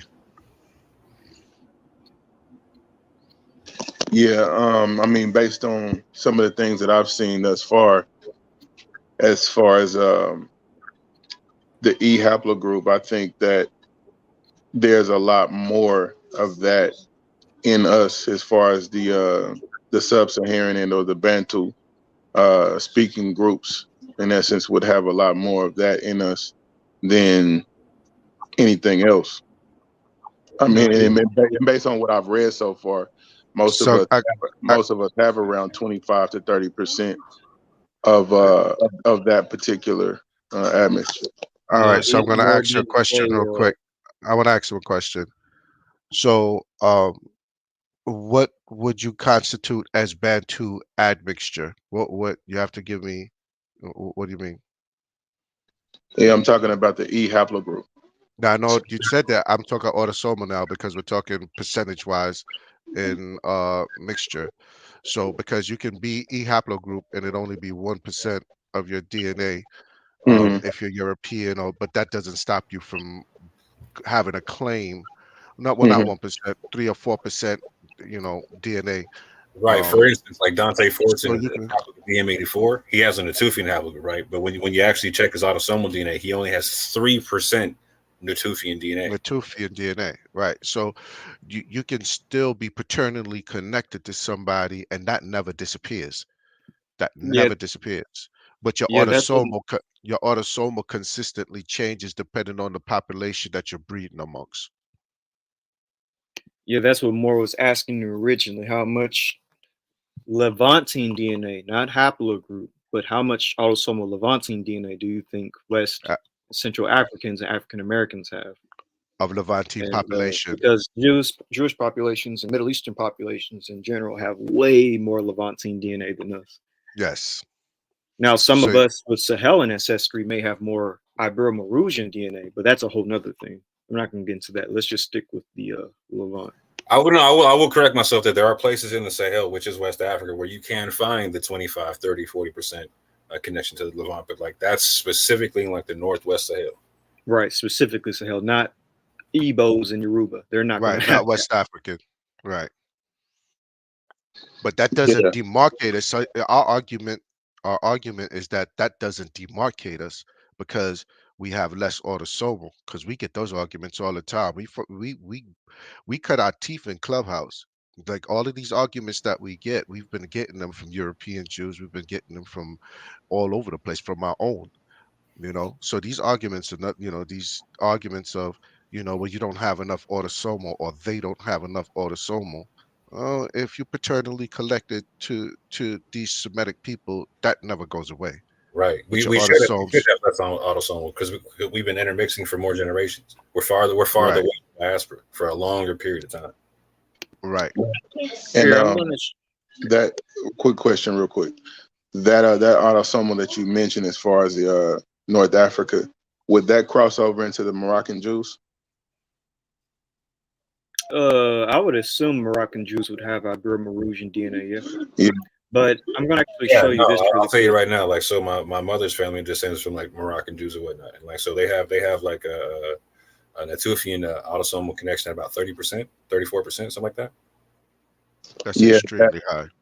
Yeah, that's what that's a particular group that I've studied, and that's where I got that 25 to 30% because they popped up actually in my DNA as well, Moroccan Jews. Right, but how much Natufian do you have in your autosomal? Percentage wise, off the top of my head, I don't know off the top of my head right now because I'm still new to a lot of the information. I'm just, in essence, I would say in the beginnings of my understanding the depths of DNA. Oh, that's cool. So I'm just going to show you this. I'm going to share my screen in a minute because I'm going to show you the amount of Bronze Age Levantine DNA that Jews have, because the paper that you posted was from 2018. I'm going to post one that's from 2022 and actually show how much Levantine DNA they have. They have way more than the average West African or African American. Like, it's kind of no question when it comes to the Jewish population and their percentage of Bronze Age Levantine DNA. Right, and this isn't undermine us. This Yeah, isn't they to try to use it to undermine us, though. They try to use it to undermine us. They try to use their high percentage in the Tufian or Levantine DNA in their autosomal, but then they might be haplogroup J. You right. understand what I'm saying? So they have no paternal connection, but they do have high Natufian. So which means that these people interbred. You know, this haplogroup J ancient populations, and then you remember now we don't mate guard. And what I mean by mate guard, I mean we don't guard who we mate with. Like these populations in the Middle Sharing my East screen. that have high Natufian DNA, they continuously stay amongst the Jewish populations there. So even though they might have haplogroup J, you might have somebody with haplogroup J that will end up having 38% Natufian, but they're not paternally connected. And the reason paternally connected to the Afro-Asiatics or the Semitic people, the Afro-Asiatic group. So they and how they retain this high autosomal is by mate guarding. So you know that they continue to hold on to a high Natufian, so which means they have connections to Natufians, but the Natufians are not their paternal ancestors. You understand? Yeah, I got you. I got you. All So right. Can I ask one more question? I'm just going to go into this paper real quick, and then you can answer your question. So this is the paper, The Genomic History of the Bronze Age Southern Levant. I'm just going to show you the amount of Levantine, Bronze Age Levantine DNA that the Jewish population has, and then you can answer your question. Just going to skip all this and get to the relevant portion. I may have skipped it. Let me see. All right, here it is. So here's a chart showing it. So here's Ashkenazi Jew, and these are other populations of people: Ashkenazi Jew, Iranian Jew, and Moroccan Jew. So these are the ones that we're going to look at.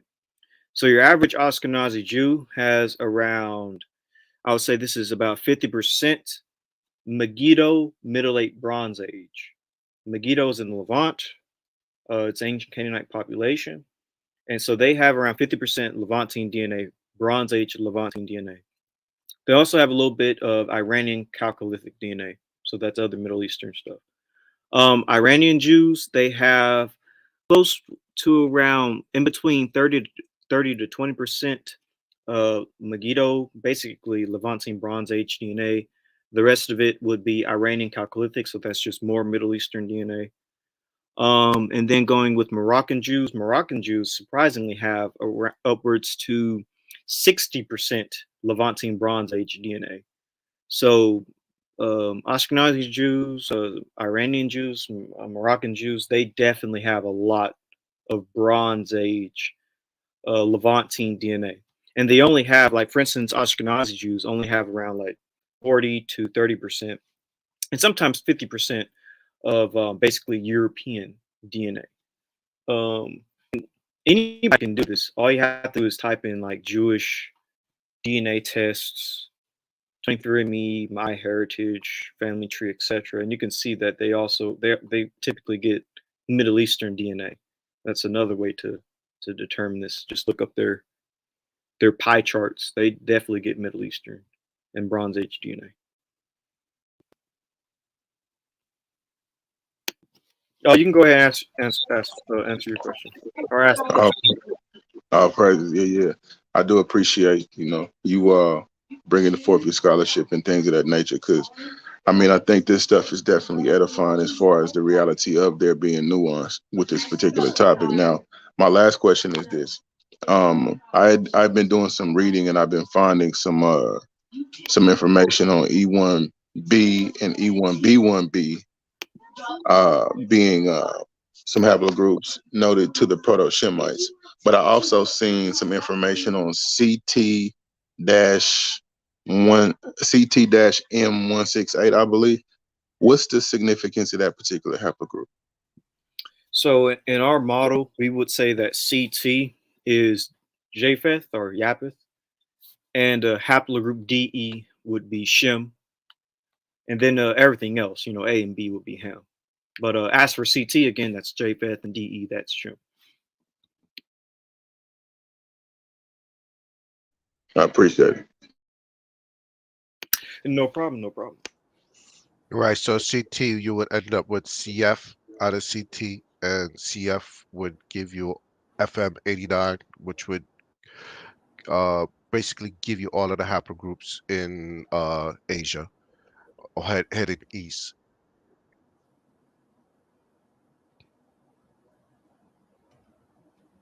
So the Asian haplogroups would be Shem, though, right? Rather than no, okay. Some of them, just so you know, some Japanese have Only haplogroup D. Right, they have haplogroup D. It's a small pockets of people with an Afro-Asiatic, but the rest of them are haplogroup C, which would fall under the FM89. Well, no, actually would fall under the CT group. So you know, you have a hodgepodge of haplogroups that would be considered Japhetic. But some of the Asians, like the Andaman Islanders, they're haplogroup D as well. So they would come from the power group that we came from, which is DE, which would be YAP positive. Let me ask this question too, brothers. Would Japheth have any descendants today that phenotypically are black? Yes. Yes, the Aborigines. Yeah, India, the Aboriginals of Australia. Who else can we think of? Basically, people in Oceania, because most Oceanic peoples are typically dark skinned. Those are the the Ata people, Papua New Guinea. Right, Papua New Guinea, places like that. Yeah. What about your Australian Aborigines? Yes, Australians as well. They share the same haplogroup with the Chinese. It's a haplogroup C. So see that right there, really, that's like a dagger to the idea of skin being the identifier. You know, because again, I think a lot of times we don't realize how much we've been socialized in a racist structure. And so we actually think a lot like the structure itself without realizing it. While we're trying to be liberated and awoken and everything like this, we have carried with us a lot of these ideologies, and it shows up in our theology and in the way we view the world. It's hard for us sometimes to divorce ourselves from it because we can't admit sometimes that, wow, this is really in me that deep. Because once we start making the phenotypical arguments, we ignore the fact that just because they look like us don't mean they are us. And that's because we're looking at the world through a lens, a racialized lens. We just assume all black people are the same, you know, and then everything. And then at the same time, people say that and turn around and say all skin folk ain't kin folk. But then as soon as something happened, see, that's the black man, that's the black man, that's the black man. And this thing is much deeper than what we look like on the surface. Hey, can I say something? Yeah, go ahead. Because this has been interesting. I've been sitting back quiet, getting my young spyware on, just in the background. And something that I think is interesting that I find, I remember talking to some guys about, y'all know that famous chart that Abba Bivens created. And now in the modern narrative, some of the guys are saying, hey, we're not claiming that this chart exhausts who is from the 12 tribes. We're just pointing out who the 12 tribes are in the Western Hemisphere. And they have to say that because something that's interesting is this, brethren. These studies and even these conversations base themselves around the possibility of who is supposed to descend from Levi, Judah, and Benjamin. These discussions hardly ever take into consideration, in my opinion, from what I've heard, who's Zebulun, who's Reuben, who's Issachar, who is Dan. Negroes is arguing over why Dan ain't mentioned in Revelation 7. So you know Negroes don't know nothing.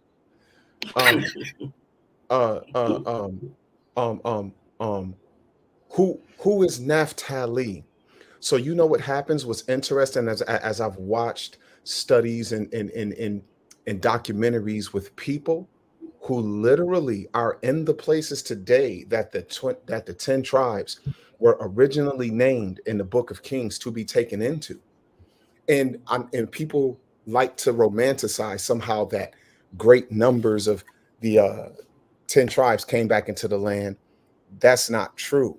When you have the Babylonian captivity happen, and it tells you that you had a few, I'm sorry, not the Babylonian captivity, that didn't happen yet, but like in the times of Hezekiah, it had named some brethren from some tribes who ran away. See, not every Manassite or Ephraimite, and I'm just talking about the 10 tribes, I'm talking about their overall colloquial name.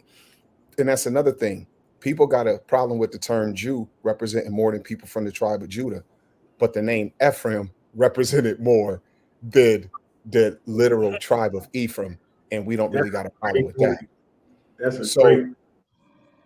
So as I look at this, besides those who actually ran when the Assyrians came, a great number of the brethren by Yah's divine providence were taken out of the land and were scattered into regions today that just are what they are.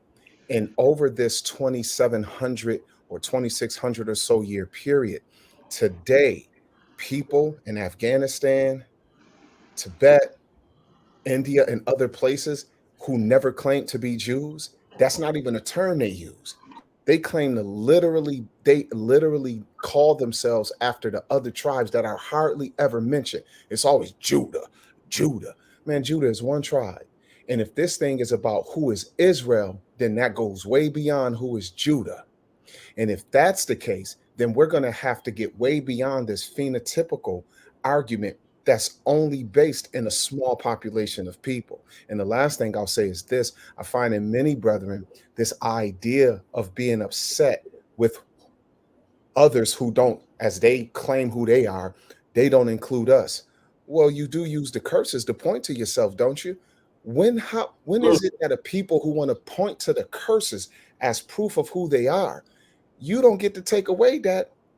As I told Black Tastic before, when Negroes come to look at a dog, you ain't never heard nobody say, man, look at that damn tail. Oh my God, I love it.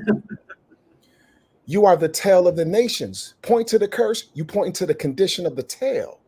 And if the tail is in the tail condition, then it is only there by Yah's grace. So if you want head status, if you want who you might look at as sticking their chest out as being the head of nations, and you want them somehow to point to the tail, all I've ever seen the dog do is put his head between his leg and bite that tail when it itch, and sometimes chase it to have fun until he get old enough and know better. And once he old, you hardly ever see him chase his tail anymore.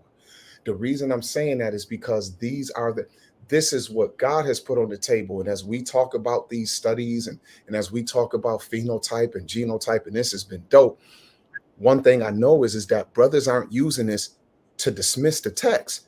They're using it to actually corroborate the text. And if that's the case, thank you. Then DNA, and especially the science of it, only approaching it's about 25 years old now, because the first big studies into the so-called Jewish population, not ours, but the so-called Jewish population going back to the mid-1990s, then y'all know what that means? We still got a ways to go. And there's going to be more information that comes as this thing expands, because when you ever hear about Jewish DNA don't take into consideration all 12 tribes, because the people who claim to be Jews originally never claimed to be the 12 tribes. They claim to be Judah. They claim to be Levi. It's always Kohen and Judah. Well, damn it, I'm telling you this. Asher sitting somewhere in the world like, yo, what about us? Gad sitting somewhere in the world like, what about us? And all I can say is that we just need to be careful to make sure that even as some of this information is riveting, it's still not an exhaustive explanation of what the Most High did. And because not all the Israelite populations had the luxury of practicing endogamy, then we know that population mix happened. And if you can really truly think you can tell me that after 2 millennium, some people supposed to look exactly like this, and for me, that proves that they're Israel, not Judah, but Israel, then that would be interesting. And not even DNA researchers claiming to have gotten that far yet. So Well, that's I'd all. like to share something with you. Hold on. I'd like to share something with you, being that you brought up the Assyrian captivity in the northern tribes. And we know that, like you said, there were some brothers who ran and survived that, but the majority of them was replaced. So I'd like to show you a genetic study. Can I share my screen, please? Yeah, go ahead, brother. Put it up there. Yeah. I'm just waiting to see. Okay, hold on. I'm coming. All right. Can y'all see that? Yeah, you make it bigger, Sean. Let me see. I should be able to. Hold on. Oh man, why am I stuck Push now? the plus sign at the top. Yeah. Hold on. I just gotta. Man, go get your grandson to do this. You know Nah, he's in the still middle. It's in the I'm middle. stuck. Oh, there it is. Yes. I'm sorry. What does that say? Genetics and the history of the Samaritan Y chromosome microsatellite and genetic affinity between Samaritans and the Kohanim. So basically, the Samaritans were placed into the land. If you go to 2 Kings 17, I believe you start at verse 21 and you read on, you hear about the king who took, it should be here, the Samaritans, let's start here, as well as populations. Let's go to where the sentence starts. Estimation of genetic distances between the Samaritans and 7 Jewish and 3 non-Jewish populations from Israel, as well as populations from Africa, Pakistan, Turkey, and Europe, revealed the Samaritans were closely related to Kohanim. This result supports the position of the Samaritans that they are descendants from the tribes of Israel dating to before the Assyrian exile in 722 to 720 BCE. So real quick, I just want to show you something. So if they were replaced, and then in 2 Kings 17, it says that, okay, I gotta rotate this. It says that that priests were brought back because the people that replaced them were being devoured by the land because they did not know the God of the land. So these priests that was sent back to teach these Samaritans were Levites, right? They were priests. Kohanim 1, Kohanim 2. At the end, what do you see? E3B, E3B. So the priests that were sent back, and then this is the replacement. All of these are replacement, the people who were put into the land by the Assyrian king. So DNA will give us some insight into a lot of things. So if you're not understanding what I'm showing you, I'm dealing with 2 Kings 17 here, and the Assyrian captivity, and the Samaritan, the 4 nations that were placed in the land by the Sumerian king, and he sent back priests. Sean, I went to 2 Kings 2:17. I don't see that. I know 2 Kings 17. Sorry, 2 Kings 17. Start around verse 23 or 22. Okay. I have a question real quick for Sean, if that's okay. Mm-hmm. All right, so with these haplogroups of Kohen 1, Kohen 2 that were supposedly put into the land of Samaria when some of the Israelites were taken out, when Israel went into captivity 722 BCE. Mm-hmm. How did whoever got these DNA samples? So these are from the modern. Right, those are from the modern, right? So how do we know if these haplogroups are from the modern, this DNA sample here are from the modern, how do they know it matches exactly with those ancients who lived during the time of the 8th century BCE?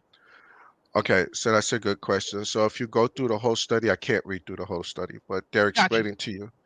So these would be the oldest families who have the longest line of genealogy, the Samaritan Jews. that are left in Israel. These are and amongst them are these priests, and these are families, right? So you got 1, 2, 3, 4 families, right? And they took samples from them. So, and they came back with these, or if you go to your far right, you'll see that the haplogroup E's, which are Afro-Asiatic, and the biblical text tells you that. So we're just doing a correlation here. So if it's true that the Assyrian king, after he took them out, he sent back priests to teach these people the Tanakh and how to pray to the God of the land so they wouldn't be devoured, there would have to be Afro-Asiatic, and these two, E3B. E3B is basically E1B1B. So I basically, get it.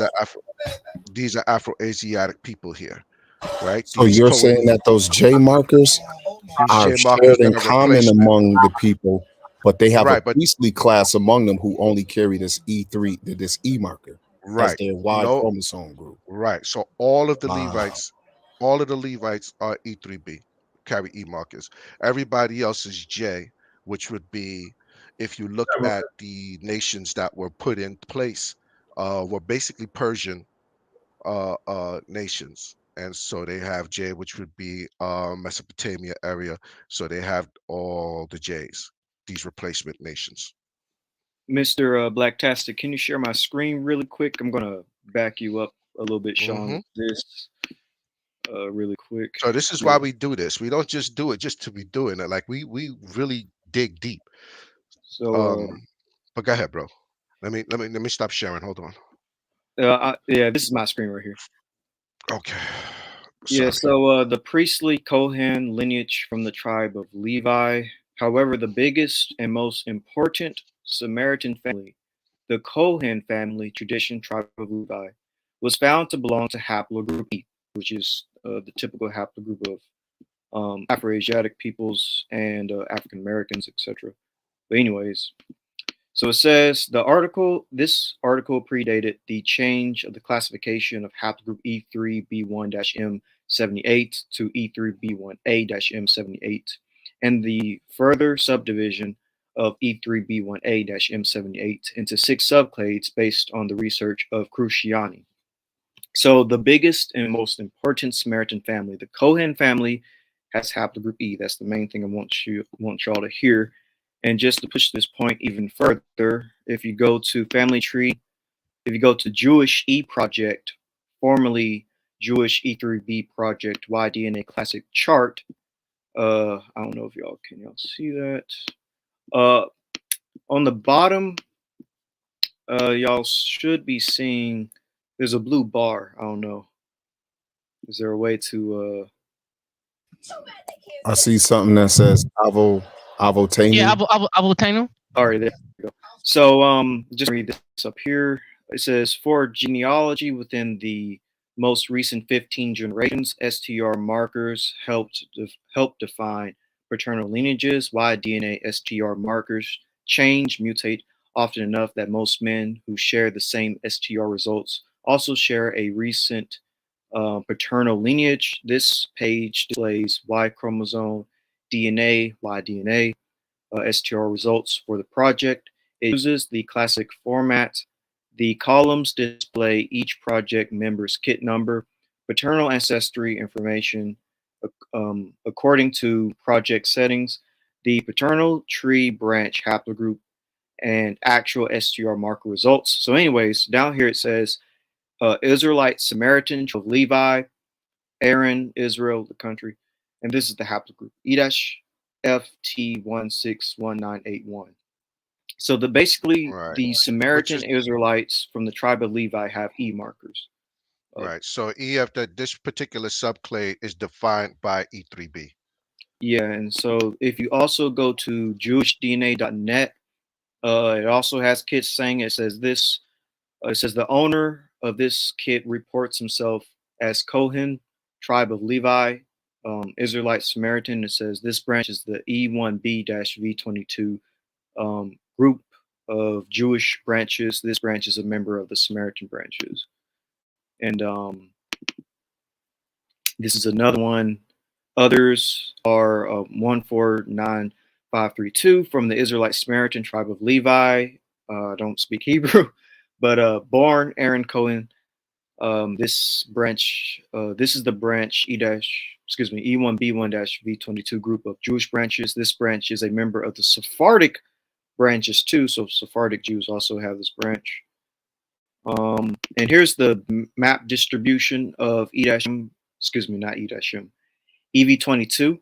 So as you can see, it's very heavy in the Levant, but it's also heavy in Iraq, where you have a lot of the Babylonian Jews, also known as the name slipped from my tongue. I believe it's there's a certain name, I forgot. Sorry about that. But basically, this e-marker that the Samaritans have is pretty much seen among various other Jewish populations. How E3B1, defined by EM78, was found in all 9 populations at frequencies of 10 through 16.7%. The Samaritan Cohen family Cohen carries this haplotype, and here's the paper which it comes from. But hopefully that kind of helped you out. So, and I want to say something to your family as well. These families, this Kohanim family that has E3B, there's pictures of them, and they do not look like us, but we are paternally related to them. You know, some of this kind of reminds me of the stories that we're familiar with, where they're true stories, and we may even have some of these stories in our family, where you had siblings that were raised separately, with the same had a parent in common, but one of them lived as a white person and one of them lived as a black person. You know, and a lot of that is the same thing. Like you said, the genetics actually destroy any race-based ideology. Exactly.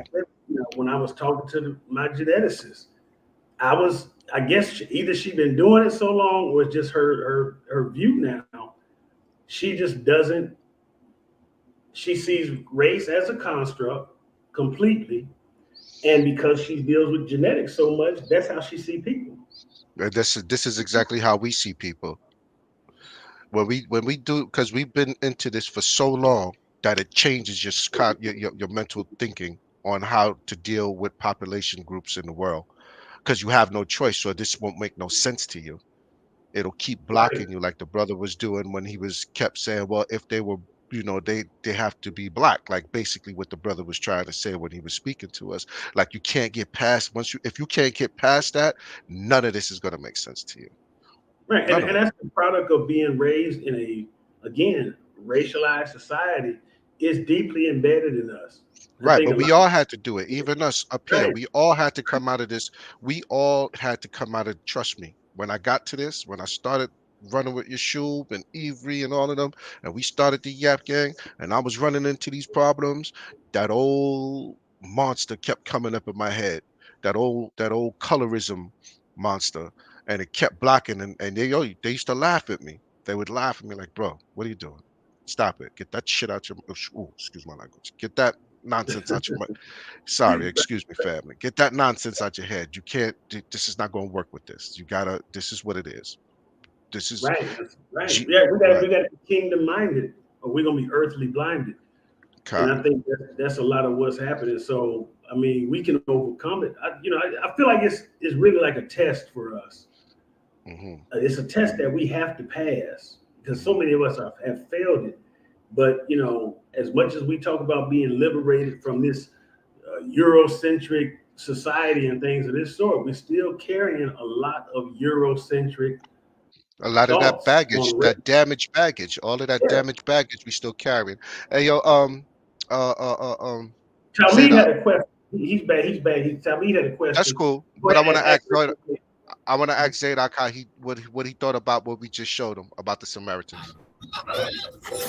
You know what I think, brothers? I think y'all causing trouble. That's what the hell I think. That's what I think. Y'all causing trouble because You know that the Samaritan Jews are classically understood to be a heathen nations who adopted what people would call Yahweh culture, even though we know that in the beginning of their way, they kind of had, whatever their culture was, and they mixed it with Yahweh culture. But the scripture does say they wrote to the king of Assyria and asked if some of the priests could be sent back to teach them the way of the God of the land. So if for the last 2 millennium, their tradition is these are our Kohen, and we're the people who have been taught by the Kohen, and this DNA test shows that the Kohen carry this E marker while the rest of them carry J marker. Y'all know what that say about all of these other Kohen who claim to be Jews, right? And the J marker is the central theme of the Kohen modal haplotype. I know you know exactly what I think, brother. And You know and it's exactly crazy what I because think. this is what we do. So we don't just surface dwell with this stuff, because we made a conscious decision when we was going to go into this, because brothers and sisters was using DNA prior to this, and was on Berean's show maybe 2 years ago, and they hit a wall because they surface dwell. If you're going to do this, you're going to do this all the way. So we made a conscious effort, or a conscious decision, that this is going to be our lane, and if it's going to be our lane, we got to come with it right. We got to go deep down, and we got to start thinking. Even though we're not geneticists, when we read these papers, we got to think like them, because it's the only way you're going to understand it. And so we parse this stuff out and we bring it to y'all. But there's a lot of people in the community that don't want to hear this stuff. They don't want to touch it. You know, Well, you know what? there's no spirituality in what we're doing. And then I get upset and I'm like, well, is there any spirituality in archaeology? Is there any spirituality in, all of these other sciences that we use when we go to war with the conscious community, or the urban apologists? So Great why is You this question. any different? you know what it is, Sean? This type of information, it holds us accountable. See, because now that you heard it, now that you saw it, you can't unsee it. You can't. Exactly. So It's a double-edged sword. It's a double-edged sword. It helps us, but it hurt us at the same time, because now right, brothers that are running around here on this racial stuff, be careful, because you might be, cursing out your family members. right, and but it's like this, man. Zadok and I, in one of our marathon bills, I made this point, and I say it here. This information, and whenever we come to learn information like this, man, it's like going to a doctor, and the doctor has to perform a painful procedure on you, but they can't afford to be sentimental. And I was telling Zadok, I said, man, the Most High is not sentimental. He cares. But when it comes to the salvation of our soul, when it comes to making us right, it's like the doctor. He says sometimes, they have to break a bone to set the bone right because it's not healing right. And he says, this is going to hurt, but I have to do it. And getting this information, it sometimes, for many of us, it shakes our foundation. It disturbs us. It bothers us. We feel some kind of way about it, but we need to, because we need to have this self-confrontation. We need to have this moment of introspection, because this is the thing that drives us to repentance. It drives us to re-examination, our standing with the Most High on this earth, and whether or not we standing, on truth for real. Because we can say all day, and we hear people always say, they almost use it as a mantra. I follow the law, statutes, and commandments.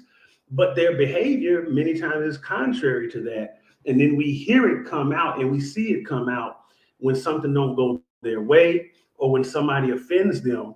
And it's simply because that person don't look like them, we act contrary to what the book told us to act like. How are we going to be the example for people if we were acting worse than they are? And it's a hard pill for us to swallow, but it's something that we're going to have to deal with if we're going to be righteous, if we're going to be ready for his coming, if we want all those promises and all those things that we believe we're, the benefactors of as the children of Israel. Well, there's some stipulations. You don't get it just because your DNA say you're the child of Israel, or because you believe a prophecy to say you're the child of Israel. You get it because you act like Israel acted. You act like Abraham acted. You walk by faith. You are faithful. You struggle. You battle for the blessing like Jacob did. You obey the Most High, not only, in word, but in deed. And this is where it's at. So to land back off of what you said, bro, Blacktastic. So basically, yeah, exactly what you said is right on top. This is all of this that we're showing you is not going to get you in the kingdom. But what it will do is give you a damn sure enough strong argument whenever somebody run up on you and tell you you ain't this and you ain't that. We're Right. adding another tool to the shed, another weapon in the armory to use. That was our full purpose on doing this. Our whole purpose on doing this and doing this deep dive. So no, is this going to save you? No. Your walk is going to save you. But this is like when people try to demarcate you, here's another weapon. Here's another tool. Amen. Amen. Yeah, Actually, here, and we got Brother J Mac in the place to be. So I don't know which one of you brothers want to ask your question first, but we do have a distinguished panel that's capable of handling it. can I actually say something first before we get the question? I was going to respond to Chimney's statement earlier about what about Zebulon, what about God and the different ones. In that video that I mentioned earlier, they actually say where they are. The Zebulon, they found said was in Samarkand in Uzbekistan. They said there were people who can say that they are Zebulun. Ephraim, these people look like they were from, if I'm mistaken, Thailand. So you actually mentioned a lot of places where the tribe that you mentioned, yeah, they're there. A lot of them are in Central Asia, Asia proper and Central Asia, and apparently there's also a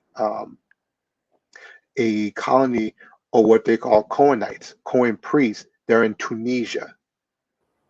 So yeah, these tribes are actually being found all over the place. And of course, they did mention Ethiopia, but a lot of them actually also in Asia and in North Africa. So yeah, I just wanted to chime in. Is let you were right on track, brother.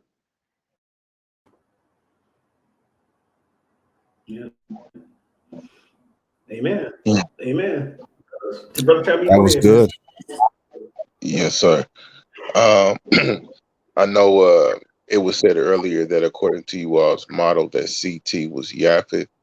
Now, so if CT is Japheth, that means that you wouldn't consider CT-M168, you wouldn't consider that a parent of DE, correct? Right, that would not be apparent. No. Okay. Now, I posted a link in the chat, and I just wanted to ask a question based on that. Because here in haplogroup.org, here's some information on DE. It says that the parent branch for DE is CT-M168.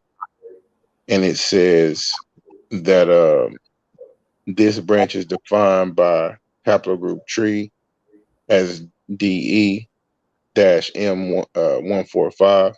And there it is the child of CT-M168. So if that's the case, now if this particular bit of information is true, if DE is a child of CT, how would that change your model? And or if this is true, who would CT be in your estimation as far as a parent of DE? And I yield with that. Sharing my screen. So actually, it's CF that we say is Japheth. I was looking back at my Right. notes. CT would be Noah. CF. In our model, CT would be Noah. Here is the model that we have breaking it up. Can y'all see that? So Y chromosome Noah would be the ancestor of Japheth, CF, Shem, DE, and Ham, A and B. Can y'all see that right? Yeah, I can see it. Yeah, so basically what we're using is Nathaniel Jensen's 3 nodes model. So basically what Nathaniel Jensen developed, which he's a geneticist from Harvard University. We don't agree with everything he says, but when it comes to this 3 nodes model, we do agree because it fits good with the biblical narrative. And basically, all of humanity today would descend from 3 ancestral nodes that form all the different haplogroups of today, kind of like with the biblical narrative. And Nathaniel Jensen managed to find this in the DNA of humanity, because there's 2 ways you can look at haplogroups. You can look at it from the phylogenetic tree root, or you can look at it as forming simultaneously from 3 ancient ancestors. And we go with that model when it comes to using the phylogenetic tree of tracing all of humanity's connections with each other.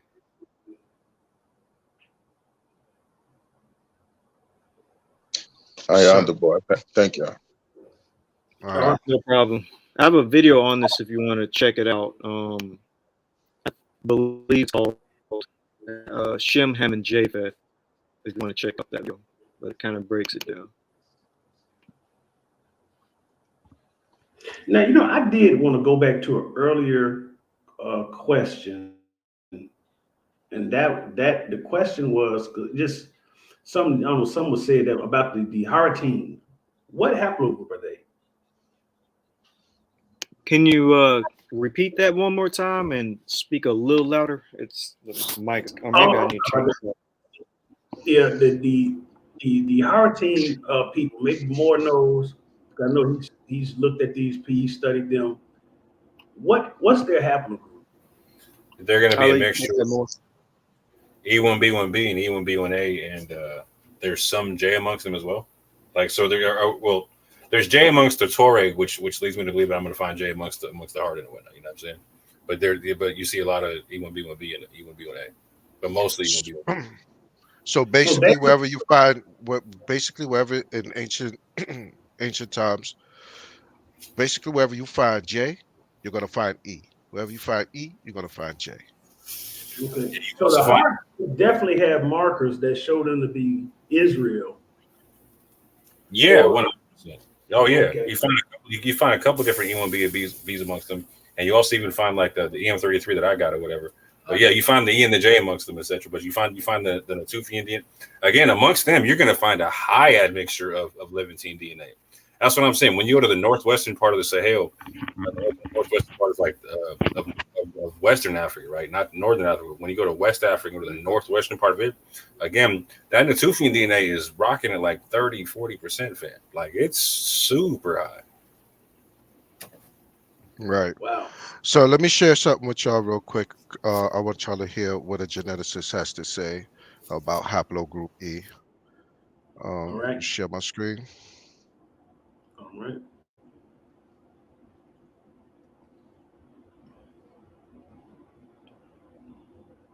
You got it up there, Sean? I'm looking for it. Yep. You see it? All right, I see it. Yeah, I see it. I got it. Oh, hold on. What did I just do? Hold on. Did I knock Zadok out? Because you know what happened? I hit add to the. Okay, there he is. Oh, let me add him back to the stream. All right, let me add your thing. It switched up on me. I see you trying to make Zadok get his mind right. I saw that.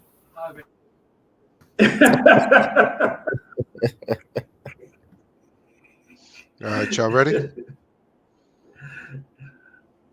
Y'all ready for this? Ready. Infinite Garfield, our brother. All right, so basically, this is Garfield. He's interviewing Dr. Razib Khan, and he's basically asking him about E1B1A and J1. So he's going to ask the question himself, and I want y'all to pay attention. It's a short clip. All ready?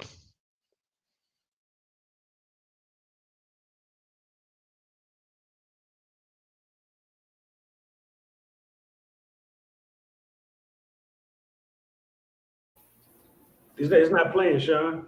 Yeah, I'm trying to figure out what I did wrong. It was just playing, and then now it's not I told responding. you go get your grandson. You know these kids not working so better than us, man. They do Several claims for E1B1A being a founding haplogroup among Semitic groups. Is E1B1A found in high frequencies among Semitic populations like the one would the ancient Arabians and Syrians and the Israelites have had high percentages of E1B1A within their populations in antiquity? Yeah, they did, but they also had J1. So this is my opinion. So take that for what it is. I think that J1 and J2 probably were not, and I'm going to say Afro-Asiatic because, you know, like the Egyptians spoke non-Semitic language, but it was Afro-Asiatic, like more closely related to that of the Amazigh people, the Berbers, right? So North Africa had a different branch before the Semitic whatever. So I'll say Afro-Asiatic, Semitic, and whatever the other groups like Tuareg and stuff. So it looks like the Natufians had it. It looks like there was a massive admixture between Western and Eastern Levant, Middle Eastern people, probably before 3000 BC, but after, let's say after like 8000 BC, somewhere like in prehistory, there was a genetic exchange, and the J's, J1, J2, seem to show up during that exchange in the Levant and the western part of the Middle East. I don't think Afro-Asiatic languages are from Western Iran, which is where they would come from. Therefore, I don't think. Also, like you find J2 and J's in Europe and in India, and obviously, and that's not due to Semitic migration, right? So they're ancient lineages that are in like the Indus Valley civilization and what. Excuse me. So I think E is probably more likely to be Afro-Asiatic, and they had high frequencies in Arabians, Syrians, and Israelites. Okay. All right. Garfield mad as hell he brought that dude on that show. Yep.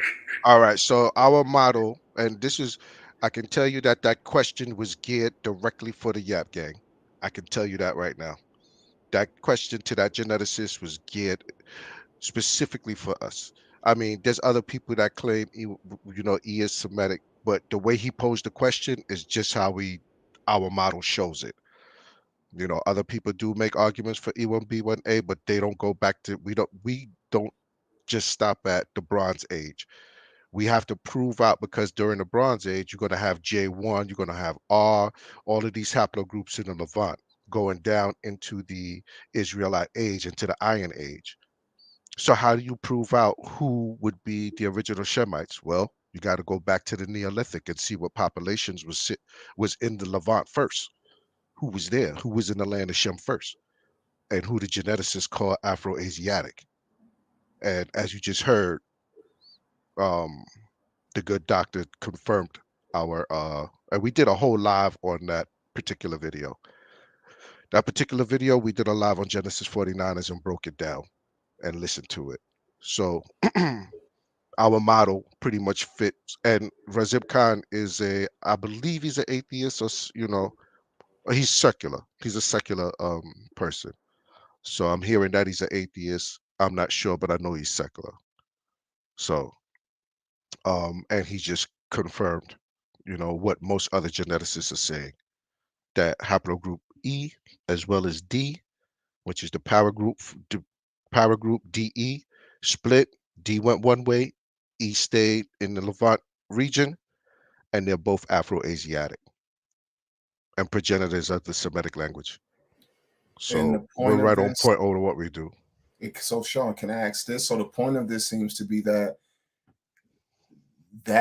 those markers and whatever their variations are would be found heavy in a lot of the genetics of many of us who came, to this side of the world, through the transatlantic slave trade, or some who may have through migration or even exile, who wound up in certain places.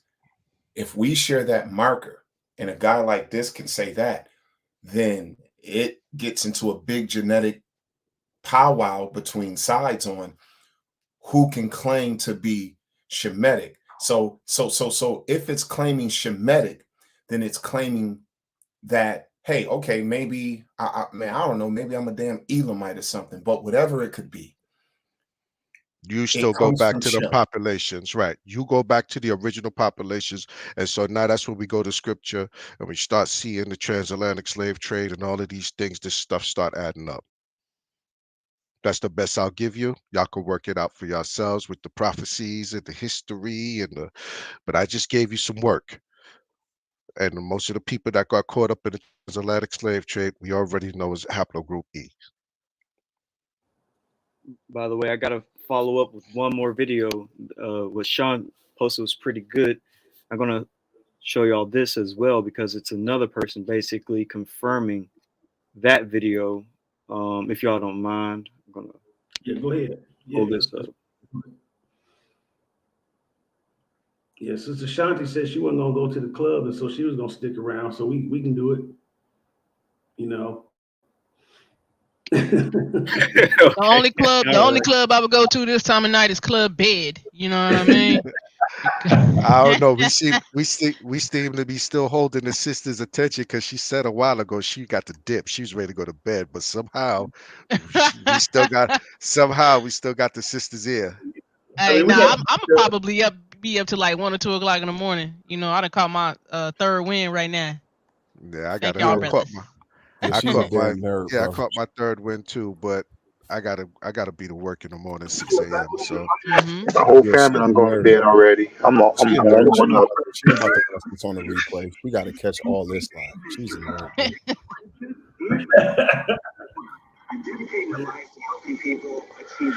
I'm a survivor. I'm staying up.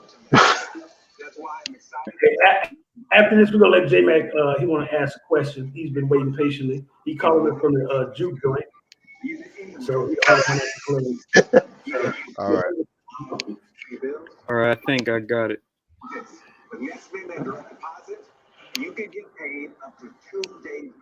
All right, here we go.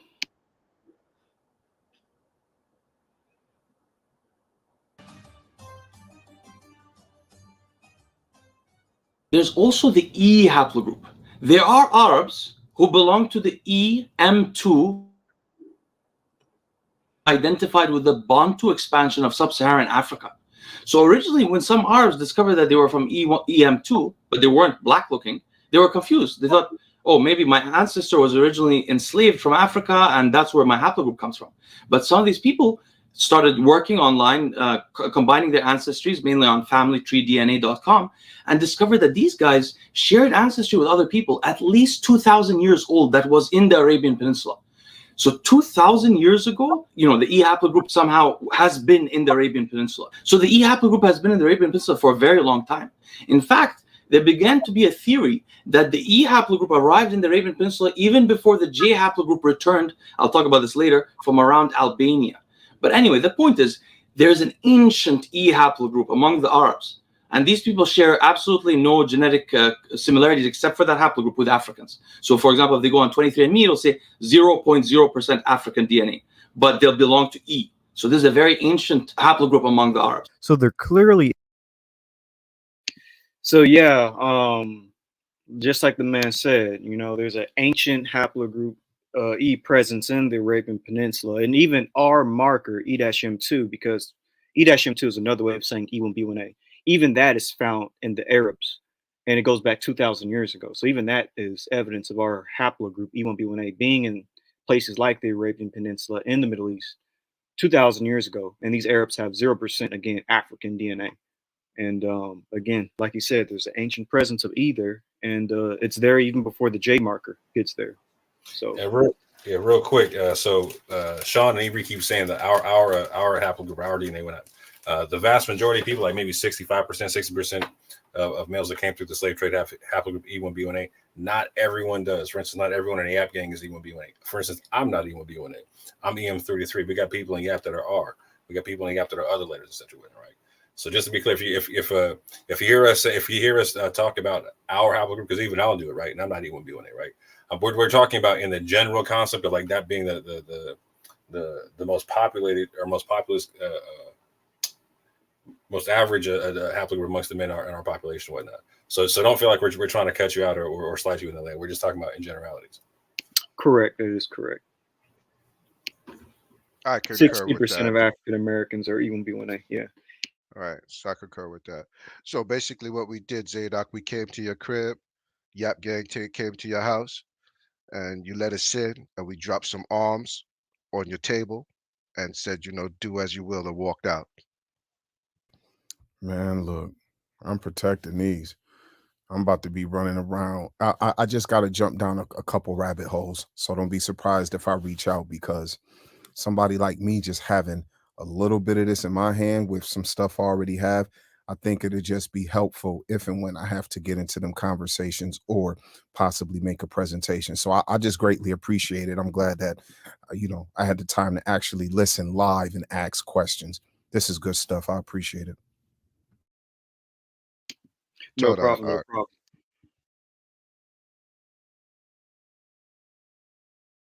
JT Mac has something to say. You had a question, bro? Greetings, brothers. I don't know if sister's still up here. Yeah, I'm still here. Yeah, yes. Messianic brothers and sisters. I come in Black Tastic. No, I come in peace. So y'all ain't gotta have y'all guards up for me. Orthodox more knows me too. So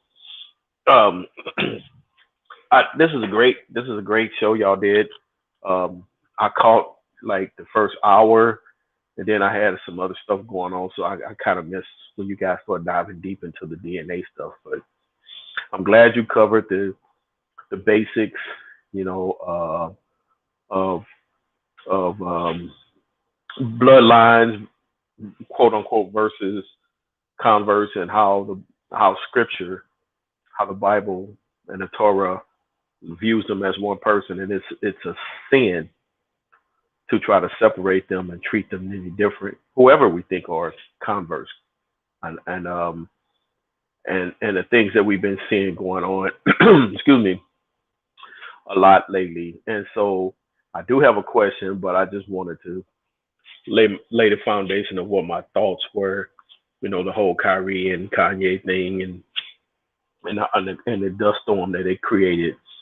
And there's a lot of people I've watched on my Facebook page that jumped on that, and they've never been interested in it, but now they're convinced that, because they've watched the documentary and whatnot, and I'm just amazed at how people can watch something and see clearly the anti-Semitic tropes and things that are being said and made, and then but come out and say, well, they're not making them, they're just posting sources. If I post a source of Henry Ford, if I post a source, linking to Adolf Hitler, how am I not, pushing anti-tropes? And I said, so if Tom Brady posted a link to the original Birth of a Nation, I don't know if you guys are familiar with that, the original one, and just put it on his Twitter page, how many black folk would be cool with that? And so anyway, I'm rambling on, but my question is, because I am not an expert in DNA at all, I kind of, follow some of you guys and listen to what y'all say, and, I'm fascinated by it, but I don't, but I guess a question I have is, because we always get into these things, I try to use practical logic and knowledge. And as far as I'm concerned, we basically all come from Noah, because they're the only family that walked off that boat. And, and I tell people that, as far as Shem is concerned, there are other Semitic people. I mean, Jews are Semitic, but not every Semitic person is a Jew. I don't know if that makes sense, because Shem had other descendants. Abraham had other sons. Jacob had Esau, you know what I'm saying? So on and on and on. But what is, and you guys may have covered this, but what is the oldest DNA or samples, or I'm assuming that they got some DNA somewhere, or that they're comparing you know, what is the oldest that they have record of, or are they just going by people's records of that people have kept of their family lineage? And you guys may have covered that, but because like I said, I had a whole lot going on over here, and I'm just curious about that because a lot of folks make claims about DNA. And I just want to know. A friend of mine, he always say, "Ain't nobody got Jacob's DNA," and I'd be like, "Well, you know, he kind of right about that." But what are you guys' thoughts on that? Oldest DNA for what human population specifically? The oldest DNA as far as Israelites or descendants of Jacob. Oldest DNA for Israelites are the descendants of Jacob. That's a good question. Well, we don't have any DNA from the Bronze or Iron Age Levant. But the best thing we can do, and that we do have, is by looking at modern populations today that claim descent from the Israelites, we can look and trace back in their genome to see what would be there and what people groups were probably there. So there's a paper out called The Genomic History of Southern Europeans, Levantines, and Jews. I might pull it up here in a second. But basically, this paper illustrates that 3,400 years ago, which is about late Bronze Age, early Iron Age, around that time, there was a Nigerian Yoruba / Luya Bantu component in the ancestors of the Jews. So we can deduce that there likely was a West Central African type of people in the Levant around the time of the nation of Israel. Now, we don't have any bodies yet. All we can do is trace the lineage of modern day people who claim to be Jews. But to a certain extent, I would say that's good enough for now. Now, it would be good to get ancient remains, but the only thing we have that's old is like Jewish graves from Erfurt, like what Blacktastic brought up earlier. We do have Jewish graves that go back to antiquity and stuff like that, but nothing that's Iron Age or Bronze Age. Although we do have Bronze Age Canaanite remains, but you know the Canaanites were sort of like the frenemies of the Israelites, so we probably don't want that. That's good that you said that, and I'm assuming that's probably because of the way the ancient Jews or the ancient Hebrews did prepared bodies. Unlike how the Egyptians did it, where I guess they have more preservation for the bones and stuff. If you go to a tomb, you might find bones or whatever. I don't know if they necessarily find any bones of any ancient Hebrew because of the way that they. More so, I find that the burial sites and the actual archaeological sites and whatnot, the cities and whatnot, right? So there's. But go ahead. You were going to say something, Sean? Go ahead. So real quick, I want to say this. So we know that there was a population of people who called themselves Jews and Israelites during the Iron Age. People groups going back, around the Iron Age. Back to late Bronze Age. That end up becoming these populations of people. How do we know? Well, because we have writings, we have archaeology. Now, we don't have any specific, we don't have Abraham's body, we don't have Jacob's body, but we do know there was a population of people that called themselves Israel or Jews or what have you that lived in a certain area. I believe that, brother. I'm a Christian, so you ain't got to convince me. Yeah. No, I'm not trying to convince you. I'm just trying to walk out to walk up my answer for you, because most people will say that, well, you don't have the body of Abraham and you don't have the body of Jacob. Well, it's just, okay, we don't. But we could walk back the DNA to the people who were in that area that called themselves Jews, that live a Jewish culture, lived, Israelite culture, in the Levantine area, and find that in the times that they're supposed to be there, and the archaeology shows that these people were practicing this culture, we could connect our DNA to this area and to these people, basically. Okay, that's good. And I'll ask you guys this one last question. I was listening to a debate with Pastor Bennett well, he was coming back at Jabari, but somebody jumped on it, was telling him because of the source he used. I can't remember who. It was some historian, maybe 1,000 years ago or something of that nature. Anyway, they were quoting what this historian was saying about certain particular events concerning the Jews and whatnot. And this lady got on and said, "Oh well, I can't find any tomb for this particular historian, and I can't find any lineage, so therefore he must not have existed." You know, that kind of old argument they keep coming up with. Mm-hmm. So I asked them a question, and maybe you guys can tell me if this was a fair question. I said, can you find a tomb or burial for every Egyptian that ever walked on planet Earth, or lineage for every Egyptian that walked on planet Earth? Now, one person said, yeah, but nobody else answered. So I don't know if that's a fair question or not.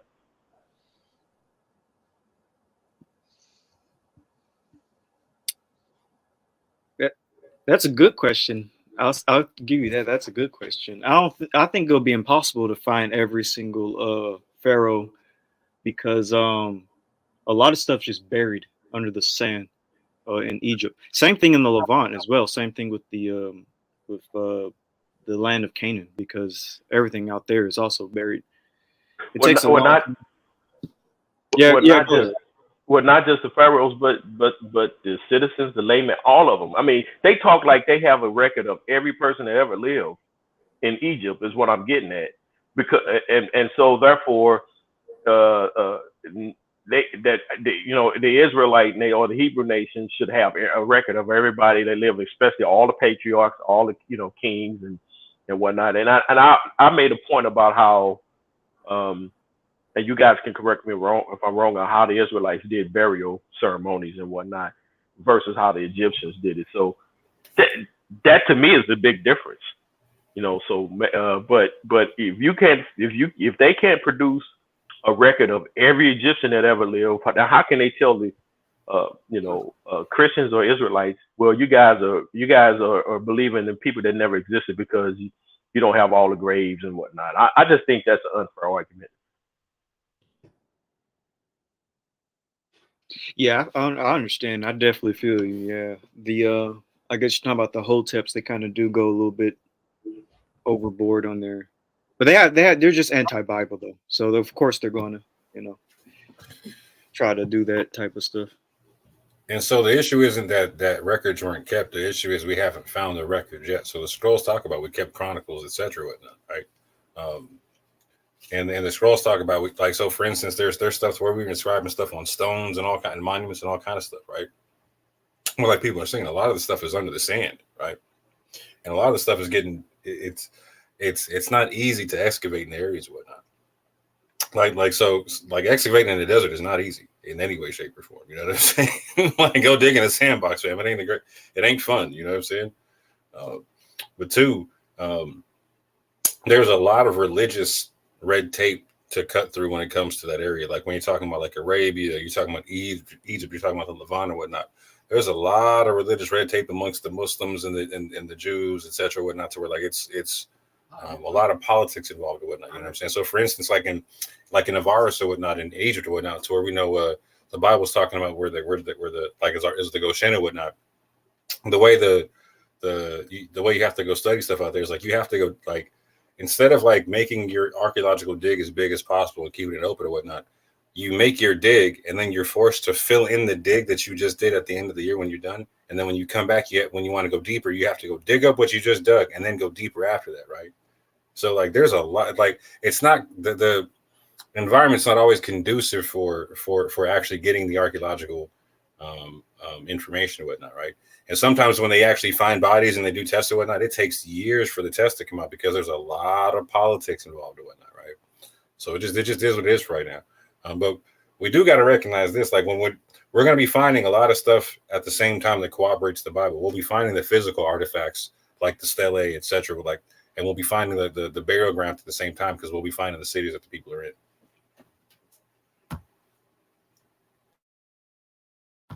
I'll land my plane there. How much longer we going, because I got to turn in.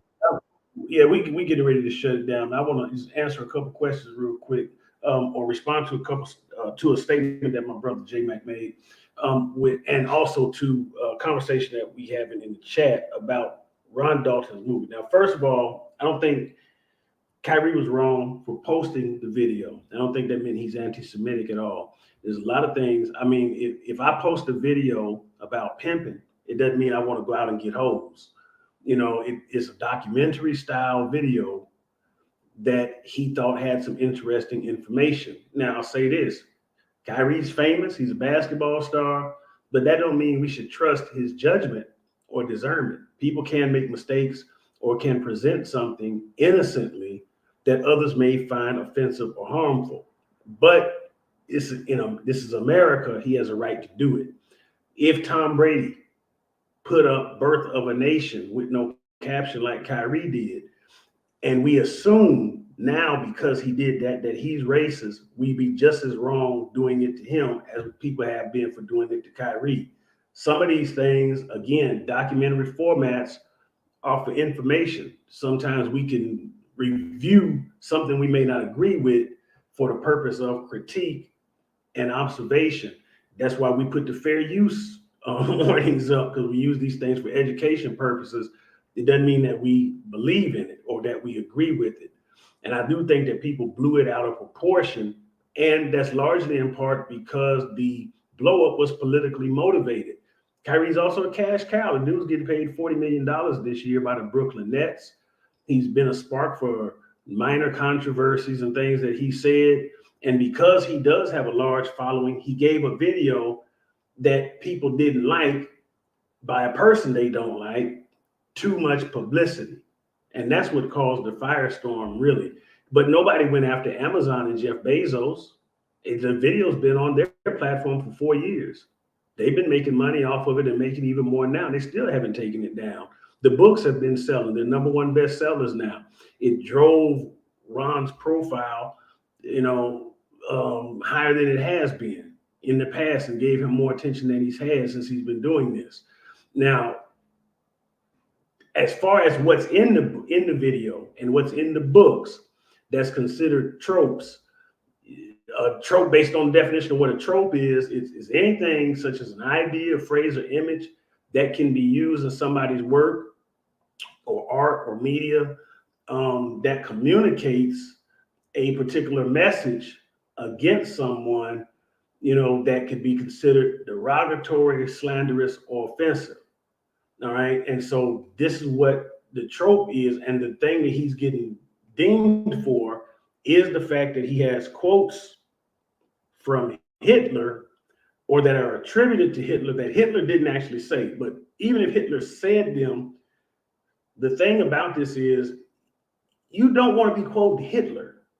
You see what I'm saying? To try to make a historical argument. Hitler's not an expert on anything except murder. That's all he was known for. So that's in doing that and then trying to justify your information, that's a mistake that you can't afford to make. But the quotes that he makes in the book, which are also in the movie, he didn't vet them. And so you can be called on the carpet for doing things like that. And then the other thing too is anytime, again, as we talked about in the beginning of this video, you make claims of who you are. And in doing that, you make claims against other people as not being who they say they are, calling them the fake this and all of these other types of things. Now that becomes the trope. The anti-Semitism aspect of it is based on the IHRA's definition of anti-Semitism. You can't go to the dictionary, look up Semitic, and then look up anti-Semitic and think that's just how you define it. No, they got a whole organization behind this with a full page definition for what's considered anti-Semitism. And they got all kinds of countries that then signed on to embrace that because they use their political clout and power to back that. Now, this is predominantly an Ashkenazi Jewish creation. Okay. Hey, Black Catholic, how long has that organization existed? The ADL? Yeah, no, the IHRA. Man, that's a good question. I don't know off the top of my head, bro. I'd have to look it up. But one thing I did find interesting, and I found also hypocritical, was that that movie that Ron made has been out for 4 years, since 2018. They didn't decide to write, the ADL didn't write an article about it until this past November, until this month on the 3rd. So for 4 years, this movie been in circulation. They didn't give a doggone about it until Kyrie shared it. So it's opportunism there as well. There are Jewish people that have come to Kyrie's defense, and there are tons of them that do not support the ADL and don't trust the ADL because they are a group of secular Jews that use the anti-Semitism label to really hustle and shake people down and shut people up. And they, and they had to reject his $500,000 so that it wouldn't look like the money grab that it really was. But I'm sure they may try to get it back later or not. I can't say for sure. It's just my speculation. But what I'm saying is, if we don't have the freedom to express ourselves, by right, which is our lawful right in this country, and to share things that are publicly accessible, then we're going down a slippery slope. Because the next time it could be something that's far less harmless or offensive to anyone, but somebody just may have a bone to pick and say, I don't want to see that. Because you don't see groups coming to the defense, of Black people in America when they are constantly inundating us with slave movies and making money off of our historical trauma. And this is a regular occurrence. There's a slave movie seems like it come out every year for like the last 30 years, and so, or all of the other things that have been done. So there's a lot of inequity in this. It's politicized unnecessarily. And there's other things that's at work. Kyrie just being used as a pawn. And the dude ain't an Israelite. At least he don't claim that. The man is part of the Sioux Nation. He calls himself an omnis. And that's what some of our people have missed. And, and then IUIC took advantage of the opportunity to heighten their profile by making a big show of it, and things of this sort. Bishop Nathaniel, I saw him on he was being interviewed on Comedy Hype and all this other kind of stuff. So everybody getting mileage out of Kyrie, and don't nobody care about Kyrie's soul at all. Nobody from the Jewish community went to Kyrie and said, hey, we saw you put this video on. We don't agree with it, but let us give you better information and teach you about the history of the Jewish people and about the faith. Nobody did that. Nobody made an evangelistic endeavor for him. They just made a news story, a headline, and money off of him. And even in our own community, folks who don't even like Ron Dalton decided to jump on the Ron Dalton gravy train and started having secret meetings and talking about, we got to all come together. No, they just wanted to come together and get in on that money. They wanted to come together and get in on that fame. They ain't been liking Ron for the last 4-5 years.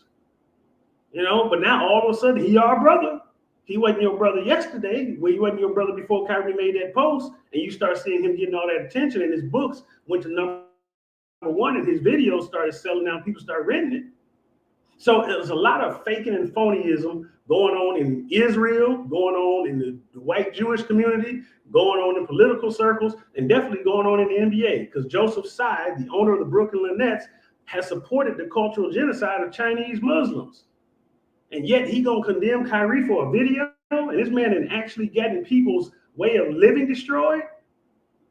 And so the hypocrisy is over the top. And just remember, if they're doing it to these people now, they can eventually do it to lesser known people like us later. So myself personally, I ain't mad at Kyrie for what he did. I think they just, went out to make a big show and tried him out, try to buck break him in front of the world. And this is the reality of the situation that we live in this society that we're in. And we just have to be careful, of that. Like I said, if he had a history of being racist and evil and bigoted, then I would say, yeah, Kyrie, he obviously believed bigotry or believed this, that, and the other, but he doesn't. And so I don't want to make it more than that, because I wouldn't want to do that to anybody I know. Hey, brother, if I could respond, respond to that. I agree with everything you said, and I also think that Kyrie, my opinion, I don't think he really watched that entire video before he shared it, because he probably would have been saw some things and been like, well, if I'm going to share this, I have to give a caveat, or I have to say something about things I agree with or don't agree with or whatever, you know. But I don't disagree with what you said about the NBA, about the ADL, and how this all got politicized. And as a matter of fact, I am of the belief that not only should Ron Dalton's video be available, I also think that Birth of a Nation should be available, so that we, because to me it's a part of history, so that we as black people and other people that care about black people can look at that and say, this is how America used to think, and you know, some people say they still think that way, but and these are the things that were going on, and they made a documentary of fully for propaganda, and so I think it should always be available, but it should be available to be critiqued, properly critiqued, you know. And it's the same way I feel about how people mischaracterize CRT. I know we've had that discussion, brother, but just throwing it out there that I'm definitely in agreement with what you said.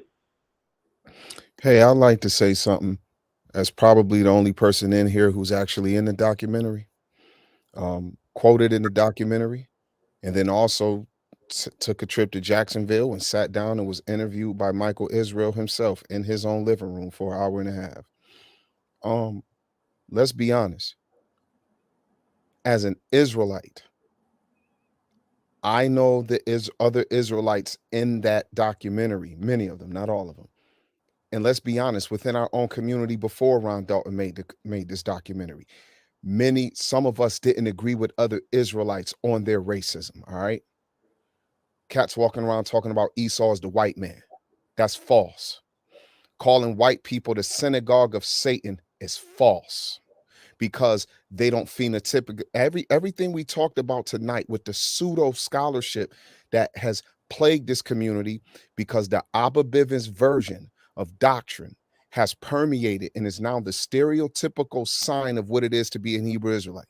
You tell somebody you a Hebrew, automatically there's a stereotype that you got to jump through before they can even get to know you, because there's now a stereotype attached to what you claim to believe. All right? That documentary was not an interview of Ron Dalton. Of course, Ron expressed himself. It was a book first. So Ron got to express his views, but that documentary, honestly, is various Israelites with their thoughts about what it means to be an Israelite, who the true Jews are, all of this stuff. And that's fine. There's some decent things in the documentary, but I'm in the documentary. And I'm telling you, I got an issue with some things in the documentary. So remember this, we're always late to the game. Stop being jealous of what another people group who are a people. And if cats want to say they're not the true Jews, then guess what? They're not under the curses like you would claim to be. And if that's the case, then all God is doing is continue to provoke you to jealousy. I think we look at other people too much. I don't give a damn what Jewish people get to do, how they stand up for themselves, the Anti-Defamation League, all of that. You know why I don't? Because we ain't have nothing to say about them before. What they consider anti-Semitic tropes, don't make it seem like it's something that if black people say something against Jews, they want to get on us. No, you do know that even that quote that's falsely attributed to Adolf Hitler, this is something that is used in Ku Klux Klan circles and in Nazi propaganda circles all through Europe way before we started paying attention to it. So just because some Hebrew somewhere shared a meme and you didn't know where it came from, and all of a sudden you want to take hold on it, well, just understand they were calling that statement anti-Semitic before any of us ever even heard the statement, because it's popular in groups who hate black people and Jews and sand niggers and all that. In those groups, that trope that is attributed to Hitler was called anti-Semitic by the ADL way before it had nothing to do with us. So just because now that statement pops up, so what I'm telling you is this: when that statement pops up among Nazi groups back in the 80s, and they were calling that statement anti-Semitic because it was justification for what happened to the Jews, as Adolf Hitler sat up in Europe and engulfed himself in Henry Ford's book about the Jews. Then what we got to understand is this has nothing to do with us. The only thing that we might feel has something to do with us is the fact that some black people don't like the backlash that Kyrie had gotten. And Kyrie could have made a statement and protected the business interests of the employer that he subcontract with. He decided to not do it, so we don't like how things fell out. Look, I'm gonna tell y'all this. Yes, we do. Protecting freedom. All the First Amendment says is that Congress will pass no law that infringes upon the right of the freedom of the citizens to the freedom of their speech. We have the right to our speech, and other people got the right to respond to our speech. An employer is not under the obligation to protect your First Amendment rights. They just have to treat you fairly according to the obligations of the job. So if Kyrie feels some way, Kyrie can go to court about it. What I'm saying to you all is that statement alone, when I see Hebrew Israelites use the statement, if Jewish people pop up and say, yo, that's an anti-Semitic trope, it's new to you, but the statement has existed for a few decades, and they called it anti-Semitic when it was white people using it, all right? And the last thing I'll say is this. In the documentary, and even in the book, you can't sit up and say the white Jew is the devil Esau. That's going to be considered anti-Semitic. And if y'all don't see that, then I think y'all need to wake up and stop and don't jump into defending Hebrews to Negroes overall. Just say Hebrews to Negroes got the right to be out there. And you know why Jeff Bezos ain't gonna take that off Amazon? Because if he do that, he gonna have to take off the Nazi documentaries, the pro-KKK documentaries. On his platform, the freedom of speech is there. There are way worse. The Hebrews to Negroes ain't even almost bad. But the other documentaries that people aren't putting their hands in the fists in the air about right now is because it's not about everything being paid attention to. It's about the thing that the news cycle has caught on to in the moment. And so just remember, you can't, if you're going to have a documentary, if you're going to post a documentary, Kyrie Irving, and when people go check out the documentary, the reason why the ADL just wrote an article about it, because they probably never heard of a thing like that. But once they go and take a look at it and they find this statement that these people who claim to be Jews are not the real Jews, and that they are who Jesus calls in Revelation 2:9 the synagogue of Satan, just be ready for the backlash. That's all I'm saying to y'all. And if y'all don't think them people would think that's anti-Semitic, then I think that you need to rethink how you're thinking, because I've been in this so-called Israelite thing for 26 years. And I'm telling you that back as early as 2007, 2008, me and my brothers was arguing with bros out of New York about that false doctrine. But it's just been in-house. But now that we're becoming more of a name, and so-called Hebrew Israelite is starting to become more, it's going to make its rounds more. Some of y'all, guess what? Y'all going to start to have to answer for what Hebrew Israelites believe, and watch how you have to dance and let them know why they should differentiate you from others, because even you yourself know that some things some others say are purely racist, man. I ain't got no problem with what Ron Dalton did. I don't agree with everything in the documentary, but I was in it and knew when I walked in it, I just wanted my opinion as a Hebrew Israelite to be among the other opinions of those who gonna get on film and claim that they represent the truth for this community. That's all I got to say. Whoa, Zadok, dang, man. Yeah.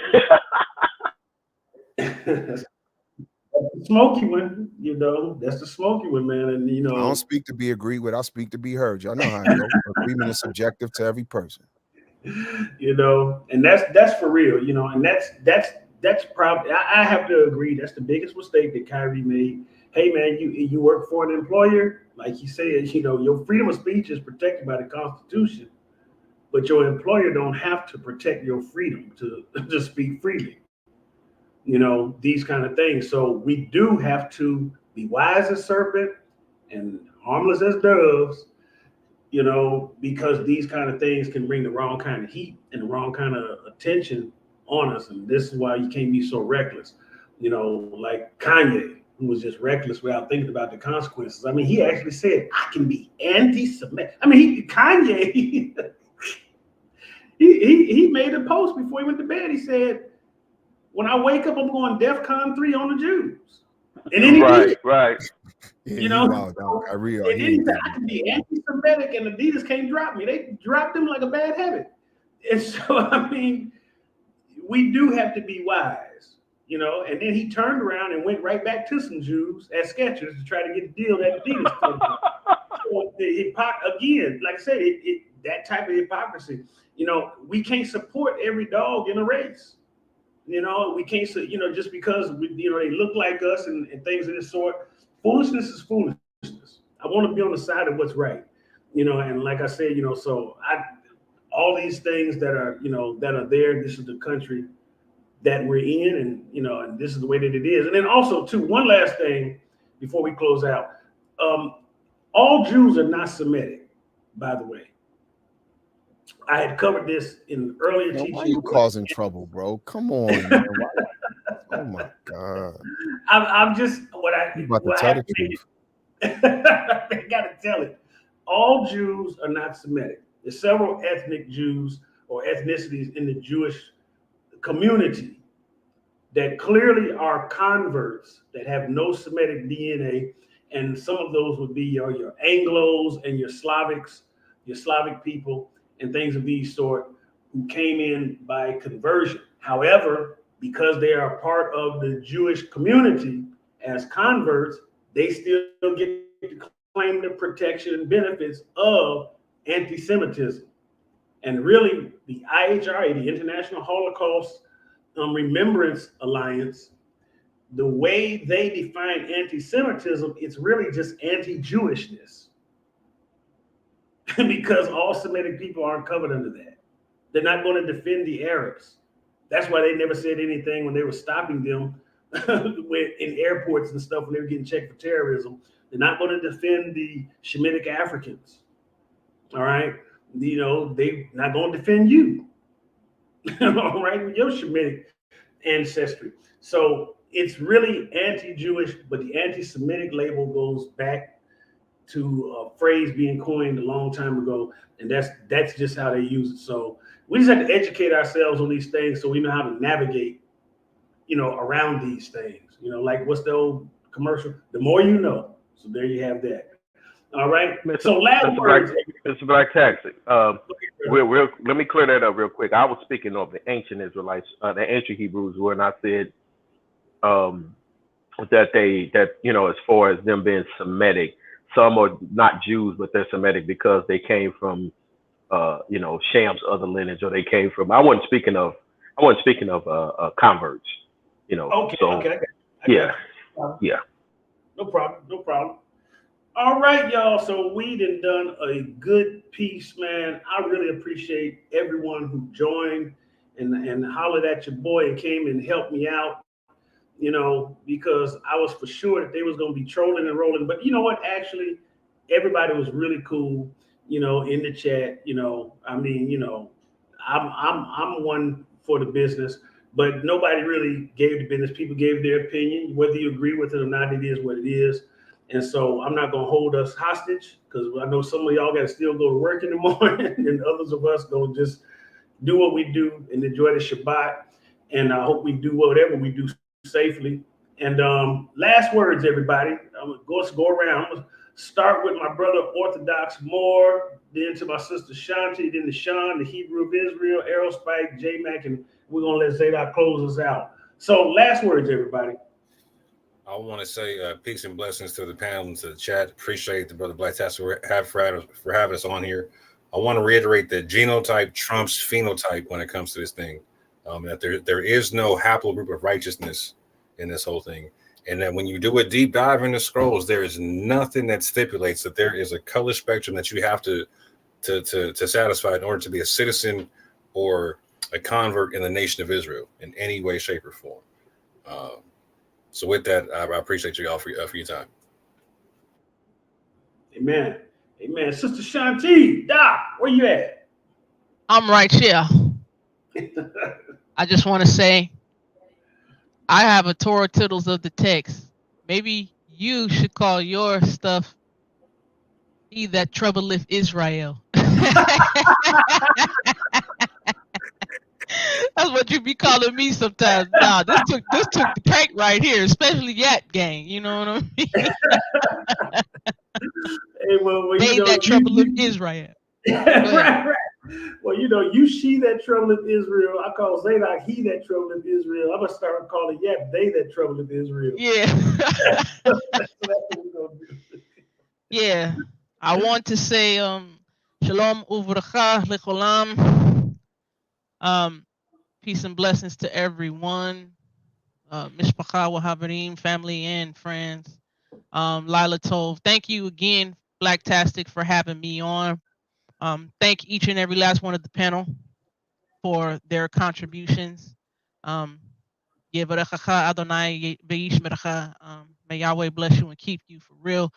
And may you stand fast in your walk and in your studies, so Amen. that this information can be continued to be given out in love, and the people can be edified who really are trying to be in this walk for the reasons the Most High Yod-Heh Wah-Heh has put us here on the earth to do.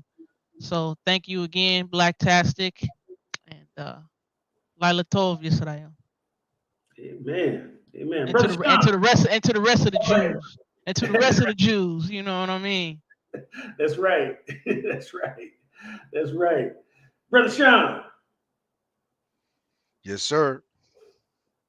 What's yappening? What's happening, brother? All right. I want to thank you, bro, for having us, Mr. Blacktastic. You know, for a little while now, people have been making it seem as though we're the pariah. The Yap Gang is the pariah of the Israelite community because of certain incidents that happen, and you know, some of this stuff that we putting on the table is cutting up even our own. So, but it's a tool that's needed. Thank you for allowing us to speak to your audience. We're gonna keep up what we're doing. We're gonna keep doing these deep dives and making sure to edify the people and help everybody continue to give a strong argument. You know, we just got to add to the arguments, um, you know, so that people don't just demarcate us on a whole and try to tell us you just sub-Saharan African. We've already pushed that back. You can't lock us. You can't landlock us to West Africa. You know, beyond 3 to 4,000 years ago. You can't. We already proved that we wasn't there. You know, we were in the Levant. So again, thank you again. And to everybody, I say shalom. Everybody on the panel, Bro Zadok, it was really good sitting here with you on the panel. Sister Shanti, you know, I don't know if you know this, but you know, I'm the one who put a bug in Blacktastic ear some time ago about you with the letters to Galatians. Oh, Back when y'all did hallelujah. that. All praise. Yeah, back when y'all did that. So I put a bug in his ear a long time ago. So I don't know if he remembers, but Yep. and then to see y'all here, you know, together, it's a blessing. So Zadok, Aerospike, you too, brother, and JT Mac, all right, and to my Yap brothers, Yap. All right. My brother Ivry, the Hebrew of Israel, man, one of my favorite resident. I call him a scholar. You know, the brother is matriculating through higher academia and on his way to do some great things. What you got to say, brother? Thank you for letting me on the show. Thank you for giving me the time to speak and to present information. And yeah, just hope everybody has a great rest of your Shabbat and is safe out there. Indeed, indeed. My brother Arrow Spike. Shabbat Shalom, family. Mishpacha, I appreciate everybody who was on here. Thank you, Yak Gang, for bringing the science and dropping that dropping information on the people so we can be better informed. Orthodox More, again, thank you for your insight. And of course, your brother, Young Timney, and again, Sister Sis, thank you so much for bringing your knowledge to all of this. Like I said, and this sister is the one who actually inspired me to actually get back to my studying ancient languages. So I appreciate her especially. My brother JT Mack, man, my musician friend. Hey, it's all love. Hopefully we can talk again soon. All right. My brother JT Mack, man, what you got to say, my brother? Hey man, anybody that's a musician, man, you know we already kindred peoples because we musicians think differently anyway. Uh, and I've been told this since I was a child, so no child get on me about that. But Yes, sir. but thanks for having me on, brother. It was good to, like I said, I shared this link with a lot of folk because a lot of people were all of a sudden interested since Kyrie popped off, and so I hope that they were able to listen, and I'm gonna make sure if they didn't, they're gonna get the playback.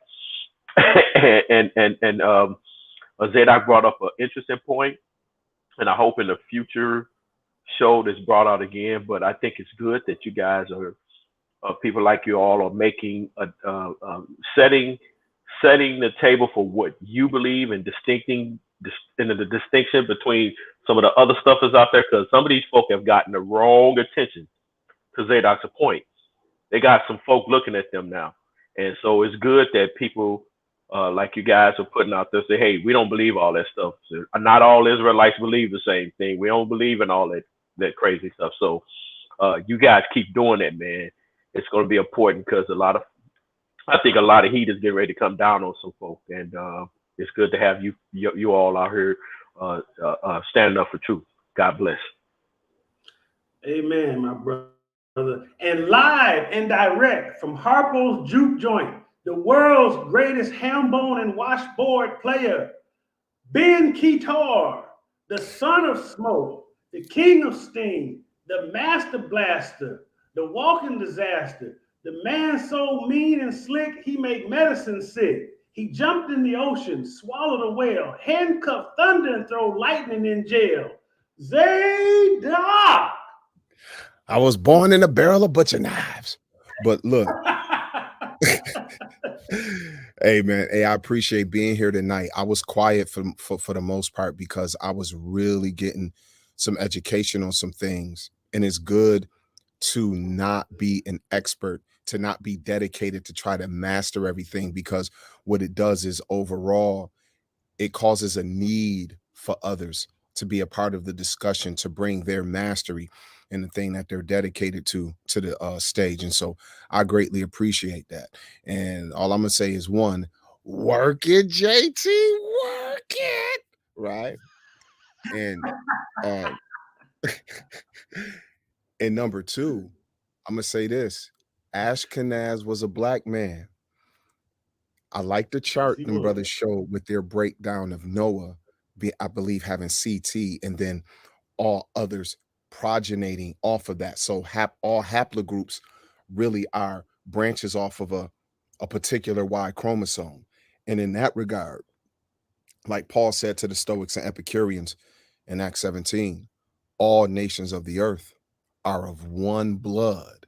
And so no matter what haplogroup people share, we come from a common ancestor. And on this side of the deluge, that common ancestor is Noah.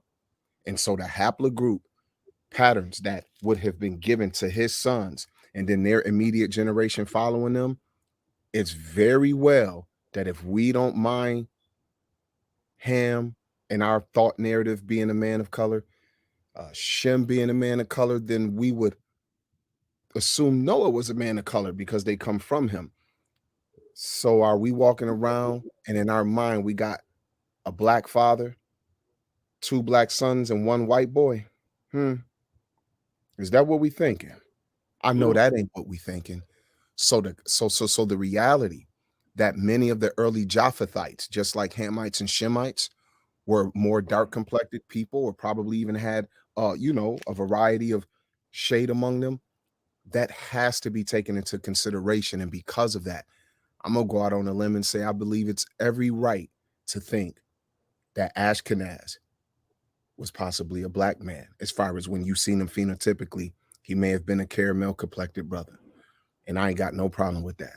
So, amen. This was a good build tonight. I'm going to hopefully get to listen to it on the replay at work one of these days this week. So I can just now like take it all in and listen back. And I appreciate it. And Yap, I really love what y'all brought to the table, man. And I'm going to be checking you guys out even more because I think it's more there to learn.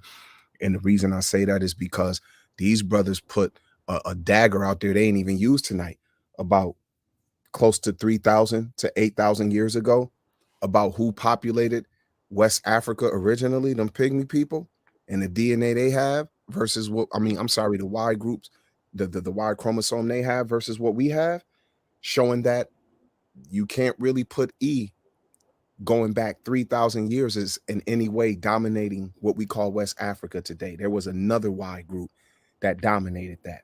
So it's got to be clear that our E haplogroup migrated there in time. The way they broke that down, I said, you know what? They a problem. They are that troubleth Israel, and they can't take it back. Yes, sir. All right there, wonderful people of the Most High. That has been it for tonight. And so we are going to end it by wishing you peace and blessings. I'm going to ask Sister Shanti to go ahead and get a priestly blessing, and we're going to go ahead and close it out. Oh, I'm so humbly honored to do it.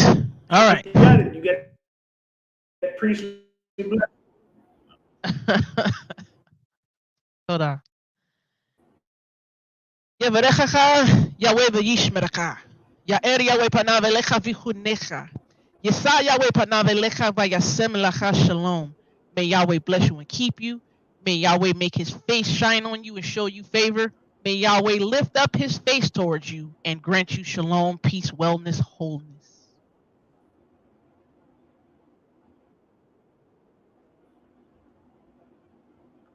Shalom, y'all, and we out. Yeah.